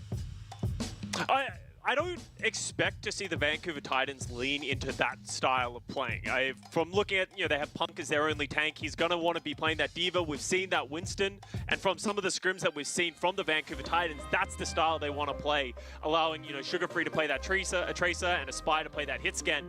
But on the other hand, Timeless, they are known for playing those brawl compositions. They will try and make that composition work wherever they can. But from the looks of it here, we're going over to Ilios Ruins. There is a pause. But I don't think that's a very good Rush map for the most part. Yeah, a little bit of a pause. I think we saw remnants of Pummy there with Danny, but we are back here. Look. I think Aspire and Sugar Free, like that should be like a pretty sick DPS combo. I think in this tournament, and then even as we move into the league. And I know on the other side for Timeless, a DPS player that people probably would recognize is Wub, previously on the Paris Eternal, right now is the Vegas Eternal. I think he would be really fair to say that like he struggled kind of like, finding his way within the Overwatch League, but I think that also is a really rough Eternal situation, where we'll see how he, we know he can play against this competition, right? We've seen it before. We'll see how he does it here today. Yeah, I think that's an interesting point of like, we heard it actually just from Pummy from their win. The contenders teams, they've been practicing for this moment for months, while some of these Overwatch League teams, especially if, visa issues or travel, they haven't had as much lead up time into this tournament. So Timeless should feel comfortable in knowing what they want to play, where they want to play it. And looking at it right now, I said Ruins isn't going to be a good brawl map, so we're actually going to see them go over to our Playoffs 2022 composition right now with the Winston, Lucio, and the Kiriko trying to up the tempo. Yeah, a little bit of a interesting switch up here from Timeless, as Titans still some opportunity to make some changes here. Looks like potentially see the Wrecking Ball set up. So Punk, as a lot of you may not know or may not know, is historically an off-tank player. Really played well towards the end of the season last year for the Boston Uprising. Now finds himself in the Titans. He'll be on the Wrecking Ball. Just going to roll on through there, just get in position to try and execute something. But look at this. Timeless, they see him get in position. They know this is their time to go. It's a nice boot by Neptune. Try and knock him out of the way. And Wub's going to find that first pick. Yeah, you see Punks just sort of roll past them and trying to be a bit of bait, but, Timeless just say, okay, we'll just dive your front line. They get a good first number of picks, but maybe overextending just a little bit too much, losing a couple of picks, and this should enable the Vancouver Titans to come back to the point and capture this first point. But with this Tracer Sombra as well, they're going to need to be a lot more proactive with this composition against Timeless. Yeah, it feels like the tank here for Titans, right? When you have that Winston, you're really kind of like diving around it. When you have the ball, it's really about the disruption, right? You can be separated as a team and then try and collapse on the picks. It's a nice pile driver there by Punk, as everybody from Timeless trying to make their way towards that point. On the left side is looks like Fate is gonna get him and Crimzo out of the way. As not a ton of healing needed, right? You can play a lot off these health packs. They don't want to be easy dive targets, but that's going to be Neptune's Inspire, so you lose your Sombra here. So that's going to be rough, and that's going to allow Timeless to take the point. Yeah, Flip comes through, and you can see the Titans tried to do that dive as Timeless was going down the left side. It didn't really accomplish anything, so, the Timeless just full steam ahead, get onto the back line. Crimzo goes down, and from there, they just don't have the heals to be able to contest the point. But now we got ultimates coming up. The Spy is only at 50% EMP charge. That's how little effectiveness he's had so far in this map. But Sugar Free with that Pulse Bomb, Punk with those mines. How's he going to try and get onto the back line? There's not many good mine targets to choose from. He drops some mines there as he kind of like gets a pile driver, puts a little bit of them on the high ground, so it's actually going to just force the Sojourn down. Is just a little bit far right there. from Doomed is so scary to be the support line for the Titans. I wanted to ask you about that in a second, so we'll get back to it here in a few. But it looks like a sound barrier going to be used here by Timeless as they want to keep fighting this, right? You have the Kitsune Rush used, you have the sound barrier here. That's going to keep everybody alive there for the time being. Kuffa in deep, but he's got Primal Rage to be able to keep himself alive. Winston going to get all charged up. But Scott, to me, this feels like Timeless earned a lot of ultimates towards the end of this fight, which was really a win anyway. Yeah, but you can't be upset. They have percentage ticking up. As much as it might feel like they're throwing away ultimates to extend this fight, they got, what, a good 30-40% out of that? Yes, you're at a disadvantage now that, you know, Crimzo has that nano, Aspire has that EMP, but you take that. Even if you lose this fight, you're going to get to 99% and you only need to win one more team fight. And anything can happen when Wub is on that Sojourn and has that overclock. You just need to hit a couple of heads, and Wub has been doing so much work in this offseason trying to get onto top 4. Oh, it's going to be a nano wrecking ball there onto Punk onto the high ground. It didn't get a lot of damage there with the pile driver, just maybe using it for some survivability. It looks like Timeless playing a little bit slower there, Scott. Maybe trying to bait out that EMP. They have to know that Aspire has it at this time. So there's going to be the EMP. It's going to connect with 3 players. But it doesn't look like it's going to really result in anything massive. Look at this, Timeless, they're working their way back towards the point. And like you mentioned, they're going to get it to 99. It's going to flip now. But here, I think, is where Timeless, like you mentioned, I think is in a really good spot, right? You know, you're going to get close to that Kitsune Rush. And with how much damage they took, you're going to get even close to, you know, a sound barrier here. You're in a pretty good spot. Yeah, you're going to have answers to whatever Vancouver's Titans try and throw at you. So they just got to play smart about this. The mines goes down from Punk early, just trying to create a little bit of distance, get that time going up. But you can see Punk with a great move onto Neptune, gets him off the map. And that's probably going to force a retreat here out of Timeless because they don't have that sound barrier. Wow, Punk doing a lot of work on Wrecking Ball, a hero that he's not known for at all. He is an off-tank player, if you want to use Overwatch 1 terminology, more known for those Divas and Zaya's, but really making a name for it on this Wrecking Ball right now. Still, I feel like this next fight's going to be difficult to win. Really nice win there for the Titans. Didn't allow them to build up those support ults that fast, but now they actually do have them. So you see Timeless moving in here towards this left-hand side. They got hit with a biotic grenade. That's going to be the Kitsune Rush, and they're going to layer the sound barrier on top of this. They got to find some kills here, but look at this. Everybody from the Titans, they spread. They give up the point for a little bit. Oh, but Wub finds a kill on Aspire. Another kill there from Wub. You mentioned they're kind of going back in time a little bit. They're playing the Sojourn comp, not with the Reaper this time, but with the Tracer. And Wub getting those early picks there could be the thing that turns this map as Sugar Free is going to take out Doom. Still the hold here for the Titans is Scott. If they are able to hold this, this would be a huge swing for the Titans. That's both support ults gone from Timeless. That was crazy. They were able to live just long enough to get their players back to just hold on long enough. And now it's at 97%. Last fight territory. Punks have the mines. This is going to zone absolutely everyone out. But Kuffa on that Winston is the one you got to keep your eye on. He has that Primal Rage. He needs to find value. That's a massive biotic grenade onto Timeless, and that's going to slow everything down. But they need to keep touching the point. But Punk's putting on so much pressure, man. Oh, and he's got the minefield down towards the choke, so they can't exactly go in towards there. You see, just the support's trying to keep each other alive. That's going to be a double kill with a pulse bomb there from Sugar Free. As this could be a comeback for the Titans here, as Timeless put up a really good fight on this first point. And it was really that one fight where they had both support ults there and they weren't able to take it out. Allow the Titans to sneak back in. So Vancouver, they'll go up 1-0 here on Ilios. And Scott, interesting, at times we saw the Titans, right? They would like move their supports really far back. As a former, you know, support player yourself, right? I don't know what you're playing nowadays. You know, you're still out there as a body on support, but maybe not playing as much. Yeah, I try. What is the thought process there when they're trying to like back that far up? Like, what are they trying to prevent? What are they trying to make happen?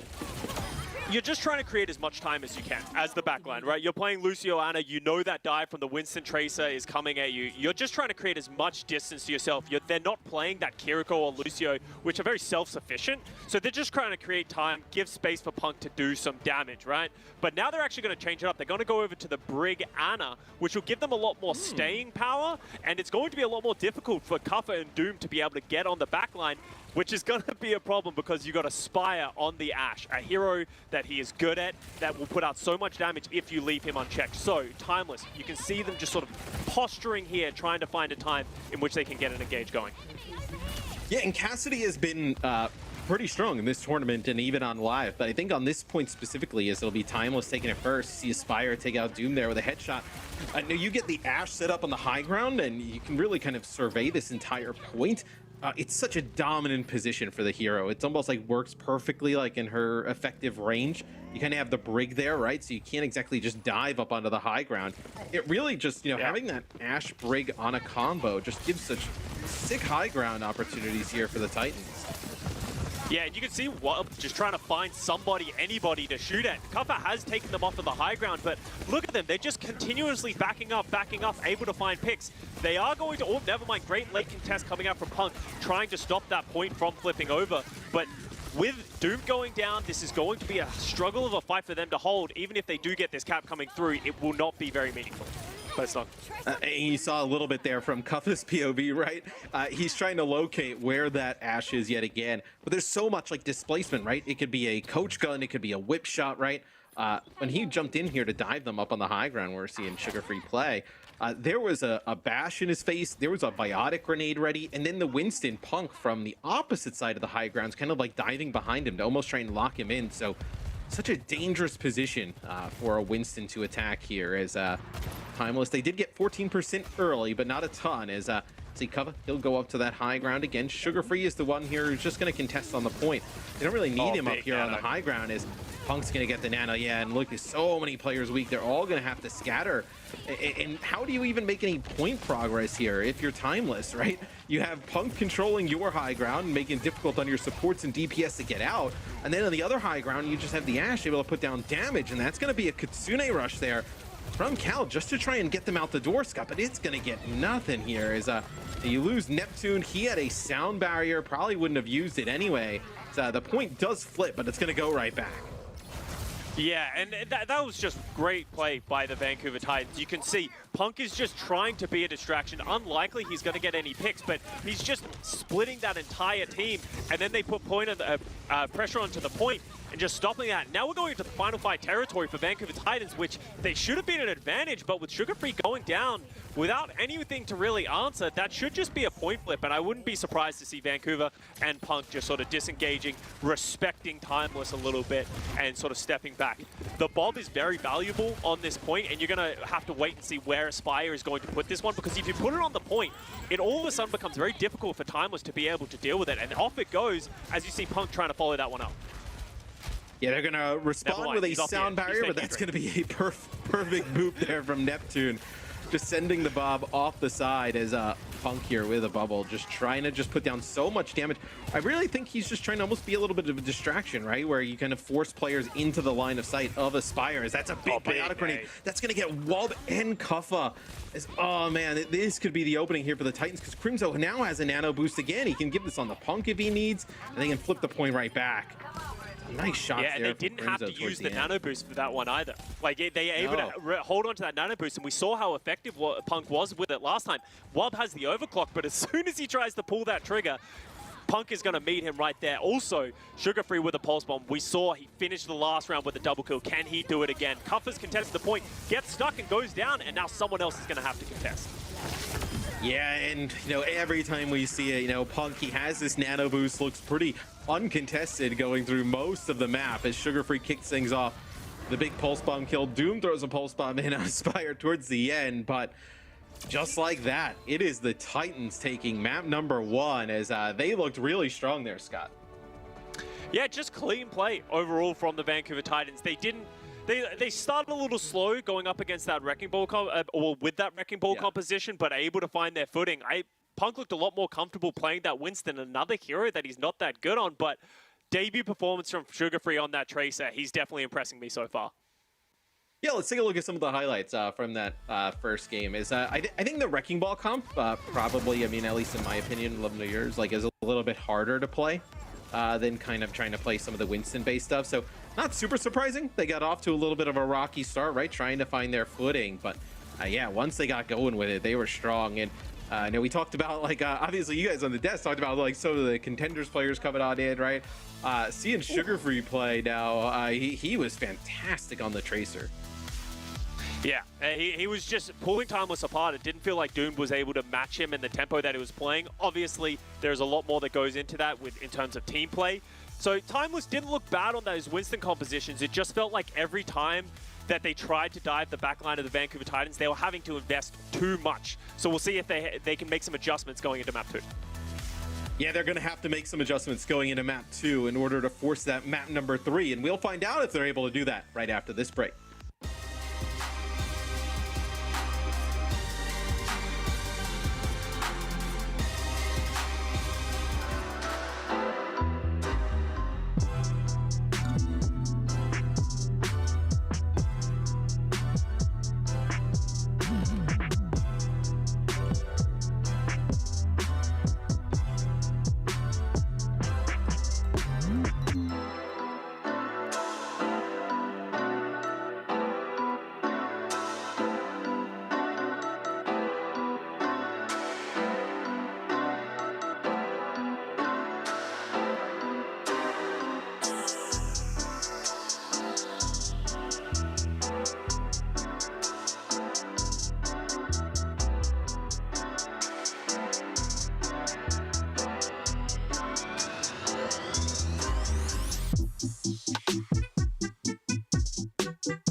turn this one around. They lost their jungle queen already, and he finds Isu again. Starts up big. 4-4. Oh, make that a 4.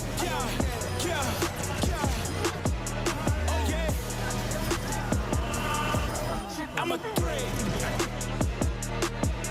It's a bad. I'm telling you, Fight is an insane brick player. Advantage down to there's no more lifelines.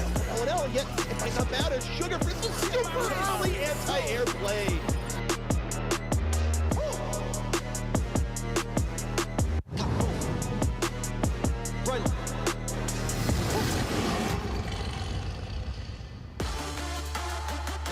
Well, welcome back to the Pro-Am here in the West. As that was a pretty hype video, Scott. I don't know about you. I'm excited. I'm all in on the Titans. I only picked them for one day last year, August 14th, right? This year, I'm riding with them all the way. As, they win map number 1, 2-0. As we'll see what happens here in Kings Row coming up next. Yeah, and anytime you got ZP backing and hyping you guys up, you know I'm going to get excited for that team as well. And, you know, he was hyping up Sugar Free, you know, Lenny Head's Rise, because he had a great first map. And I'm curious to see, you know, King's Row is a very different map, right? Ilios known for the dives, and that's why we saw so much Winston and Wrecking Ball. But as we go over to King's Row, this is where Timeless is going to feel more comfortable. A place where they can probably play the Reinhardt, play that Brawl. And Vancouver, we actually saw a leaked scrim between Vancouver Titans and the London Spitfire, and it didn't look good in the Reinhardt matchup on Vancouver Titans. Hey, Matt, I know you don't believe in these kind of things. There was a leaked scrims scrim? are a genuine form of currency. When did that happen? I don't. You're probably playing Madden. It's fine. No, I mean, there were so many scrims online. It was like they were just live streaming them on purpose at some point. You know what I mean? Hey, look, I know you need content because you know those borderline plat games aren't cutting it for those people anymore, right? So you gotta do something. As see, Timeless on D. It'll be our Ramatra setup here on defense. So Ramatra, Baptiste, Cassidy, May. Lucio, I feel like, is always in the mix just because this, like, a character being able to give the entire team speed is just going to be strong at like almost every point in time. Yeah. So we'll see, you know, how Timeless goes about playing this. As it looks like the Titans will actually see a Ramatra setup as well. What's been your thoughts, you know, with Ramatra just kind of like in this brawly style in a replacement to Reinhardt? Well, it's interesting because when we saw Timeless qualify for this tournament, they were playing the Reinhardt. So it seems like something has happened in scrims for a lot of these teams that has moved them towards this Ramatra. And Ramatra has a lot more sustainability with that block that you can just permanently hold while you're in that Nemesis form. But this is the value of playing these compositions. You play together. All you have to do is look for a couple of picks with that Hanzo, and then they've broken open this point with 30 seconds off of the clock. And that is a blistering fast first point cap by Vancouver Titans. And these are the types of compositions I actually think, like, when you have an entire team probably full of like Overwatch League players, I think you probably have you know, somewhat of an advantage, right? Because you know, these rush comps, they'll be at like different heroes at times, like the kind of fundamentals are pretty similar, and we know that the Overwatch League teams, you know, over the course of time have played, you know, thousands of hours of rush style compositions. Is Spire sitting on the high ground here, so looking to just poke some damage in. As your thoughts on the Ramatra ultimate, like, and how it kind of works in pro play or high level play. Like I've seen some like clips and, you know, it'd be useful, but I want to know your general thoughts on the Ramatra. Ever since they nerfed it, so it's not a permanent thing as long as you're within range of someone, we've stopped this like Ramatra mirror where they're both just, which is nice, where they're not just standing there with their arms up, but it still has some effectiveness and it can be very dangerous, but people can just run away from you, which is the problem. We're actually going to see Aspire trade Cow for Faith here on this point, but what getting another pick through the amplification matrix as well, so going to have very little sort of numbers here for the Vancouver Titans, but they're still walking forward, and Aspire's going to take out Rob. That was almost a lack of respect there for the Titans against Timeless. Aspire, it feels like, has gotten, you know, a pick every single time a team fight is about to, you know, kind of culminate and pop off. It feels like he's gotten a pick just early, right away. That time just jumps right over the payload, fires a shot on the Hanzo. Uses Dragon Strike for good measure to keep the payload moving. Is, oh, well, just like that. That's Aspire yet again with a headshot. They have, you know, the Blizzard here from Sugar Free almost didn't even need it, but it's good for good measures. Just confirm. They are getting quite aggressive. Yeah, just to confirm, as you're going to get that second checkpoint. Is this has been dominant from the Titans. Yeah, and we actually saw in an earlier match, we got close to a record-breaking time here on the first point cap. But, you know, we'll see if Vancouver Titans can break that as well, because Aspire is just getting so many picks. But now we have Timeless, they have the Dragon Strike there, they have their Blizzard. Yeah. How are they going to utilize them? It almost feels like they're on the back foot running away. Dragon comes out, but Annihilation from Punk is doing a lot of damage, but he might have to back away from that one. Yeah, this is definitely doable, though, for the Titans, right? You have the Annihilation here. You also now have your Amp Matrix, right? So that's going to force Timeless back a little bit with more damage coming down. And then they're going to be able to mirror this sound barrier. So it's going to be Neptune using his sound barrier. Faith is going to end up using his as well. It's going to be Kuppa using the Annihilation. So it looks like the Titans, they wanted to get quite aggressive, go deep. It looks like they actually had Punk and Sugar Free just going to get all the way into the back here in the spawn. Is Mei is like your pseudo second tank in a lineup like this, but really good push there by the Titans. I thought did a nice job kind of cycling through some of those ultimates, and they'll come right back, Scott, in this next fight, and they'll end up having their Blizzard, and they're going to get a Dragon. Yeah, that was an expensive fight for Timeless to win. It was great annihilation there from Kuppa to close out that fight. You know, Punk just had nowhere to go. But now all of a sudden, Aspire's been getting so much value. He can split the team with this Dragon. That will give space for Sugar Free to start stepping up, drop that wall, and they've isolated the Ramatra, but he's gotten through the wall. Yeah, that's a really good call out. So what they want to try and do there is get that Dragon, force some players up, some players back. Depending on the players that came forward, maybe you catch them with that Mei wall and you're able to just burn those players down. Not really the Dragon resulting in too many kills. It's going to be the Mei wall from Doom. It's going to be now just a follow-up here from Sugar Free as they're going to go deep with their Blizzard. Nice immortality field there from Cal, keeping some players alive. And you know, Kuppa getting a kill here, Wub as well. As this is going to be doable here for Timeless. They should be able to get this hold. A few kills come in there from Wub.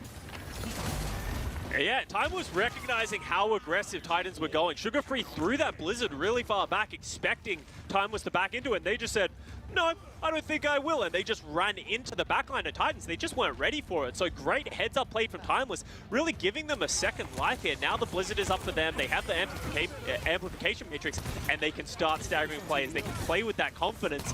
And it looks like confidence in general is something that Timeless is starting to get more of as this map is going onwards. I mean, they needed to stop, right? You know, the Titans were just kind of running them over. They needed something to go their way, and now they can kind of like calm down a little bit.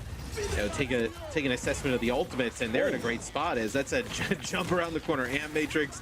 You know, Punk moving backwards in his annihilation form, just blocking some damage, but that'll be some more time here. Drained off the clock here.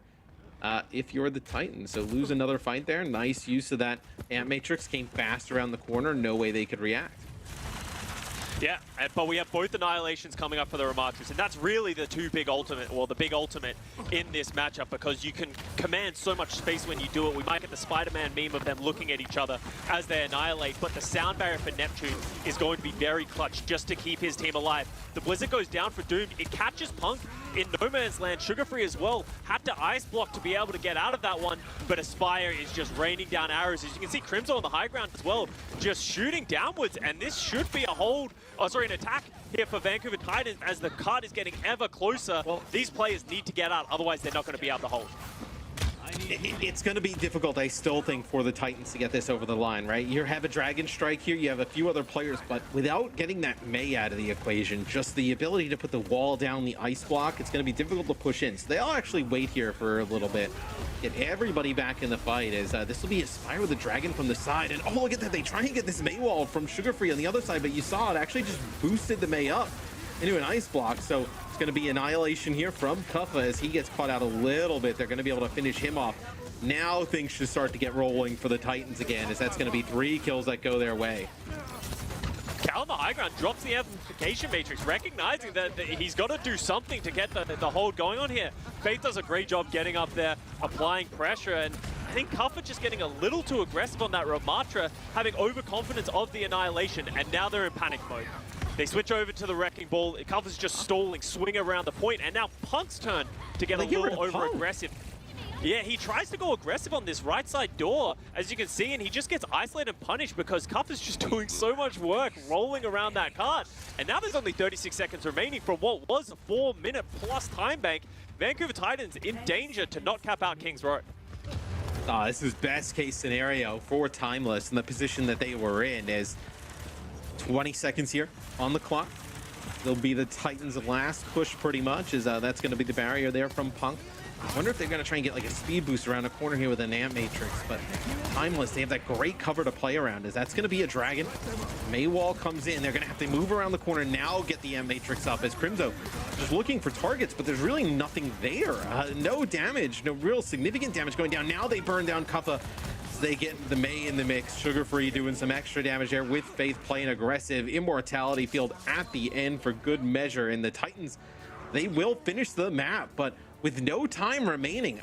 You know, that's a map completion, but it almost feels like a little bit of a win for Timeless in terms of where we were at in terms of the game when the Titans took checkpoint B. Yeah, considering where we started on that third point, you absolutely take that if you're Timeless. They just ran out of gas in the tank at the end there. You could see Kuffa just holding on for dear life in that Nemesis form, but they didn't have any ultimates to support. They couldn't peak the amplification matrix from Crimzo, and the cap will come through. So now if you're Timeless, all you need to do is play the same style, but just sort of play how you did on the third point. Play proactively, be aggressive. You know, Aspire, well, fingers crossed, is not going to keep hitting the shots that he hit on the first 2 points. So just keep playing to your style and focus on what you're good at. Neptune switched over to the Kiriko at the end there, I assume just recognizing that, you know, you need to do something when you had nothing left. I wouldn't expect him to do anything like that on this attack here, but they're on Mercy right now, but I don't believe them. I think they're lying to us, Matt.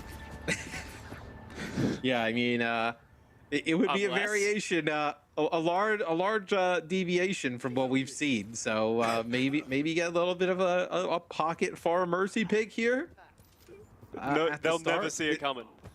Yeah. This is what you usually tell your teammates in ranked games, like, "Oh, trust, I got this," and then, you know, yo, go Mercy. 3 minutes later, trust me, three minutes later, they're on the other team, saying that, "Oh, we had this far Mercy combo that was throwing on the other side." Usually, how that one goes down. Is, okay. No. They've been able to talk them off of the idea of the Pharah Mercy. That's probably for the best. Let's be honest. Yep. They're in voice comms. They're in voice comms. 50% of the time, it doesn't work, you know, let's be honest. So we're going to see another mirror compositions on the Mei and the Hanzo, both walls coming down, but with the shields of Ramattra just sort of keeping everyone alive. But there we go, that's what Wub needs to do on that Hanzo. Gets the pick onto Aspire with the wide pick, kills Crimzo as well, opens it up for Team Timeless, and that should be a first point capture coming up from them. It's a really nice off angle there from Wub. Like, that's kind of like what he's trying to do, right? Whether it's using the ability to wall climb there as Hanzo, or, you know, a dash just to get around the wall and the Ramattra shield and put down any damage. And they were just pretty slow to challenge him, right? Like, I mean, look at this from this point. Like, it looks like Aspire just doesn't think he's going to come back around the corner and challenge. But in terms of, like, trying to punish him, right? I know it's not until he gets 2 kills until Faith actually makes an attempt. So that'll be that first checkpoint. Wub again? Taken by Timeless. Wub heads rise. The Wub heads? The Wub heads, there's tons of them. You wouldn't get them, Matt, but there are tons of them. People cheering on Wub to be able to put on performances like these, you know. Obviously, Wub was a player. I've just been locked in a chamber from, like, the grand finals until now, and I've just awoken to the Wub heads and just whatever else is going on. Yeah. Matt, it's 2023. It's time to cast Overwatch again. Wub's back in the league, okay? And that's what's going on, you know? And Wub's popping off. You know, he was a player who didn't really get the opportunity on the Paris Eternal to show his true power, show what he can really offer to a team. And now he's showing it against the Vancouver Titans, as we're going to see walls come out from Nemesis form, and Annihilation comes out from Cuppa, getting too aggressive once again, though. Yeah, but for me, I mean, for the Titans, like, that is such, like, Crimzo on the Baptiste just clutches up there in such an insane way, like, able to keep Punk alive. He was so low, uses the Annihilation, but also the Ant Matrix plus the perfectly timed Immortality field. As Crimzo, and Punk really go big there, allowing the Titans to get that hold. And now they can start to burn some of that clock. They don't finish with any time left in the bank, right? So any time they can get here, you know, is a plus. As that's going to be a Mei wall to open things up. Then Aspire's going to use the Dragon. And it's actually going to be a sound barrier used here by Neptune, comboed with the Blizzard as they want to push forward. But it's going to be a delayed Blizzard here from Sugar Free. Doesn't look like it gets that much, but Punk down for the Titans. So you just lose that staying power on the cart. You have to back up just a little bit. Spire's going to get one not traded out. You see, you know, when you have that Ramattra who is uncontested in Nemesis form, you're able to put in some serious work as Kuffa picks up 3. Yeah, Kaffa diff right there. He did a great job baiting out the wall, playing aggressive. Punk sees blood in the water, but then as soon as he steps up, the sound barrier, great time by Neptune. Doom drops down the Blizzard, and they're able to capitalize and close out that fight. Now, Vancouver Titans don't really have many ultimates other than the sound barrier to contest this one, and the card's getting ever closer. This is a difficult contest because you can see Wob can just hold positioning here, aiming down this choke, trying to find picks. They haven't found anything yet. Both Nemesis forms have been popped, but nothing. And, you know, Timeless is willing to step back, recognizing that they might be at a disadvantage against that sound barrier, and just sort of reevaluating, looking for a new wall, looking to get ultimates as Cal comes up with the amplification. Yeah, they're trying to farm that Amp Matrix, and they're trying to farm that, you know, Annihilation. But look how fast Titans get in there. So Faith with the speed boost on in, they're going to end up using their sound barrier, but is it enough? Is all they actually end up losing? Kaffu's using the Annihilation, so really nice read there for the Titans. So we were talking about how Timeless, right? They're playing around that back corner, you know, they're giving up some space. It was a nice wall by Sugar Free, getting it right in front of Wub's face, which forces him to kind of back up, which in turn makes everybody back up. And then they end up playing for those ultimates, and I think the Titans, they realize that as soon as they come around the corner and see that Amp Matrix, the speed boost is right there from Faith to get them past that right in the mix, and I think it just caught Timeless off guard. So you know, about 2 minutes off the clock here. That'll be Aspire with a dragon from an off angle. It's going to get Kuffa low and low enough to finish him off. So yeah, a little bit of a flank dragon here. Dragon's a difficult ultimate to get value from, so I really like the look from Titan. Right, you know, someone calls for Aspire, pull the dragon, splits Timeless directly in half, and then from that point you have an advantage. Oh, they know Doomed is there, so that's going to be another bit of stagger. And Matt, we're running low on time. We talked about how it was good that they could get the Vancouver Titans into overtime, but right now they got to get there themselves because they're running out of time. Minute and a half. The ultimates are starting to come up for them. Wub's going to have the dragon to potentially do the same thing against the Titans. That should hopefully give Doom space to get a Blizzard down on, hopefully onto Punk, and they can isolate the tank.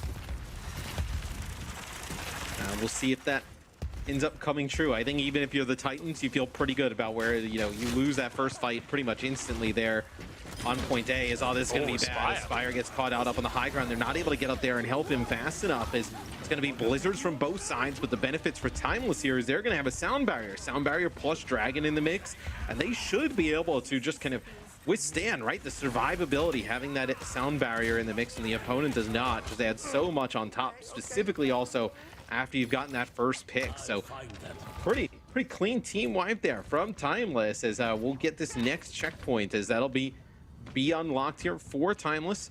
Let's see what it ends up in terms of clock. So 2:10. So my opinion is in terms of ults here, right? It's doable.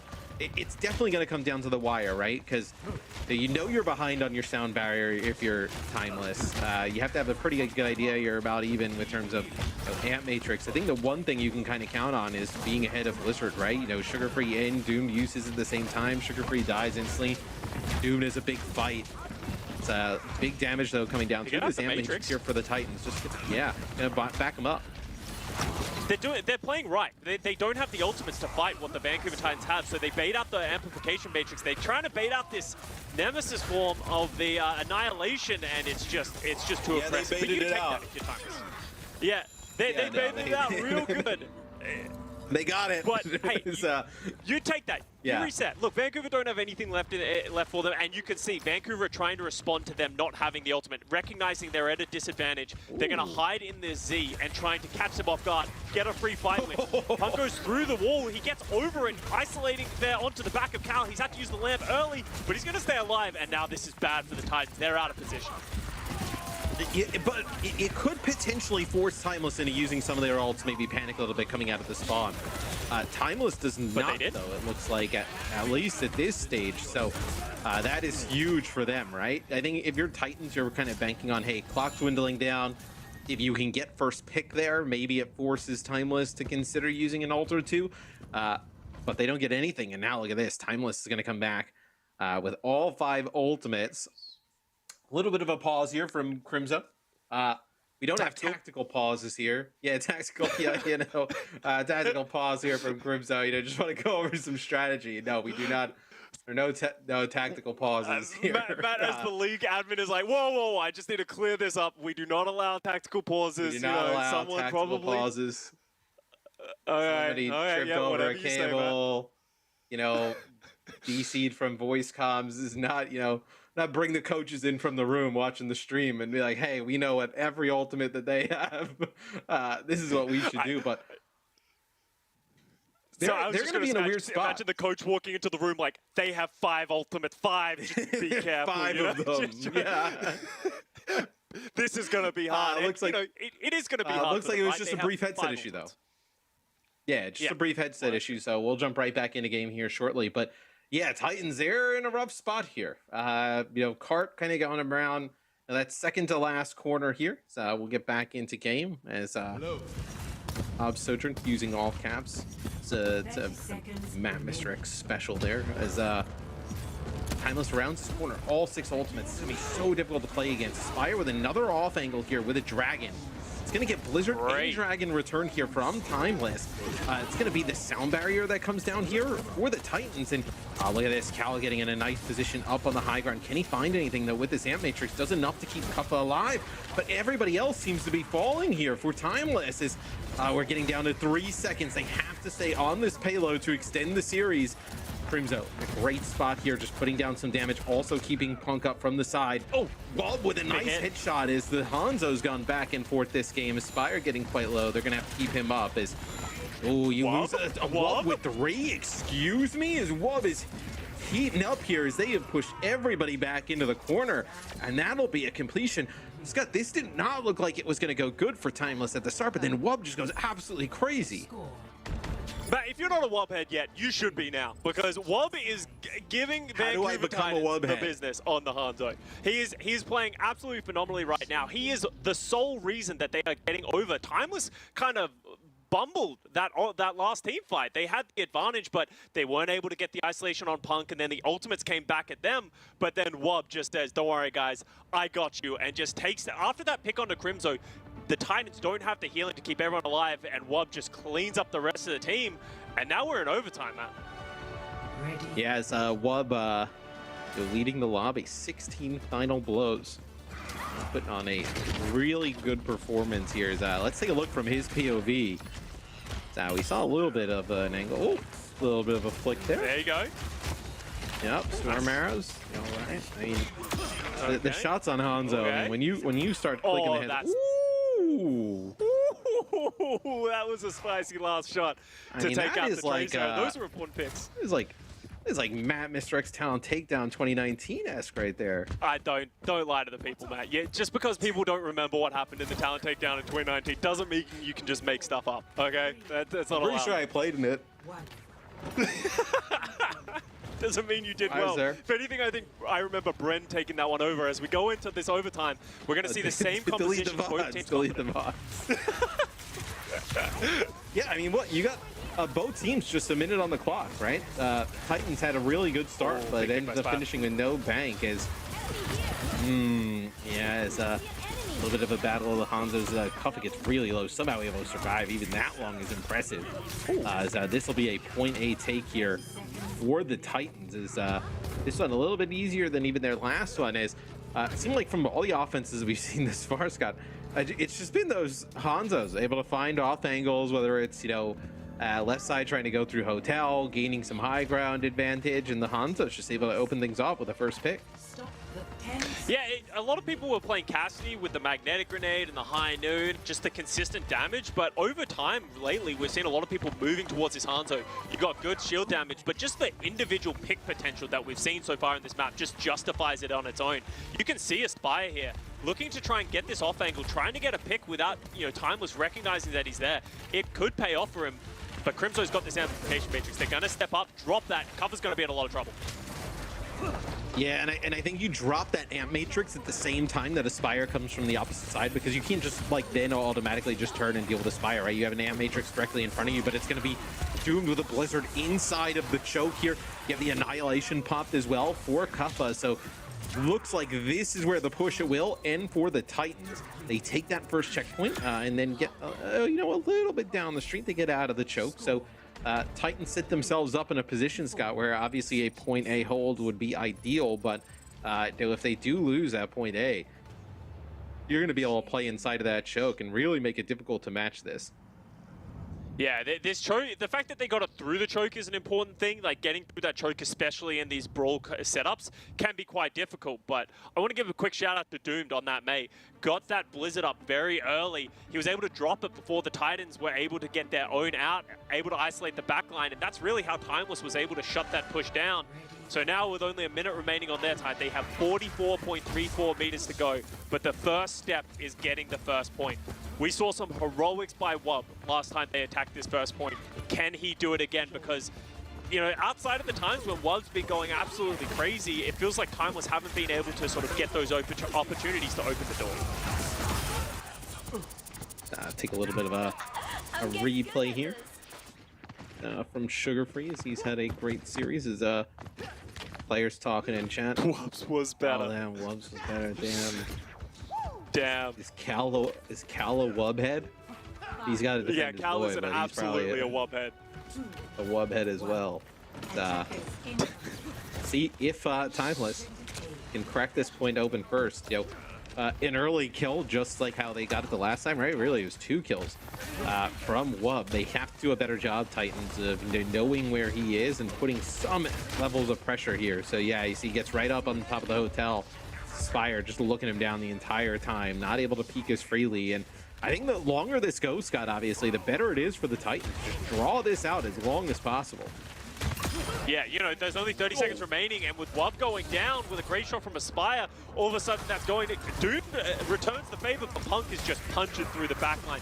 Cuppa not able to find as many picks. Cal is going to trade for Crimzo, and that's a majority of the healing for the Vancouver Titans. So if Cal is still alive, they have the advantage here on this point. As you can see, Cuppa getting aggressive as Doomed takes off Fate's head as well. Doomed is opening this one up. He saw Wub go down and took it into his own hands. They're all on the point, and this is going to be a first point cap map. Yeah, and I think if you're the Titans at that point, you just want to die, right? You want to make sure everybody can come back, you know, get another shot at this together. As this is going to be OT from here on out. So can Timeless force a next game, a game 3 in this series, or will see the Titans just rack up their first win and move on? As the Titans coming into this choke, Scott, they'll have their Annihilation. You're also going to get very close to your Blizzard. I think these May walls are going to be crucial here, right? Especially how difficult it is for Timeless to get through this choke. Sugarfeed drops a good May wall, Annihilation, you get up with your own Blizzard. You're in a great spot to close this out if you're the Titans. Yeah, because you should have the advantage of knowing they have to stay on the point. Timeless recognizing that, going aggressive themselves. The ultimate's going out. Blizzard on Blizzard. I can't see anything that's going on, but there is an Annihilation coming out from Cuffy. He does go down. So does Punk, but that's a 4 for 4. They're trading back and forth, but in Timeless' favor, they have the spawn advantage, so they just need to stay alive on this point. Faith is struggling to stay. He's getting close to that sound barrier, but needs to stay alive. He can step back just for a little bit, but one of them's going to have to touch.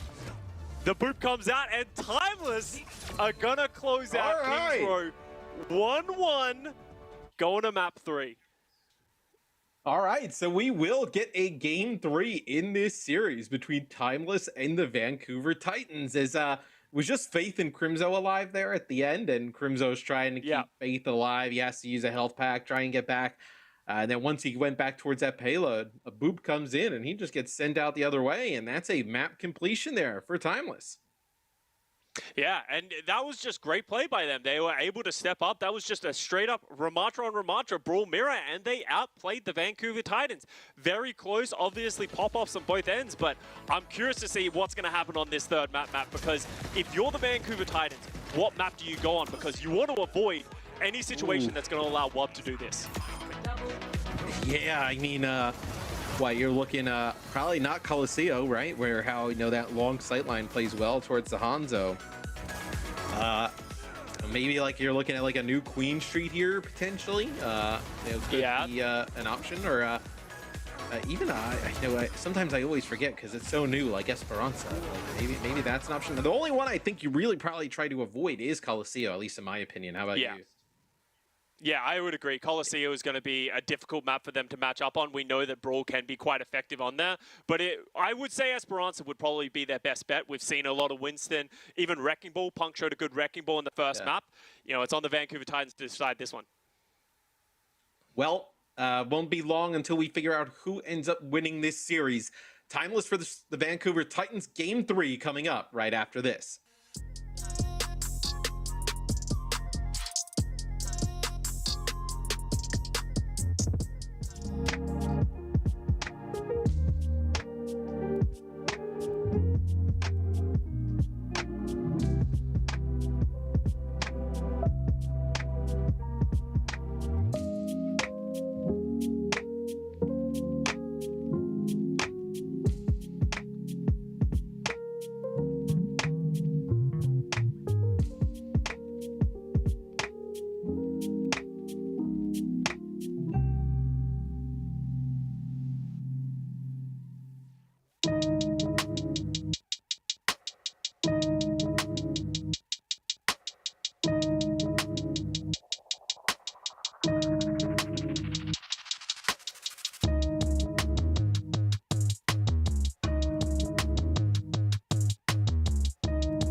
Welcome back to the Overwatch League Pro-Am West. It's me, Matt Mistrax, joined by Costa. They just, you know, cycle out these Australians for me. Is Esperanza, the final map in the series. Well, you know, Scott, I mean, it's pretty natural, right? Like, you know, when I cast with Mitch, right, I do a lot of the hype, the play-by-play. Yeah, you're a very hype person. And he does a lot of just like, you know, the analytical stuff. So this feels right at home. Yeah, it feels very comfortable. You know, I usually think of you when I think of the hypest moments in the Overwatch League.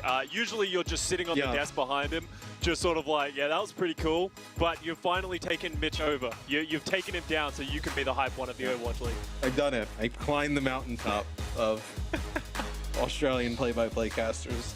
I've done it.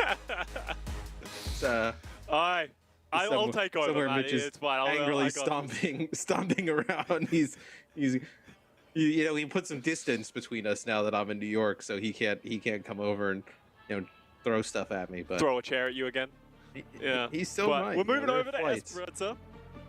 We're moving over, Matt. Let's talk about the game because we got the Vancouver Titans backs against the wall as Timeless able in overtime to win that map. We sort of speculated going into the break that Esperanza would probably be the best bet for the Vancouver Titans. It's a map that you can't really play that Ramatra brawl style.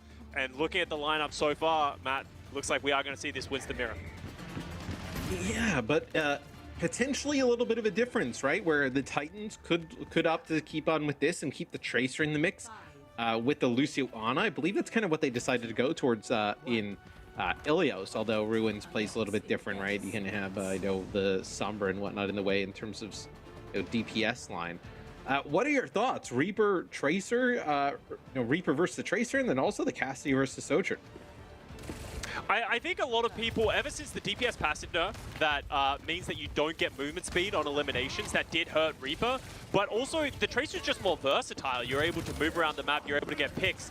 Timeless is going to be the team that is proactive here. They're going to jump onto the bridge, take positioning with a TP coming out from Doom. So they've forced the Titans back and will have first control of the point, but the Titans are coming back, as you can see Sugar Free just trying to be a nuisance in the backline right now.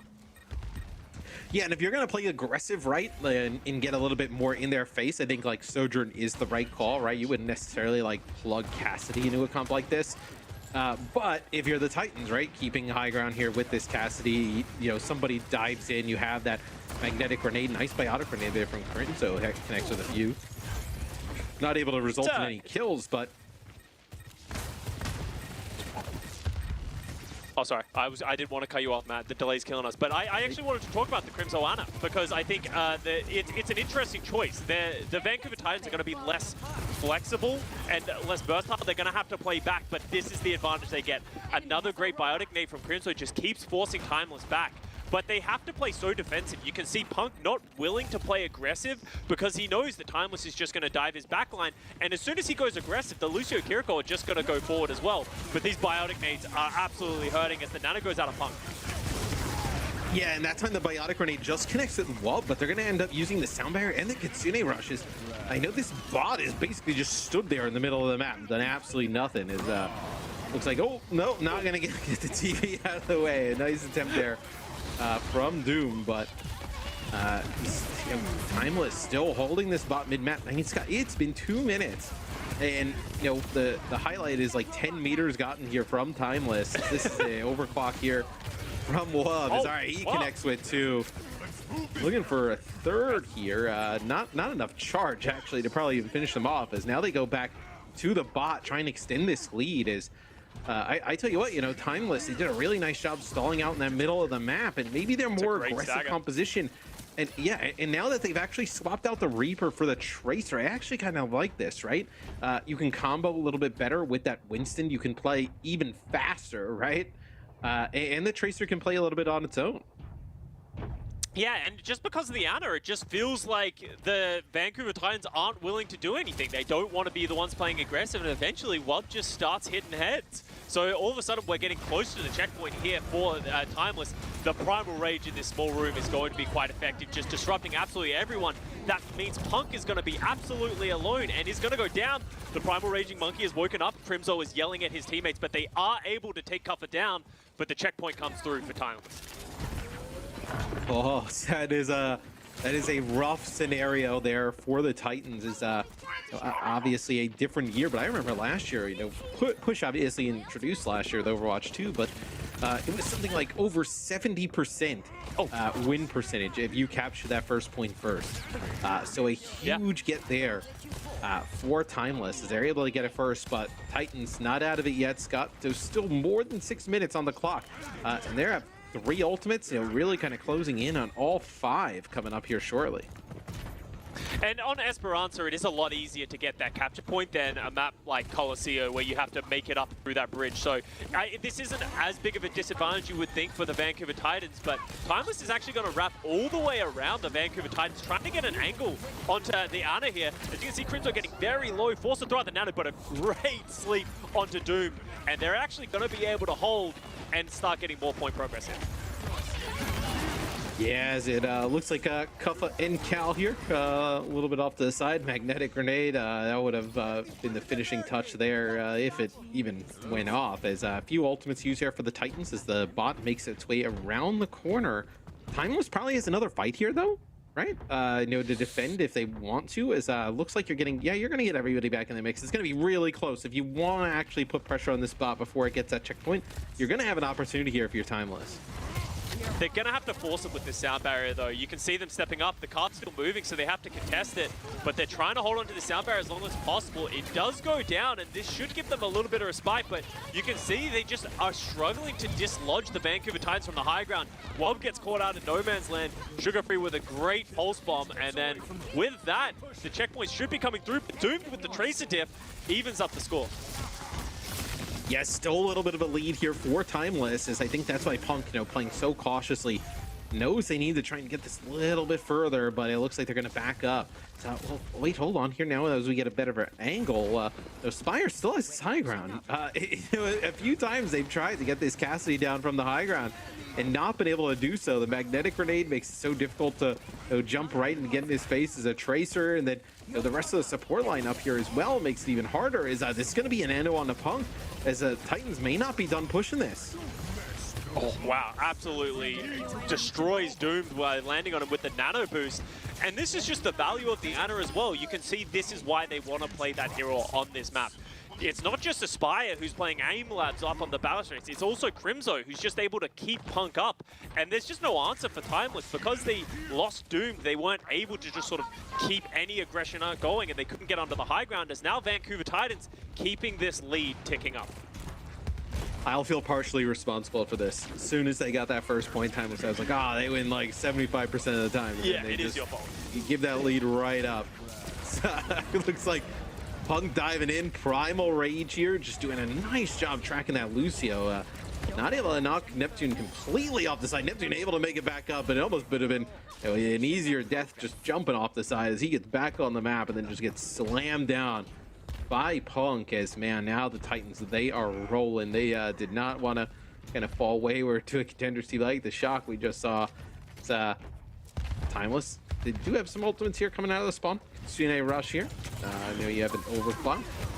Looks like Titans playing a little bit further back. You have to use that Suzu already there to clear that biotic grenade, but Doomed with another pulse bomb kill, as he's played quite well today, taking out Crimzo early. As I think that's just kind of like it there for the Titans. You lose Crimzo, you lose Faith, and now you back on up. Yeah, that's a great fight if you're Timeless, because you only have to use the pulse bomb to win that team fight, and they need every single ultimate remaining. There's only 3 minutes remaining in this map, and they have to double the distance that they've already made. So Vancouver Titans were happy to give that one up, didn't want to use too many ultimates, but with the forward spawns, you can see the Titans, they're wanting to fight this early. This is going to be a great Kitsune rush though, and even the Vancouver Titans agree. They're going to run for the hills as soon as that one goes out. Very clean disengage from the Titans, baiting out that rush and then just not even taking the fight. Yeah, I was going to say, you're totally okay with that if you're the Titans. Like, show a little bit presence up on the high ground, then back up, and that's going to get their Kitsune rush off. It's going to be a nano boost here onto Aspire. So magnetic grenade comes out early, and then it's going to be a sound barrier return there from Neptune, but just so much damage there down on the Kuffa as they're going to burn down that Winston, and that'll stop the progress there from Timeless. This, I think, is the most unforgiving part of push, right? Where you make that progress there if you're Timeless, and then they'll get back to it, right? You almost have to push it double just to kind of get back to your starting point and how far away your checkpoint is. Yeah, that's a lot of people's frustration with the mode in general, just because it feels like an insurmountable task if you're Team Timeless to get this points back. You need to win consecutive team fights. Kuffa's going to use the Primal Rage to try and give the team a bit of space, but Aspire popping that high noon is going to force a retreat from Kuffa. He's getting very low. Doom goes down as well, but does trade with the Pulse Bomb onto Aspire. Aspire not able to get out of the way of that one. And Vancouver Titans, you're happy with this. This is a great fight. You want to waste as much time as possible. Great Biotic Nade coming out from Crimzo. Punk's going aggressive with the Primal Rage, but his team isn't really there to follow up. I mean, is it just to kind of prevent a little bit of just, moving forward, buy some time, right? The bot's not moving the other direction, so that it's just a win in general there for the Titans. You have a nano boost here as well. You can nano Punk, get him in the mix. I feel like you mentioned before, I mean, think about just in this map alone how much we've talked about Biotic Grenade, nano boost, the benefits of the Ana here has paid off so much. it's just a greedy pick, it feels like, right? It's so susceptible to being dove, but the way the Titans are playing it makes it look very good, especially when you have that Cassidy of Aspire just protecting him. Every time Cuffer jumps in, he gets met with a magnetic grenade and an anti-nade. How are you supposed to deal with that? So this just allows Vancouver Titans to anchor, and that's why it feels like they're playing a slower game. But because they've got the higher meterage at this point, you're happy to play this slower game as Cuffer is going to go in again, but is once again struggling. There's going to need to be the sound barrier coming out from Neptune. Crimzo does eventually go down, and this has to be the window for Timeless to start getting more meterage. Yeah, I mean, that is a really good sound barrier from Neptune. Connects everybody up on the high ground while they were low. Keeps a few players alive there on through it, but is it enough? I mean, look at this. You have looks like Spire ends up taking on Neptune there with a magnetic grenade. Doomed still doing work here on the Tracer. Another pulse bomb kill. The bot now actually is moving in favor of Timeless and Scott. They're going to have this close spawn. This is still doable here for Timeless. This is a dangerous fight if you're the Vancouver Titans. You have the ultimate advantage, but High Noon's kind of, I guess against the Primal Rage, it should be quite effective. You're not going to sack. I'm looking at yeah, you're not going to stack the Primal on top of the Nano. Yeah, you're probably going to Nano. Are you going to Nano the Cassidy yet again? Like a Nano Deadeye potentially here, on deck is yeah, and that's going to be the Deadeye use. Oh, knock it right into the Deadeye. I mean, that is beautiful. That's going to be 2 opening kills there for the Titans. Punk end up picking up 2 more. I tell you what, Scott, I mean, it is the Titans taking Esperanza, but this one was really close. Yeah, you can't be upset if you're Timeless in that match. They pushed Vancouver Titans the entire distance, and I've been really impressed with some of these contenders teams so far. Timeless and Trick Room weren't even the teams that I had my closest eye on from these contenders regions. So yeah, we have a tournament on our hands because these guys are ready for these matches, and right now it feels like some of the out teams not prepared for what they're going to bring. Yeah, I mean, they're also hungry, right? Clearly hungry, trying to get those dubs. But I know Titans end up coming out on top. This is our first look at their new roster coming into the year, and I know you have Punk and Crimzo coming over. We know how good they are together and individually. I thought Aspire, I know, and Sugar Free were fantastic, and then Faith had a really good game as well. So I think there's a lot of positive things to look at. If you are the Vancouver Titans, and our player of the match here today for the Vancouver Titans is actually going to be Sugar Free. Really did an excellent job on the Tracer, in the May, really throughout the series. When we saw Doomed coming up with countless pulse bombs, Sugar Free was right there. I think this is a duo, Scott, that with Sugar Free and Aspire, that give them some time to kind of grow together here. In the Overwatch League, at the Overwatch League level. And I think they could, they can contest with being some of the best in the league.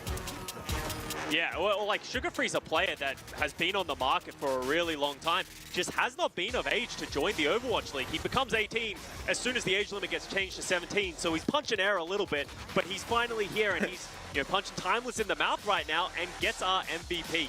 He had multiple important pulse bombs. He was putting out so much work. I really like the look of his May. Sugar Free, without skipping a beat, is stepping into this Vancouver Titans team quite seamlessly. Yeah, I mean, look at that. I mean, 24,000 damage there on the Tracer throughout the series. 69 of limbs. Just a really standout performance there. Nice. From Sugar Free. But that's not it for us here at the Western Pro-Am. We have one more match to go. We're going to go to a quick break. We're going to go to the desk, and then we'll get right back into game.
Timeless making it close, but Vancouver Titans end up taking that W. But honestly, guys, this was a really exciting match to watch. I really enjoyed it. They played it a lot closer than some might have expected. Kasa, you got to call all the action. What stood out to you? Honestly, just how good these Contenders teams are. You know, we've always talked about that gap between the Overwatch League and Contenders. Contenders always like, we can compete in the league, and Overwatch League teams are like, okay, man. But hey, now we get to see it. We get to see these guys go face to face, and we're actually seeing very competitive matches. This one could have gone either way. Yeah, I was happy that Wob was putting out a performance because last season when he was with the Paris Eternal, we didn't see that much from him. But today on that Hanzo, he was super impressive. And on the Vancouver side as well, you know, the Aspire Sugar-Free duo looked really good. And their tank, Punk, was, I feel like last year, you know, I think his Winston, his Wrecking Ball, just all the tanks that he played today just improved a lot. So it was very exciting to see. Right on.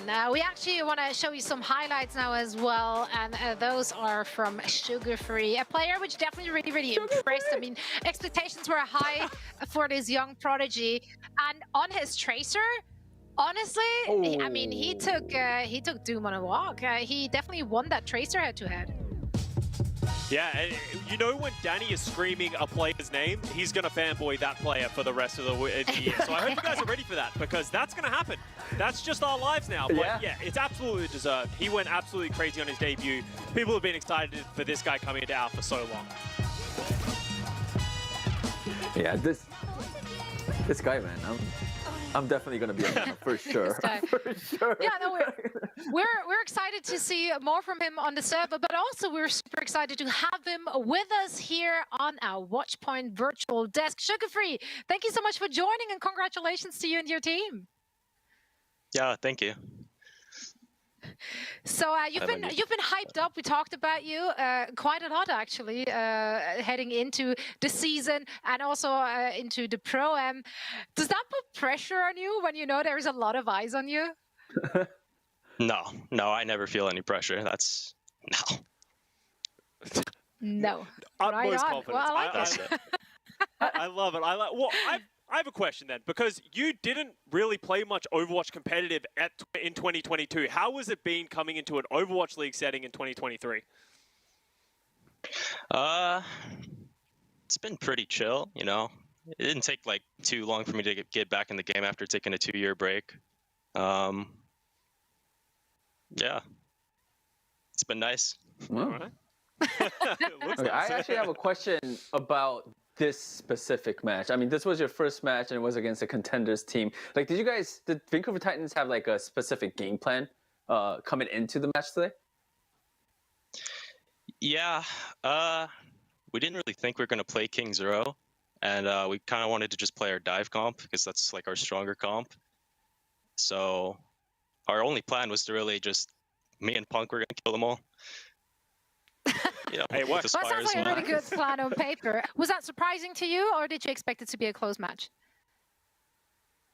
I didn't expect it to be close in the Monkey comp, but in the Ramantra comp, yeah, I thought it would be close a little bit.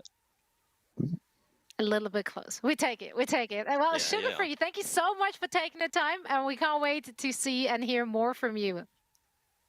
All right, thank you. Of course, and that was Sugar-Free from the Vancouver Titans, and yeah, it's pretty chill. What can I say?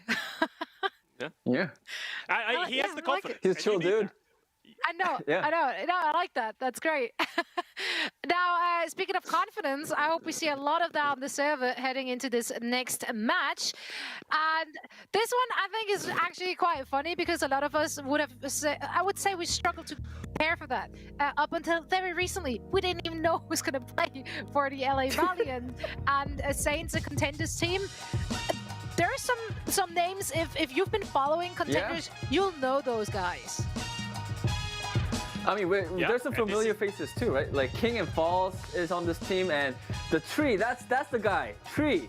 I've heard so many great stuff about him. He's apparently like the Western Contenders proper. So yeah, we'll have to watch and see.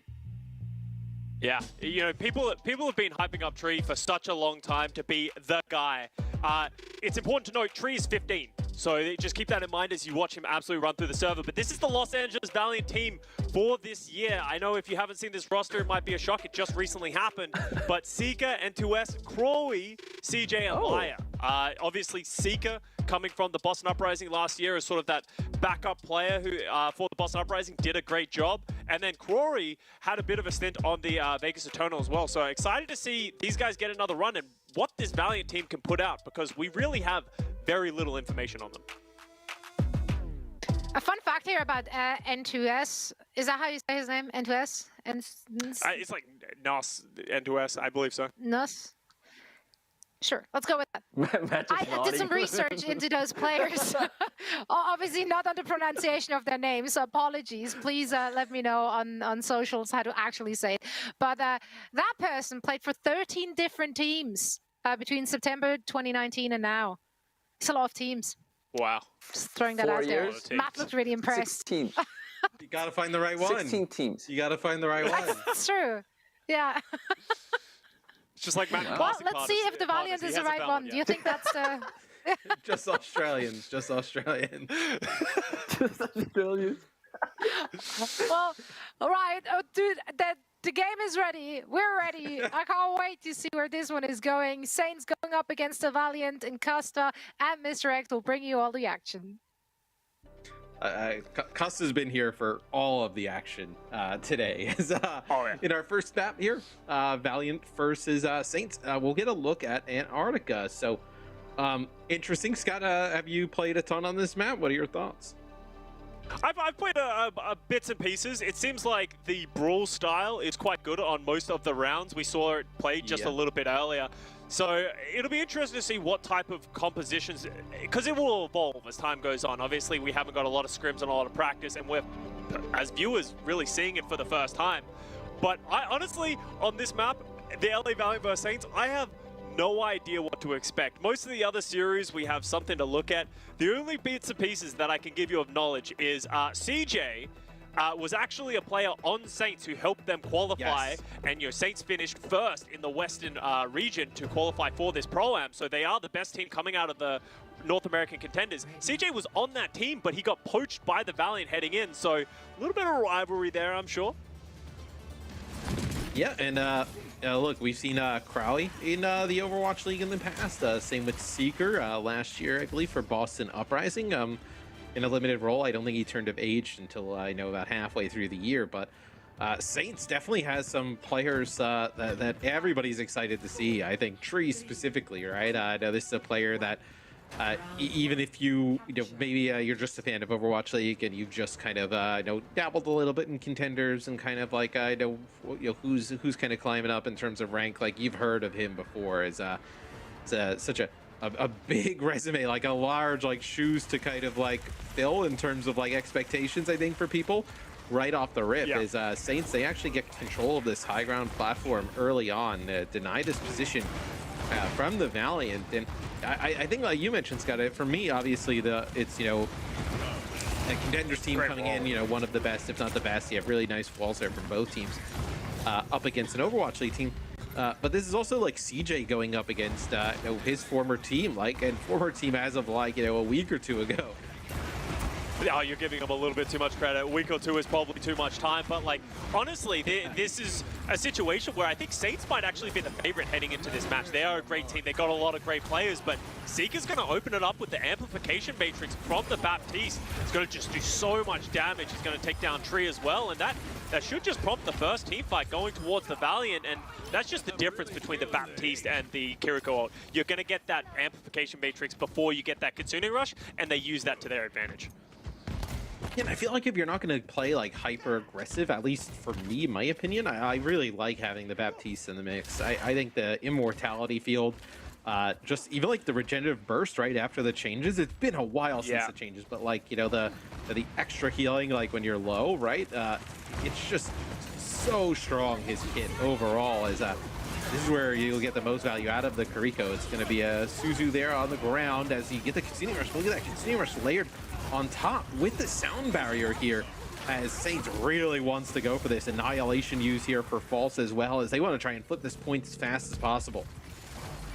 Yeah, everyone press all the cues is what that fight was. The Saints do come out on top with Corey getting a little bit isolated towards the end, and that should just be a couple of stagger kills to close it out. And, you know, as you said, Matt, that's the Kitsune Rush value. You get so much movement speed and cooldown usage. But something you didn't even mention, when it came to the Baptiste, is the immortality field was actually changed very recently. That the amount of health that will remain immortal is now 25%, when before it was 10%. So now when the immortality field goes down, you're less susceptible to just dying when it goes down. So keep an eye on that to see CJ get value. He is going to drop the amplification matrix once again. It's going to force the Saints to disengage. They're going to force their way onto point, hopefully get a flip before the Saints can really respond. So now the ball is in the Saints' court to really sort of step up and start, winning this fight. Look at this, just these ultimates used back and forth, just trying to get high ground control, right? First, it's the M-Matrix there by CJ, forces Saints out of the way. And then it's the Deadeye from Tree coming down that forces Valiant a little bit to the side, but that does not force Valiant off of the point or to give up the point. Crawley ends up using the Annihilation. They push down onto the point, and they're able to hold on. It's a really good look here for the Valiant this early on. And what I'm more impressed for, Scott, is like this is a Valiant team that I know obviously we're 3 team fights in. Let's not get ahead of ourselves. But, they're winning the championship. No. But being this well executed in these types of scenarios for a team that's like maybe a week old, if not, you don't know what their practice time has been like, or how much they've really kind of had to play with each other. It's been pretty impressive against the Saints team that we know for the most part has been intact. Yeah, and you're going to see the Valiant respect that Kitsune Rush from the Saints, backing off from that one, but now re-engaging with the ultimates they have. The High Noon comes out from Seeker. It's going to force another retreat. They're going to do it again, force the Saints off with the point. King's going to try and get a touch, but he's going to go down, and with the Amplification Matrix, it's going to do so much damage. But a great sound barrier from Vega, but N2S ripping off Tree's head with an Icicle with that bonus damage. It's going to force False to use that Annihilation. Sound barrier in turn by Liar should help them try and bring them down. They need to bring down this Ramatra, otherwise he's just going to keep doing so much damage. They're just trying to keep him up. Look at that, he's underneath the... He can't be shot from above, underneath that little lip there on the point, just blocking for his dear life, but he's down as that's going to be a shield right up in Tree's face. Nice placement there from Crawley as King just trying to get onto the point, keep this one going, but at least here in our first point, this looks like it's going to be the LA Valiant taking it. I think probably surprising a few people out there, to be honest. Yeah, honestly, that was a good look. They used their advantage as well. Their ultimate cycling was great. They knew when they needed to go, when they needed to go back.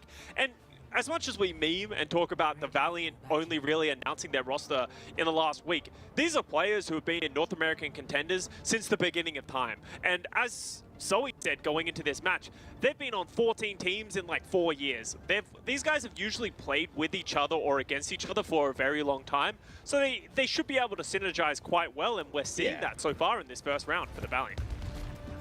I mean, we see it a lot in like Call of Duty, right? Where you've had the players have played on so many teams over the years with so many of each other that like if they haven't played on the same team in a while, they have at some point. You just kind of keep mixing that player pool around. We're gonna head over to this new point, and they're playing the same things with the Ramatra. Squid is going to stay onto that Kiriko. Vega and King go down. I genuinely do not like this Kiriko pick. I feel like it does not have the same level of healing throughput, especially in these big brawl fights. You said, Matt, the amplification heal in an AoE is just so strong compared to anything that the Kiriko can offer.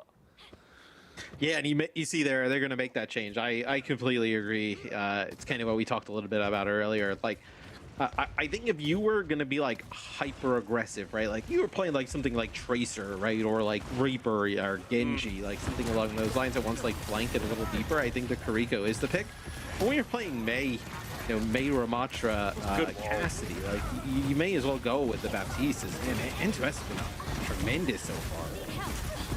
Yeah, that was a great wall to open this up. Just funnels the Saints through a narrow corridor. That's going to make Squid go down, and and they just don't have the healing to play out this entire fight, so they're going to bleed out, and that's 36% and counting here for the Valiant, and now they have the ultimates. CJ with the amplification matrix has dropped them very successfully so far. Every time they've gotten some form of objective.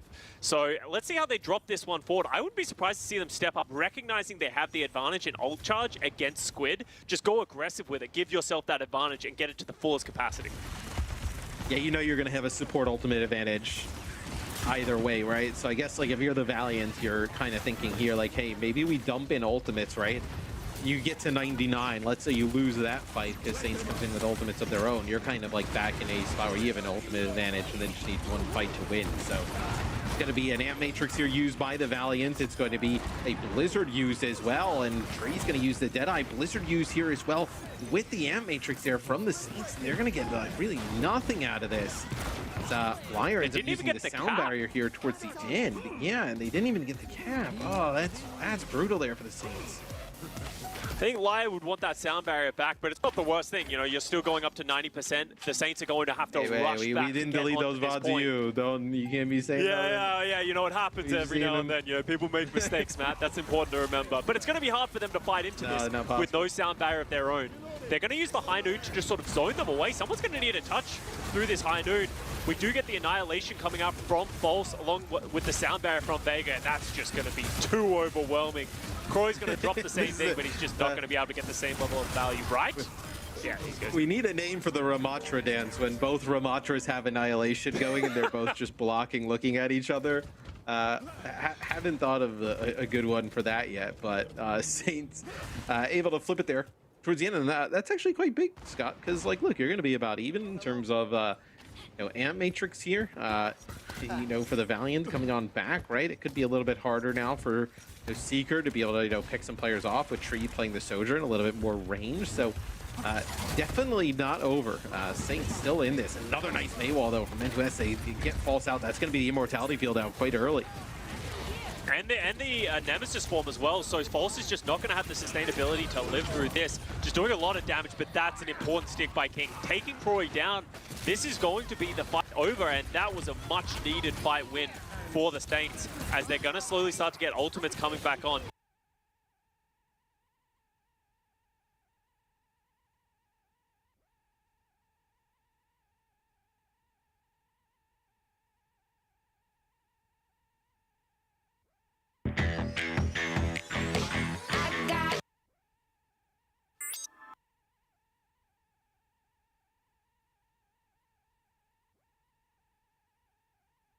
Spring is here! So spring! Into a new ride at Tomal's! With him playing the part of the 14-year-old girl, Kenneth is really comfortable, you know. Yeah, I was like, damn, I'm sorry. It's like, yeah, like how we get our floats like clean and shit. Yeah. No, because they're wood, yeah, I respect it. Yeah. I'm just watching YouTube back, turn it down when we were on the phone, because like we were on the phone. Oh, I appreciate you. Yeah. You want some chips? Okay.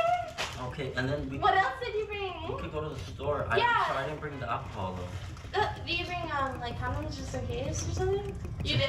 Okay. Your comedy. I think I have. And it's not comedy. You brought some of them? Here's it. Here, do you want to sit by me or not? I did. Yeah, okay. Yeah, no, you don't have to. With your permission? Yeah, you could, yeah. Just because, like I said, I can't believe you're for. No, I appreciate you. Make me. That's why I was like, we're hanging out because you make me feel so comfortable. You're just like, are we? It's up. I'm not saying anything. It's up to you. It's up to you. So I was like. So me and my cameraman were hiding out in the kitchen. The Trilogy Media Squad was over in the bar area, and we were all just waiting to, you know, hear the cue for us to come out. We were just waiting around to hear Predator Pasta. That was the key word. Yeah.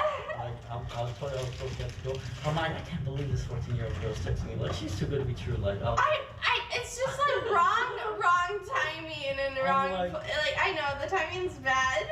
But no, I respect it. I didn't even think I'd be able to come across you. Like, I didn't think you'd be able to find me attractive. What? Are you dumb? You're dumb. You're stupid as actually. Dumb, You're yeah. dumb as because. I am.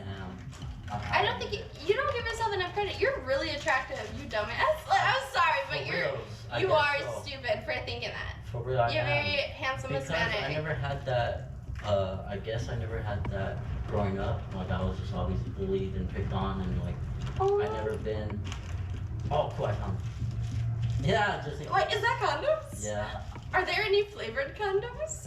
You're weird. I don't know. He basically full-on incriminated himself before we even walked out. You know, he acknowledges that the girl's 14, and he takes out condoms, insinuating that he was ready to have intercourse with this girl that he thought was 14.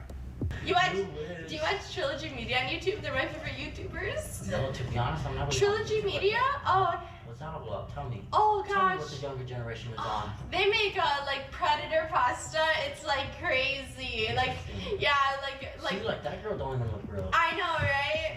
I know. What's going on, Kenneth? How's everything? Good. It's a setup. How about for you?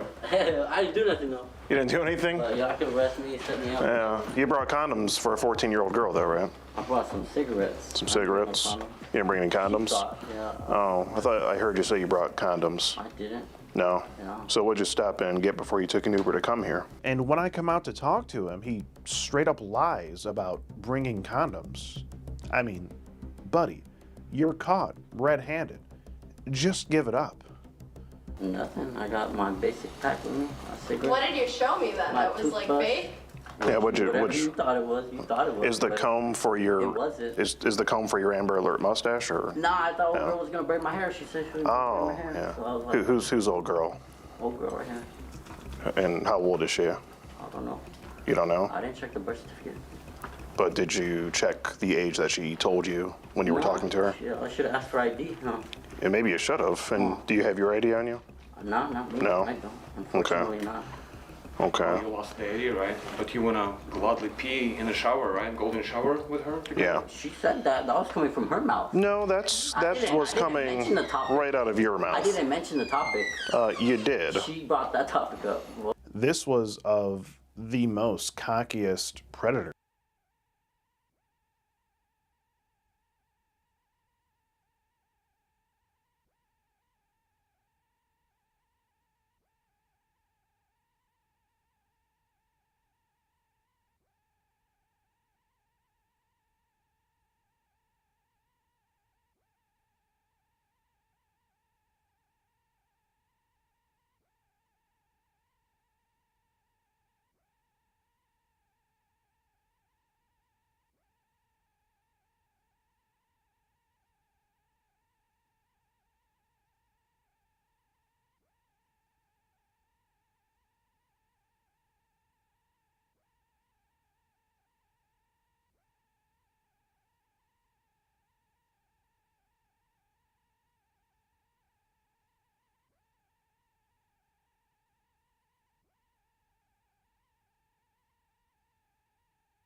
I have ever had the opportunity to interview.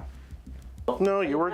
So then it makes it okay then, lady? so you guys need my consent to record? Absolutely. Absolutely not. You're in our house, You decided to walk in here. Okay, respect. Remember Trilogy Media on YouTube that we were watching? Congratulations.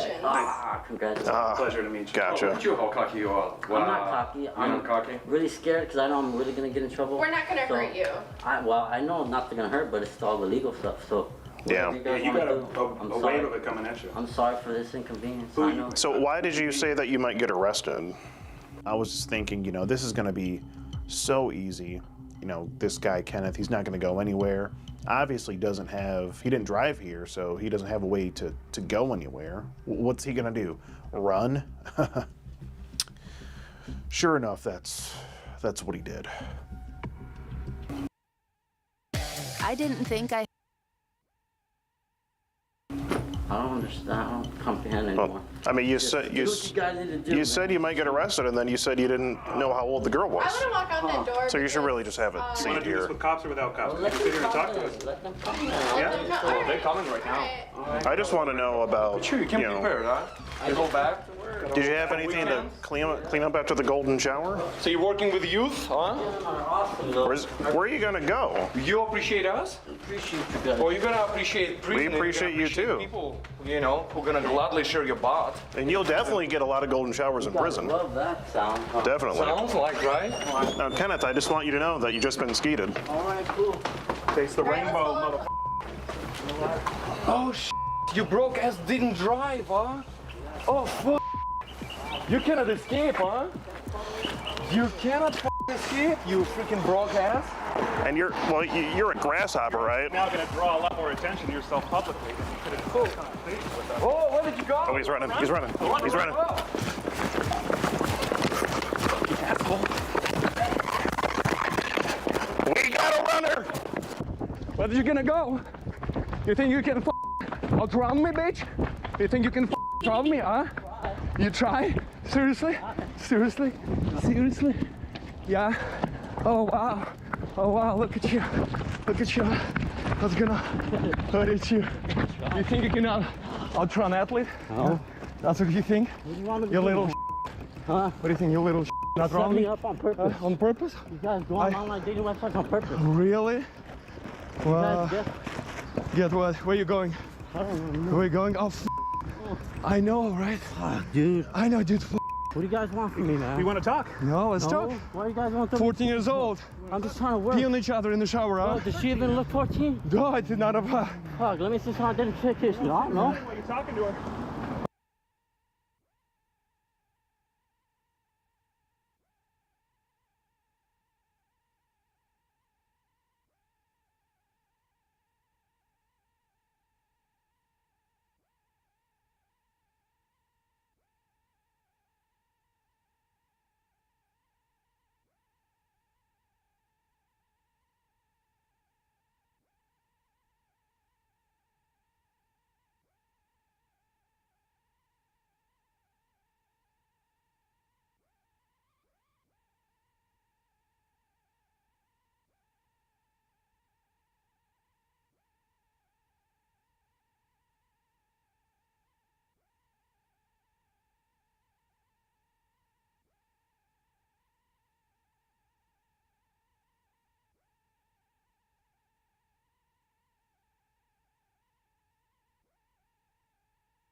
Huh? Yeah. She's the one that told me to